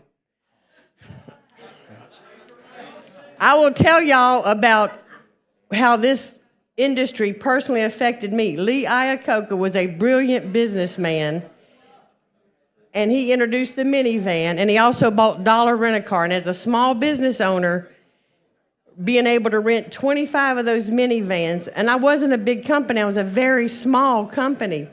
So it affects the restaurants. When they need furniture, they don't send out of state for the furniture. When they need houses to rent, they rent houses in our state, in our cities. So I believe that this incentive package, like he says, you may want a cap on it, but vote on that. Right now we have unlimited. They have to spend the money and turn in the receipts. That, my friends, is the check and balance on this particular incentive package. We have a lot of incentives that we give for industry that may or may not be good, but we all voted on it last month saying it was a good thing, that we want industry. This is clean industry that feeds clean tourism industry. That's my background. That's what I did my whole life before I came here. So I can tell you it does affect us. Our regions and our state will make money. If we lowball it and come in with a small, I swing big. When I was in small business, some mistakes did make mistakes. But on this, I don't see where the downside is. I happen to agree with Representative Stodhagen, Leader Stodhagen. If they don't use it, we lose nothing. If they don't come here, we're not losing anything. It's not like we're deducting the money out of the ETF. I'm thinking something else. Go one more time. Pardon me? What'd you say? I'm sorry.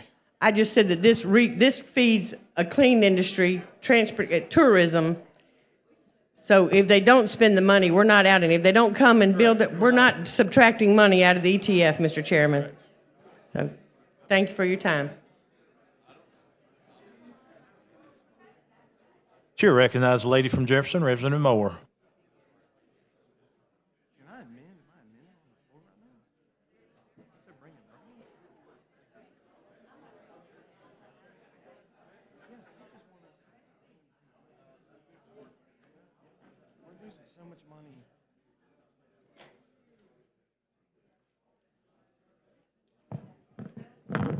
Thank you, Mr. Speaker.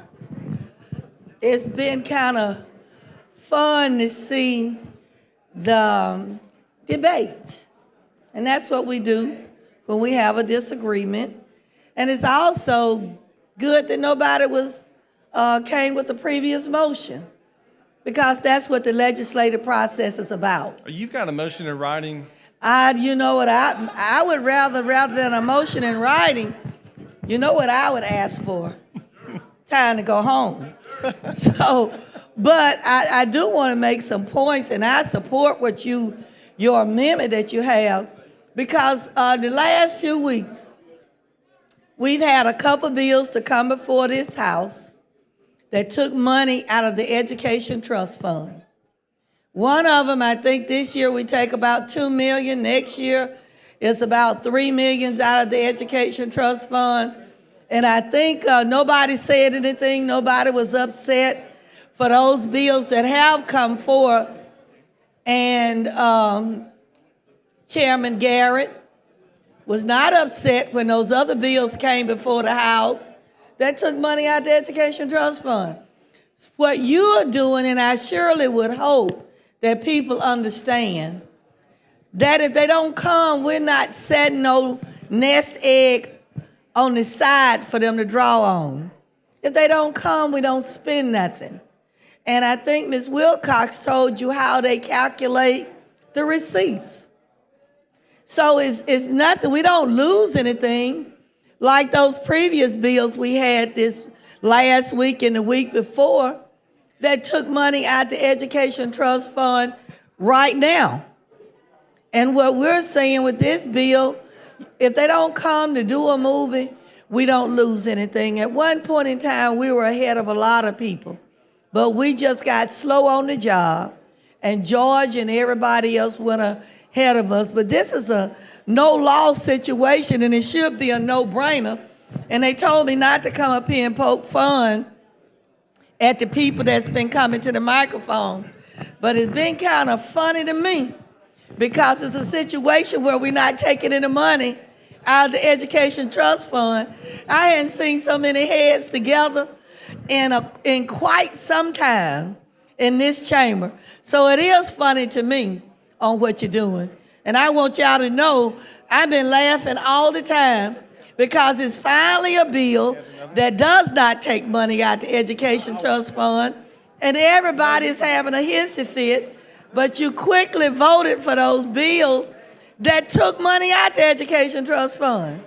We've had 2 bills that took money out the Education Trust Fund. I don't understand y'all reasoning. This amendment doesn't take anything from the Education Trust Fund. And look at them walking. I want y'all, this is the movie right here. This is that movie. We're gonna use this incentive to make on what happens in the Alabama chamber when you bring a bill that does not take any money out the Education Trust Fund. We go through a state of confusion. Thank you, Mr. Speaker. I enjoyed this few minutes.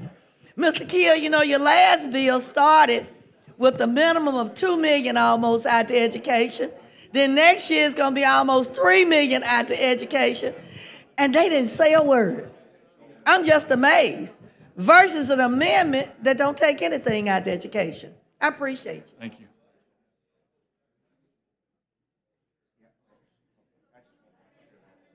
Chair recognizes the gentleman from Cullman, Representative Shedd.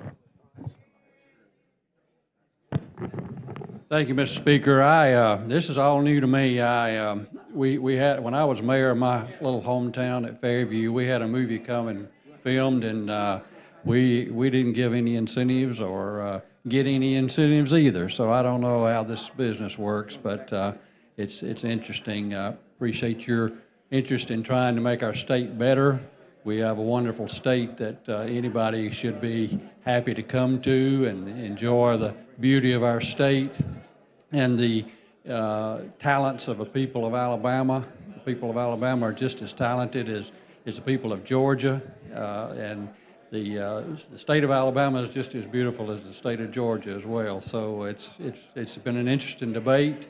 I know that we all have differences of opinion on what we need to do, and it's good for us to have an exchange of ideas and thoughts, and have a difference of opinion is okay, you know, as far as I'm concerned. So I wasn't on your committee that this bill came through, so I really wasn't as familiar with the bill as maybe a lot of people are, but I'm happy to see the body experiencing what we have the opportunity to experience, and that's to debate good points of views and bad points of views and that sort of thing. So they made a movie in your town?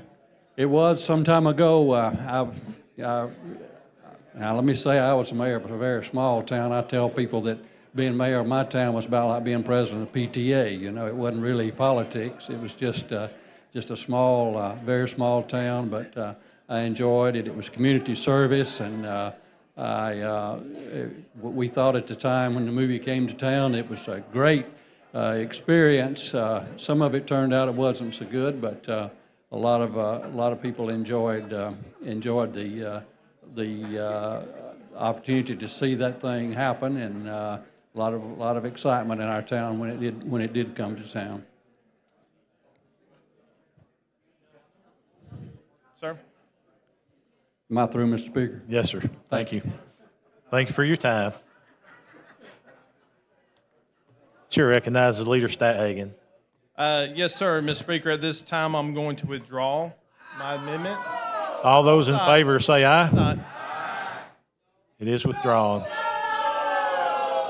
The chair recognizes the gentleman from Morgan, Reverend Stat-Hagan. Thank you, Mr. Speaker. I'm going to add another amendment. Clerk, see the amendment. We're still waiting on the amendment. Can I write it on a piece of paper? You care to explain the amendment? Yes, sir. We're going to take in mind our good debate today and some of the concerns, and we're going to do an amendment with a cap of $50 million.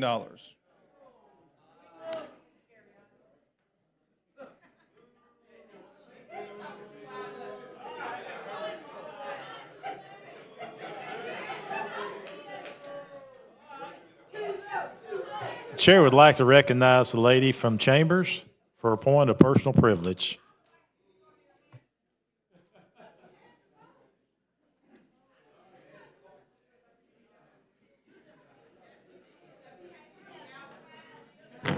Thank you, Mr. Speaker. Body, I'm going to ask for your attention. Thank you. Last Thursday morning, during the ALCAP breakfast, Dr. Harry Reeder came and presented a wonderful, encouraging message to all of us. If you don't know, he's the senior pastor of a 4,000-member church. Imagine walking in a room with less than 30 people, driving 2 hours to come and get nothing for it. But he spoke, and he gave us a word on leadership and servanthood. I want to read the scripture to you. It comes from Hebrews 13:7. It says, "Remember your leaders, those who spoke to you the word of God. Consider the outcome of their way of life and imitate their faith." 2 hours later, he was in a car accident that took his life. Those were the last words that we're aware of a message that he gave. And it was right here to all of us, because I'm delivering to you the last words that he spoke. So we need to remember his family. Now, I want to tell you something. He wouldn't trade places. He wouldn't come back. But it's hard on all of us. The ones of us that heard his last message, we're sitting there trying to remember everything he said. His family, his church family, his children, his grandchildren. We're the ones that suffer. But he wouldn't trade places. So what I'm going to ask you to do is us to just have a moment of silence for this man that impacted so many people before he left here.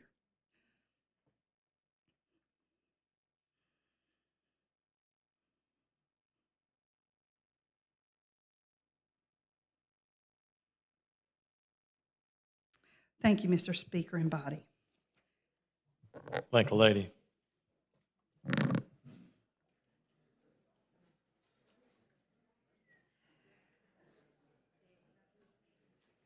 No lights? Chair recognizes the gentleman from Jefferson.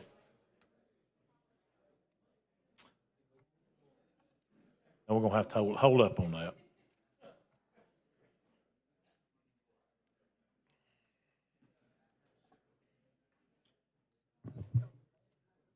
Thank everybody. While we're waiting on the amendment to come forth,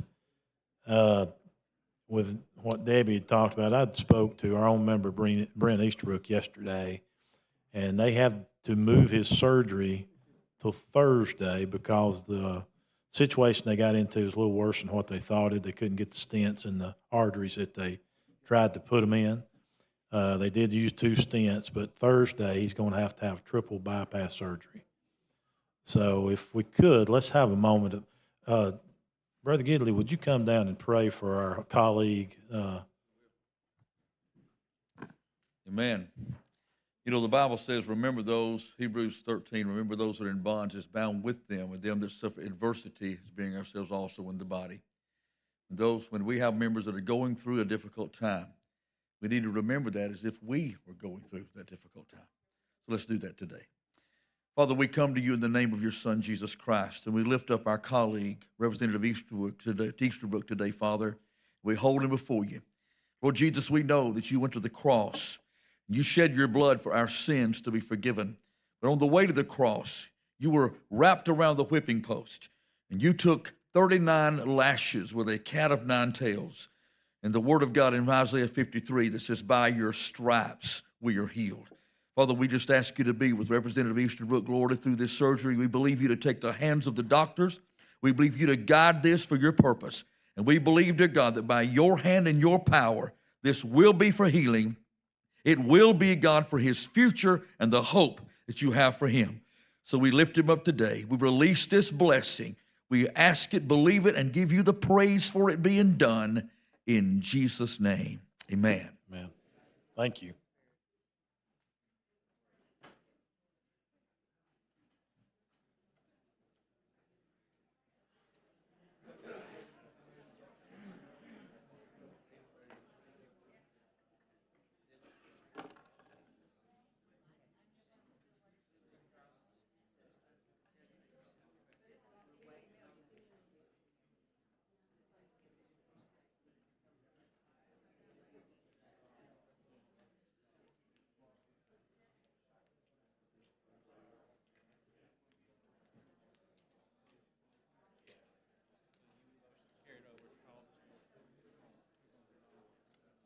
Mr. Speaker, I make a motion to carry the bill over to call the chair.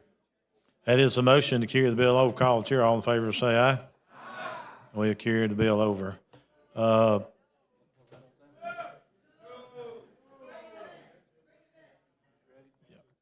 Let's get it. We got a message from the Senate.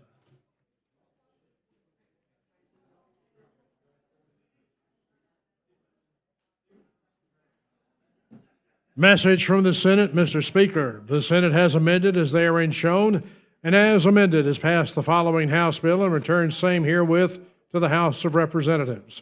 House Bill number 41 relating to the teachers' retirement system. Chairman Reynolds.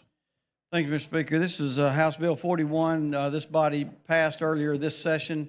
It was amended in the Senate. As you recall, I was trying to increase the post-retirement return to work salary cap from $37,000 to $52,000 to get more workers back into Alabama jobs.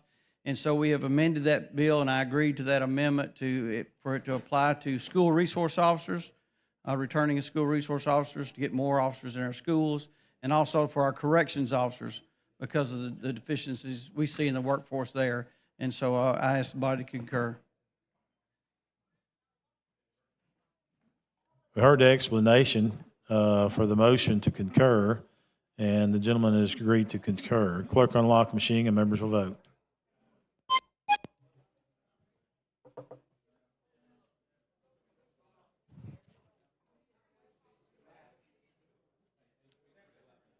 Clerk unlock machine, record the votes, 102 ayes, 0 nays, and the concurrence has succeeded.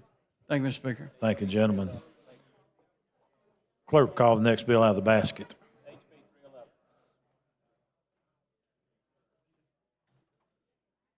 Message from the Senate. Mr. Speaker, the Senate has amended as therein shown, and as amended has passed the following House bill and returned same herewith to the House of Representatives. Chairman House Baker. Bill number 311. Chairman Baker, you're recognized. Thank you so much, Mr. Speaker. Members, this is a bill, a solid waste bill involving criteria for any type of application for a existing landfill, and that landfill being modified, stating the criteria that it would have to go back to the local government for approval. And with that, there was an amendment that I do concur with. That amendment would require that if it's over 50% of the existing facility that was already approved, then that would require that it go back to the locals for their approval as well. You've heard the explanation, and the sponsor has agreed to concur. The chair recognizes a lady from Madison.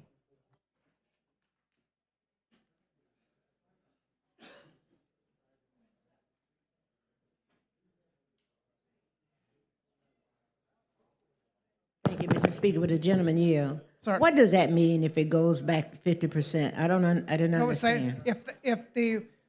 in an application to modify an existing landfill, if it's more than 50% of what was the existing facility that had been approved in the application, there's two things. This gets a little into the weeds. It's where there can be what's called then the disposal acreage, and then you have then the actual facility acreage. The disposal acreage. Disposal acreage is where they actually opened up cells where they can be putting the debris or whatever Okay. in that Right. landfill and such. The other parts of the facility where it's not necessarily that is at that point in time where it's acreage that can be opened up or utilized, but it is part of the facility, the application that was approved by the locals. So if it goes above 50% of what was of that actual facility, then it has to go back to the locals. For Is that 50% after the disposal portion has been utilized, or is it 50% of what's 50% left? of the acreage of the facility as it was originally it- then approved by the locals. All right, thank you. Thank you. Chair thanks the lady. The question for the body now is concurrence on HB 311. Clerk will unlock the machine and members will vote.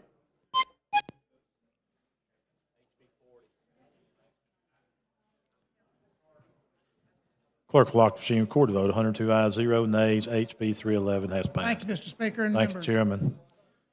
Clerk, call the next bill out of Senate. Message from the Senate, Mr. Speaker. The Senate has amended as therein shown, and as amended has passed the following House bill and returned same herewith to the House of Representatives. House Bill number 40 relating to retired judges and justices. Chairman Hill, you're recognized. Thank you, Mr. Speaker. What this amounts to, the amendment they put on says that when you recall a judge and put him on this part-time employment, he is no longer subject to the ethic reporting that an elected official is subject to, and I concur.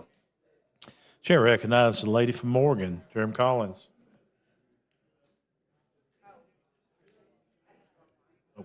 Okay.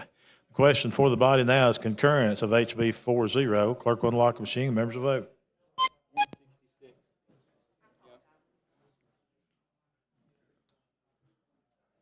Clerk will lock the machines, record the votes. 102 ayes, 0 nays. HB 40 has passed. Thank you, sir. Appreciate it. Next Senate message. Message from the Senate, Mr. Speaker. The Senate has amended as therein shown, and as amended has passed the following House bill and returned same herewith to the House of Representatives. House Bill number 166 relating to alcoholic beverages. Representative Moore. Thank you, Mr. Speaker. When it got to the Senate, there was discovered that there was a typo. It said tab, and it should have said table, and so that's the only change. You've heard the explanation. The sponsor wants to concur. Clerk will unlock the machine and members will vote. Yes, I do want to concur.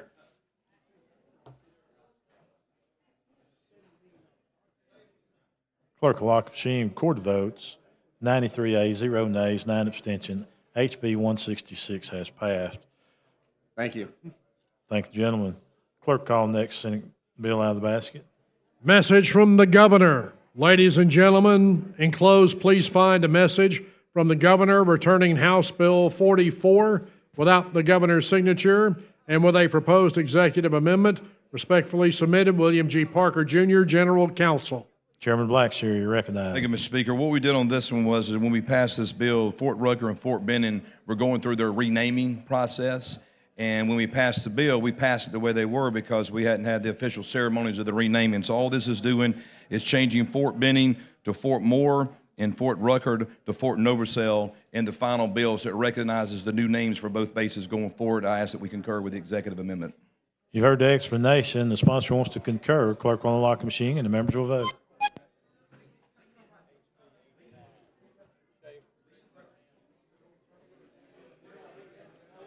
Clerk will lock the machine, record the votes. 99 ayes, 0 nays. HB 44 has passed. Thank you, Mr. Speaker. Thank you, gentlemen.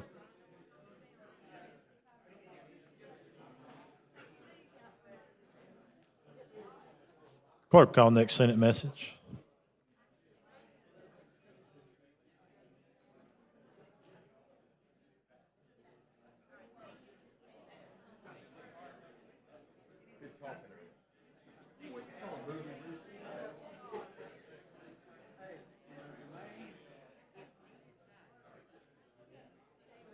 Message from the Senate, Mr. Speaker. The Senate has amended and therein shown and as amended has adopted the following House Joint Resolution and returned same herewith to the House of Representatives.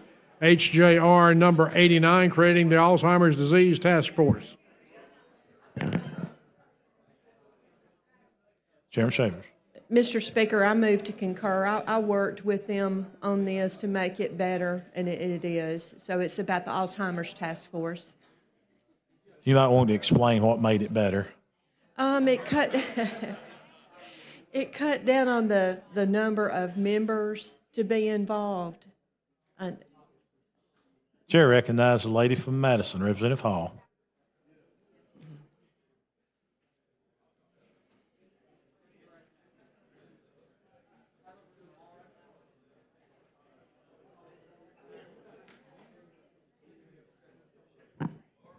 Thank you, Mr. Speaker. Virgil, so thank you. I appreciate the work that's been done. So tell me exactly what were the members and what did they cut? Well, it was very lengthy, and I was not prepared. I just got the message when we all did that. They didn't give you a copy of it? Yes, ma'am, but I didn't know it was coming up right now, so it was a surprise to me to. But there were quite a list of members. It was the taken from the first task force that met. Such as like mental health, the mental health department, people that worked in different agencies. Yes, ma'am. So did they cut any? Did they remove any of those members? Do you all have a copy of that bill back there? Yeah. Yes. Those in particular are still on there. So was it like community organizations? Do you have it?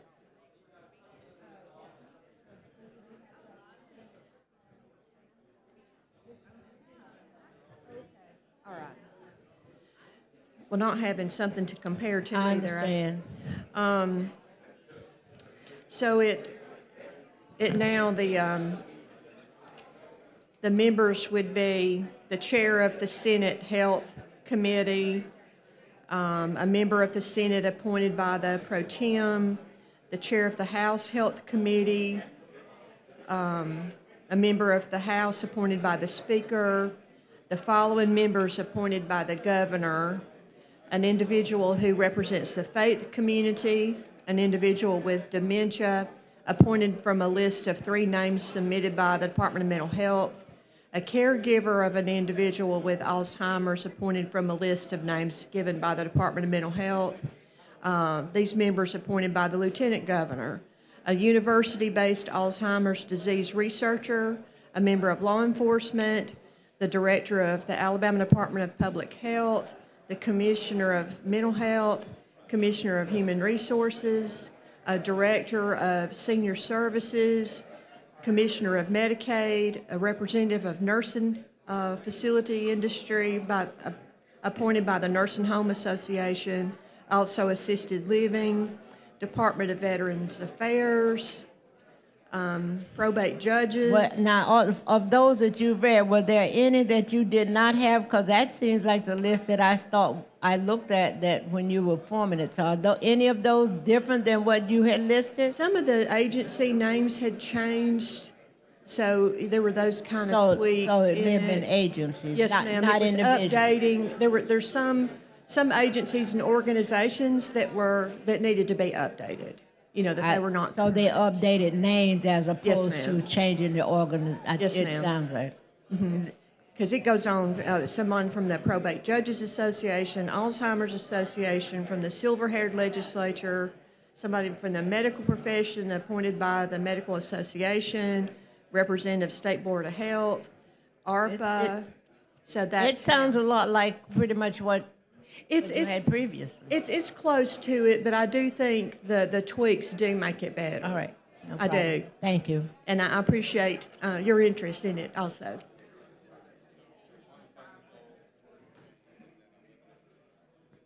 Question of the body is concurrence of HJ. All those in favor will vote aye. Clerk will unlock the machine and members vote.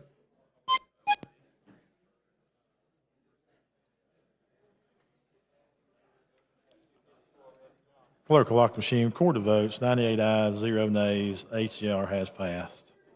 Clerk, call up the next bill out of the. Message from the Senate, Mr. Speaker. The Senate has amended as therein shown, and as amended has passed the following House bill and returned same herewith to the House of Representatives. House Bill number 254, relating to municipalities and counties. Chairman Klaus. Thank you, Mr. Speaker. Members, this is the bill dealing with future gas tax revenues passed by cities and counties going to for roads and bridges. They added the language of public transportation. So if there's not any questions, I move to concur. You've heard the explanation for the sponsor. Clerk will unlock the machine and members will vote.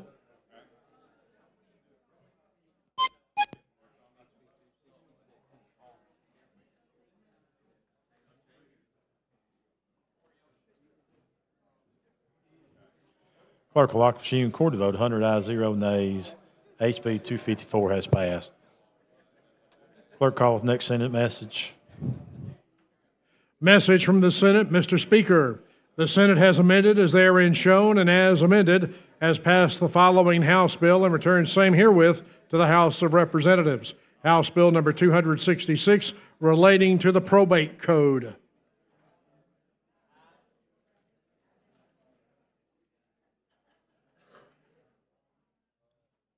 Representative Almond, you're recognized. Thank you, Mr. Speaker. There were just two changes made in the Senate to this bill. One was a very technical terminology, and the other had to do with the retroactivity of going with the removal of the case to circuit court. You don't concur? I concur. Okay, that is, the sponsor is agreed to concur. Clerk will unlock the machine and members will vote.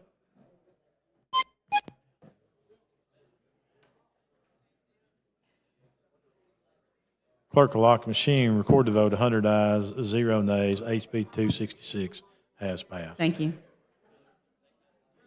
Thank you, lady.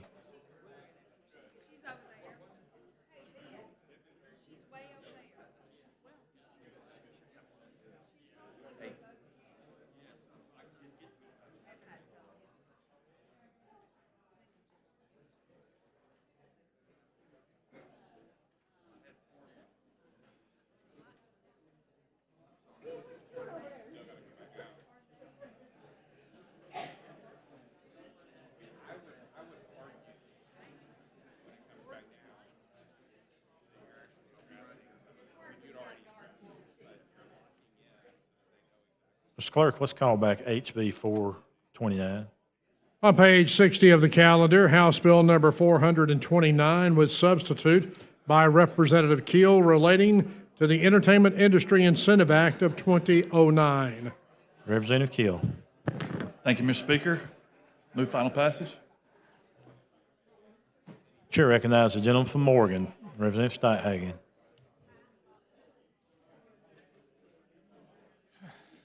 Thank you for recognition, Mr. Speaker.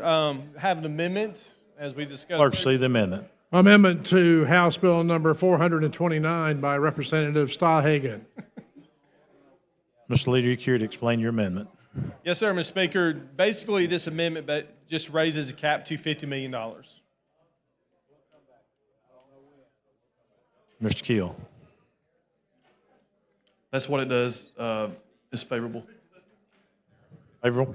You've heard the sponsor say that the amendment is a favorable report. Clerk will unlock the machine and the members will vote.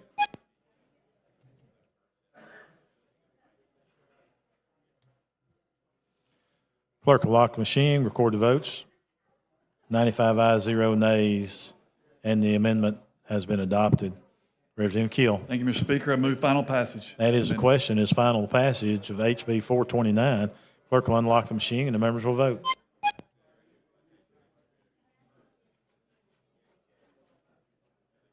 Clerk will lock the machine, record the votes. 100 ayes, 1 nay. HB 429 has passed. Thank you, Mr. Speaker. Clerk, call the next bill on special order calendar. On page 56 of the calendar, House Bill number 450 by Representative Cole relating to the military. Representative Cole, you are recognized.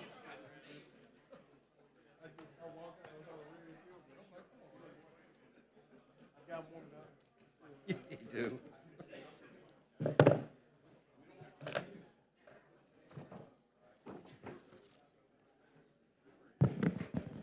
Thank you, Mr. Speaker and fellow representatives.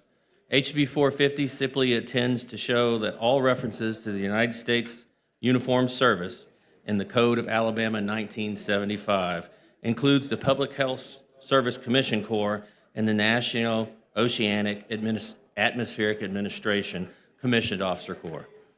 The United States currently has 8 uniformed services: Army, Navy, Air Force, Marines, and Coast Guard, and now Space Force are the most widely known.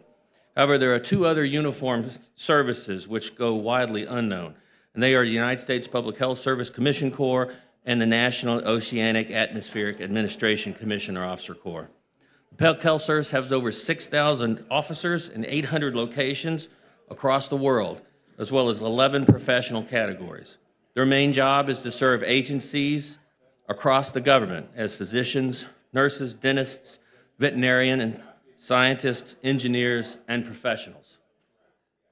Some of the most notable agencies are the USDA, Homeland Security, Department of the Interior with the Indian Health Service, CDC, FDA, medical officers with the Coast Guard, and all other active duty agencies.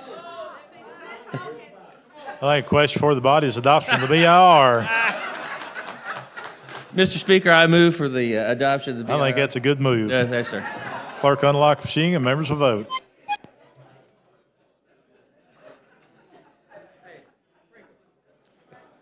Clerk will lock the machine, record the votes. 101 ayes, 0 nays. BIR is adopted.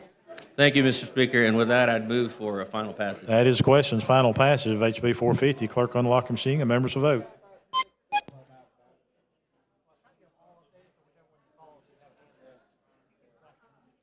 Clerk will lock the machine, record the votes. 102 ayes, 0 nays. HB 450 has passed. That's your first bill? It is, Mr. Speaker. Congratulations.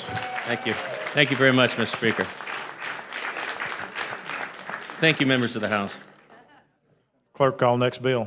On page 45 of the calendar, House Bill number 428 with substitute by Representative Starnes relating to crimes and offenses. Representative Starnes. Thank you, Mr. Speaker. Ladies and gentlemen, House Bill 428. Under existing law, child abuse is a Class C felony. This bill would expand the definition of child abuse to include certain physical contact of a child 5 years of age or under, and certain physical contact of children with certain mental or developmental disabilities who are 17 years of age or younger, provided the contact was committed with the intent to cause physical injury. I do have a substitute on this bill, which I will introduce at the proper time. With that, Mr. Speaker, I move the BIR. That is the question. Is adoption of the BIR. Clerk will unlock the machine and members will vote.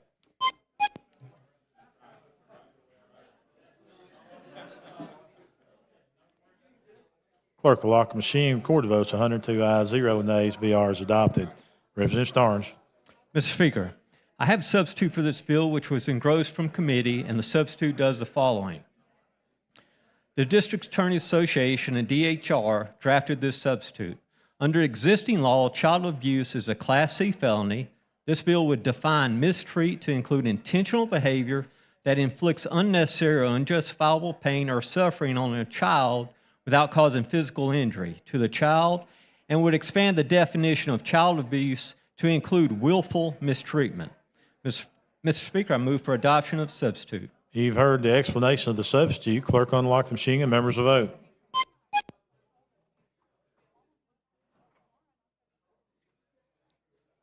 Clerk will lock the machine, record the vote. 103 ayes, 0 nays. Sub has been adopted. Representative Starnes. Mr. Speaker, I move for final passage of House Bill 428. That is the question. Is final passage of HB 428. Clerk will unlock the machine and members will vote.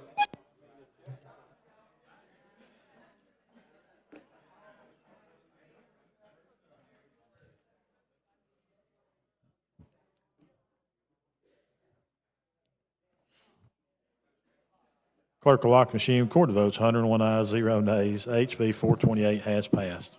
Thank you, Mr. Speaker. Thank the gentleman. Clerk, call next bill. On page 42 of the calendar, Senate Bill number 174 with substitute by Senator Orr relating to school security.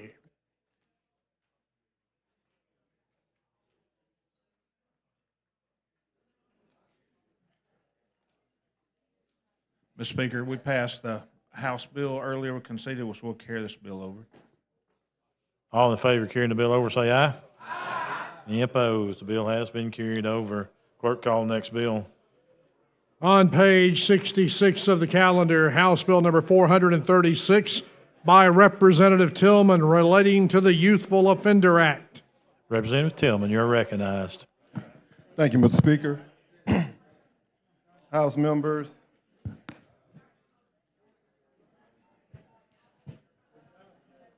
House Bill 436 deals with our youthful offender law, which is a current law in our state, commonly called YO.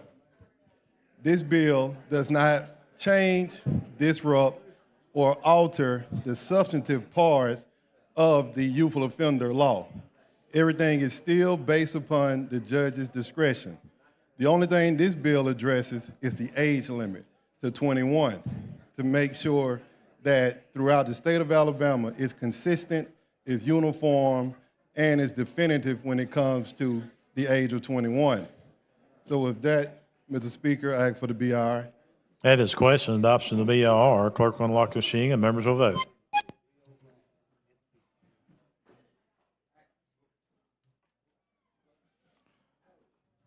Clerk will lock the machine, record the votes. 78 ayes, 20 nays. The BR has passed.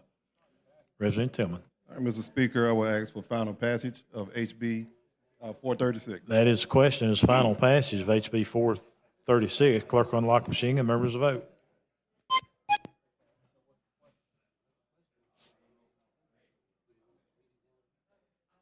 Clerk will lock the machine, record the votes. 56 ayes, 39 nays. HB 436 has passed. Thank you. Thank you, Mr. Speaker. Thank That's you, your first bill? Yes. Yes, it is. Congratulations. Thank you.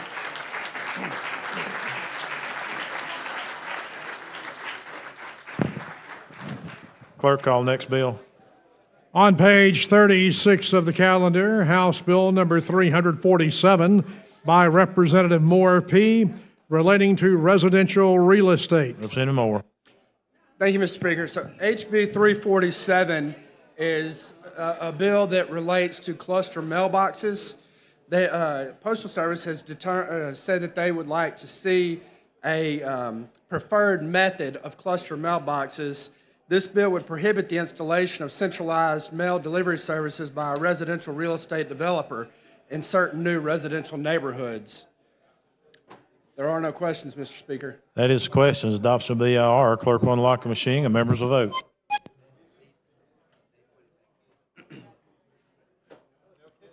Clerk will lock the machine, record the votes. 100 ayes, 0 nays. The BR has passed. Representative Moore. Mr. Speaker, I think we have an amendment. I'm not showing amendment. Representative Robbins is carrying it. Representative Robbins, you're recognized.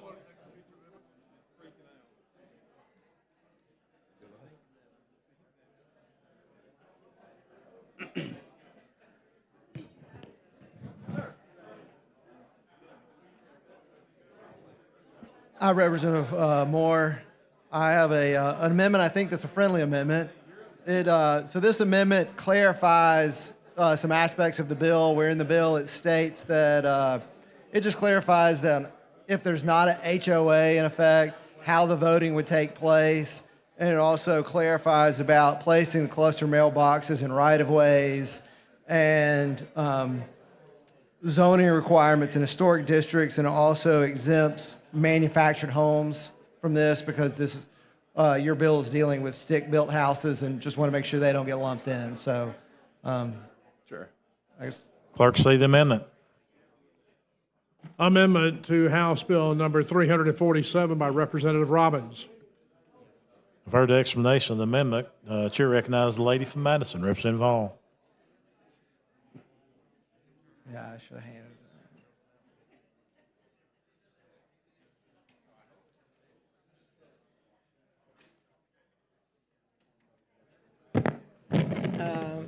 Thank you, Mr. Speaker. Will the gentleman yield?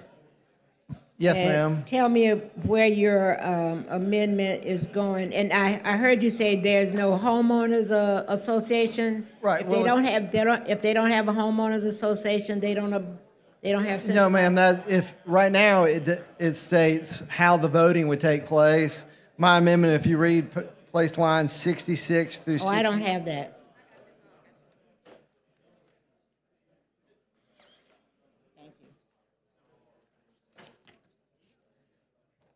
So before I get to that, my understanding is you're referring to, as we refer to this bill, this is saying no centralized mail delivery place. That means they go to the individual homes and Right, make it would the it would go to each individual home. Right. And that's the point of Representative Moore's bill. Exactly. And so mine is just, but in there, it states that a developer or the residents could vote to have the cluster mailboxes if they so choose, but it doesn't clarify how that vote would take place. And so we're just clarifying and saying that if you read, we replace lines 66 through 68, that any one or two family dwelling neighborhood or any townhouse neighborhood in which the developer or the majority of the residents have elected to install that centralized mail delivery system, delivery provided. And then we replace line 71 on page 3 with the following election.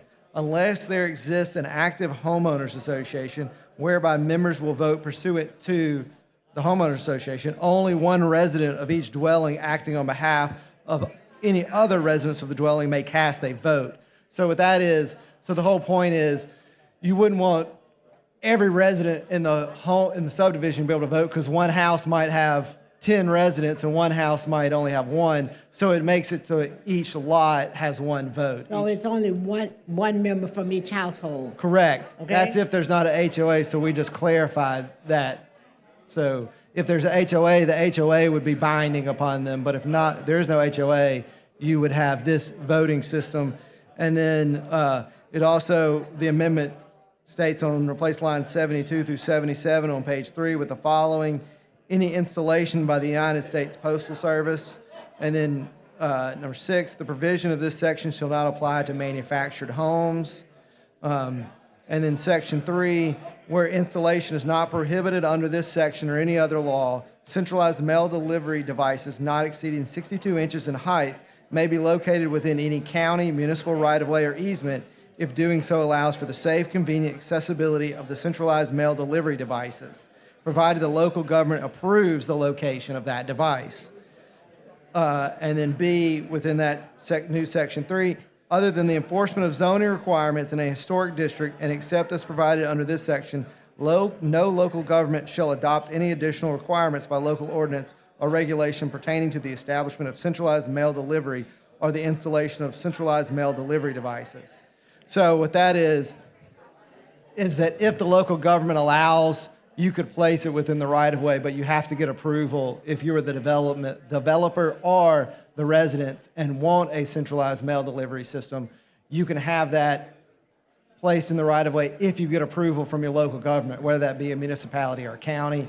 And this would not supersede the any historic district or zoning requirements in those historic districts. Okay, so in light of what you just said, I found it interesting. So you said no local government, but also I saw where this is saying, this particular bill, which I found interesting, made the statement that it is inappropriate, help me to understand, for any governmental sponsored agency or any private entity that does not possess regulatory authority to require the installation of centralized mail delivery. That same thing is applying to a local group as well? I mean, well, what you said was no local government.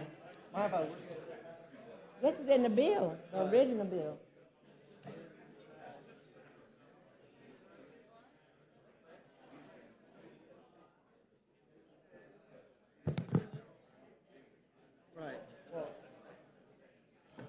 That's that part is in the legislative findings, so it wouldn't be actually part of the code. But the point of Right, that would but I'm be. saying and we do this a lot without doing any result. Not without no research. We just pull together these things. Right. And I don't want to speak on Representative Moore's bill. I'll ask him but when I finish. I'll say that the point of that, in my mind, is it says if you do not have regulatory authority. So a municipality has regulatory authority. It's government agencies have regulatory authority. And in this case, a zoning board, all zoning, that's all regulatory. So Right. so it's saying that if you're a zoning board, yes, you have the authority, because we're saying that some government agency that has no regulatory authority cannot make regulations. Does the concerning- U.S. Postal Service have regulatory authority? I would believe the U.S. Postal Service does have regulatory authority. They can pass regulations concerning operations, so they would have regulatory authority. Okay, all right. Mr. Speaker, may I ask the sponsor a question? Thank you. Well, we're on the amendment. I don't know if he knows, do you know anything about the amendment? No, I'm finished with the amendment. I mean, Okay, well, go ahead and finish it. Yes, ma'am, go ahead, that's fine. my question. My question is, when in the findings, are we referring and saying that even postal services does not have regulatory authorities as well? Is that the implication for why we're making this, that, I'm trying to understand. Why are we, in the findings, on the bill, in your findings, it says, it is inappropriate for any governmental-sponsored agency or other private entity, or any private that does not possess regulatory authority to require the installation of centralized delivery services. And I was thinking that the Postal Services does have some type of policy about. So with this, we're wanting to keep like FedEx and all that, and other non-government entities from making a requirement. So that's the intent. Are they doing that? They're trying.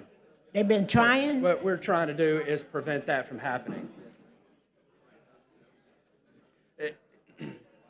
So you're saying FedEx, Amazon, UPS, all of those are trying to tell you that you have to have a central place for when you order or place an order with them, that it has to go to a central place and not necessarily to the individual? Yes. Really? Yes. When did that start? So this does not apply to the post office. It doesn't apply to postal services. Because the way this is stated, it seems to me that it does. I mean, right now it's a movement nationally. It's a movement nationally to do what? We're trying to push back. This is a home builder's bill. It's a homeowner's bill. Yeah, I hear you. And we're trying to push back because they put out where it's their preferred method of delivery is these cluster mailboxes, and what we're seeing is they're putting the burden on these home builders and developers, but it's a safety issue as well that we're working on trying to address, because you've got these subdivisions that are being put in now for elderly communities and all that, and they're telling them that they have to go all the way to their front of their subdivision in order to get their mail. So what we're trying to do is provide that layer of protection for these developers that don't want them, the homeowners that are buying them that don't want them.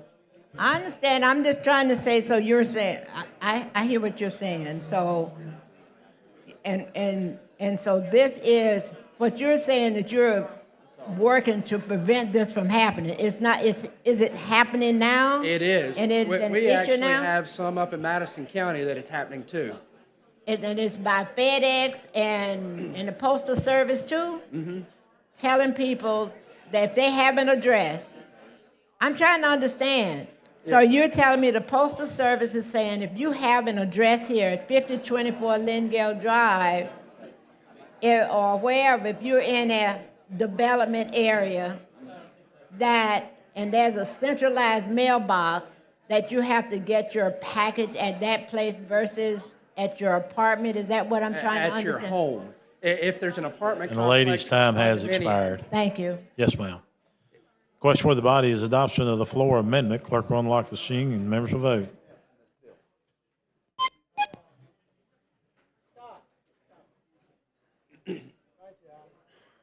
Clerk will lock the machine, record the votes, 95 ayes, 0 nays.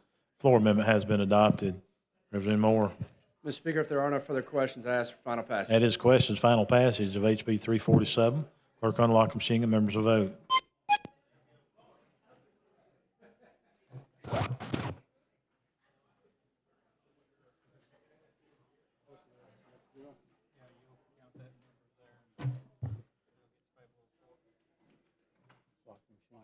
Clerk will lock the machine and record the votes. 98 ayes, 0 nays. House Bill 347 passes.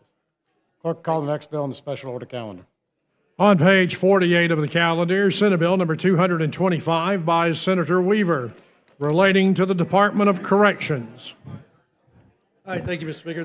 What this bill does, allows APOS certified police officers with the Department of Corrections to assist another police department when in need. There's no questions, I call for the BIR. Question for the body is adoption of the BIR. Clerk will unlock the machine.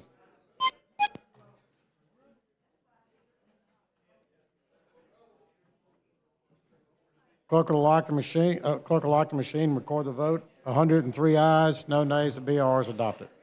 No other questions, I ask for final passage. Question for the body's final passage of SB 225. Clerk will unlock the machine. The members will vote. Thank you. Clerk will lock the machine, record the vote. 100 yeas, 0 nays. Senate Bill 225 passes. Clerk, call the next bill on the special order calendar.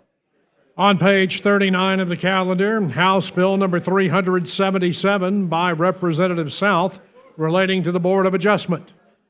Thank you, Mr. Speaker. This bill would allow the Board of Adjustment to expedite payments where all parties have agreed to the settlement. With that, I move for the BIR. Question for the body's adoption of the BIR. The clerk will unlock the machine. The members will vote.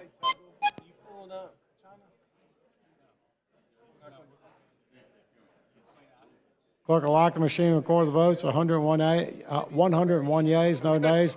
BIR is adopted. Move for final passage. Question for the body's final passage of House Bill 377. Clerk will unlock the machine. Members will vote.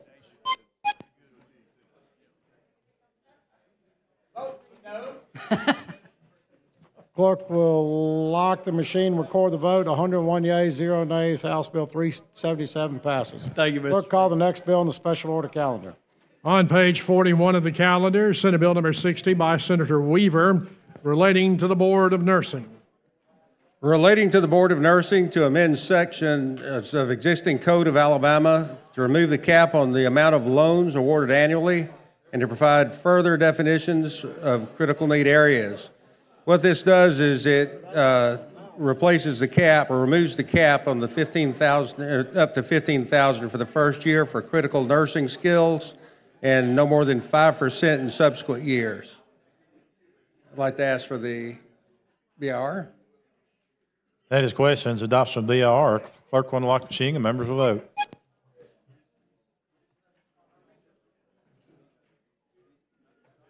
Clerk will lock the machine, record the votes. 103 ayes, 0 nays. BIR is adopted. And at this time, final passage, please. Questions. Final passage of HB 60. Clerk will unlock the machine and members will vote.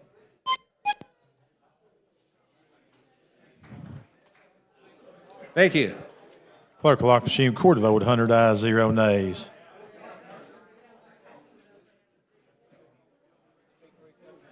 Clerk, call up Senate message HB 379. Okay.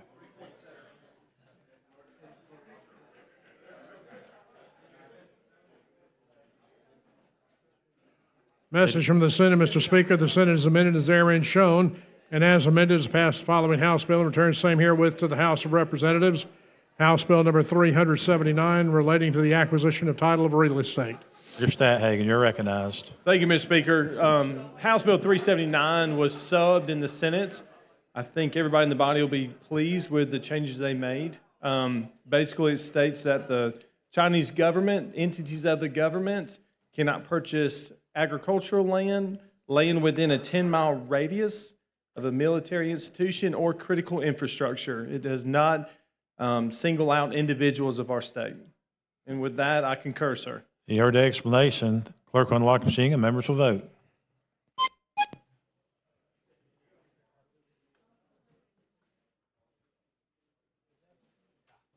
Clerk will lock the machine, record the votes.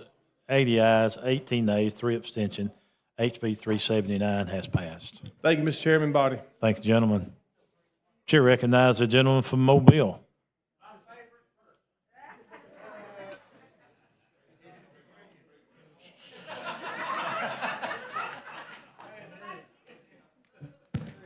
Mr. Speaker, we've already agreed to meet at 3 o'clock tomorrow. With that, I move the House stand in adjournment. All in favor? Any opposed? We are adjourned.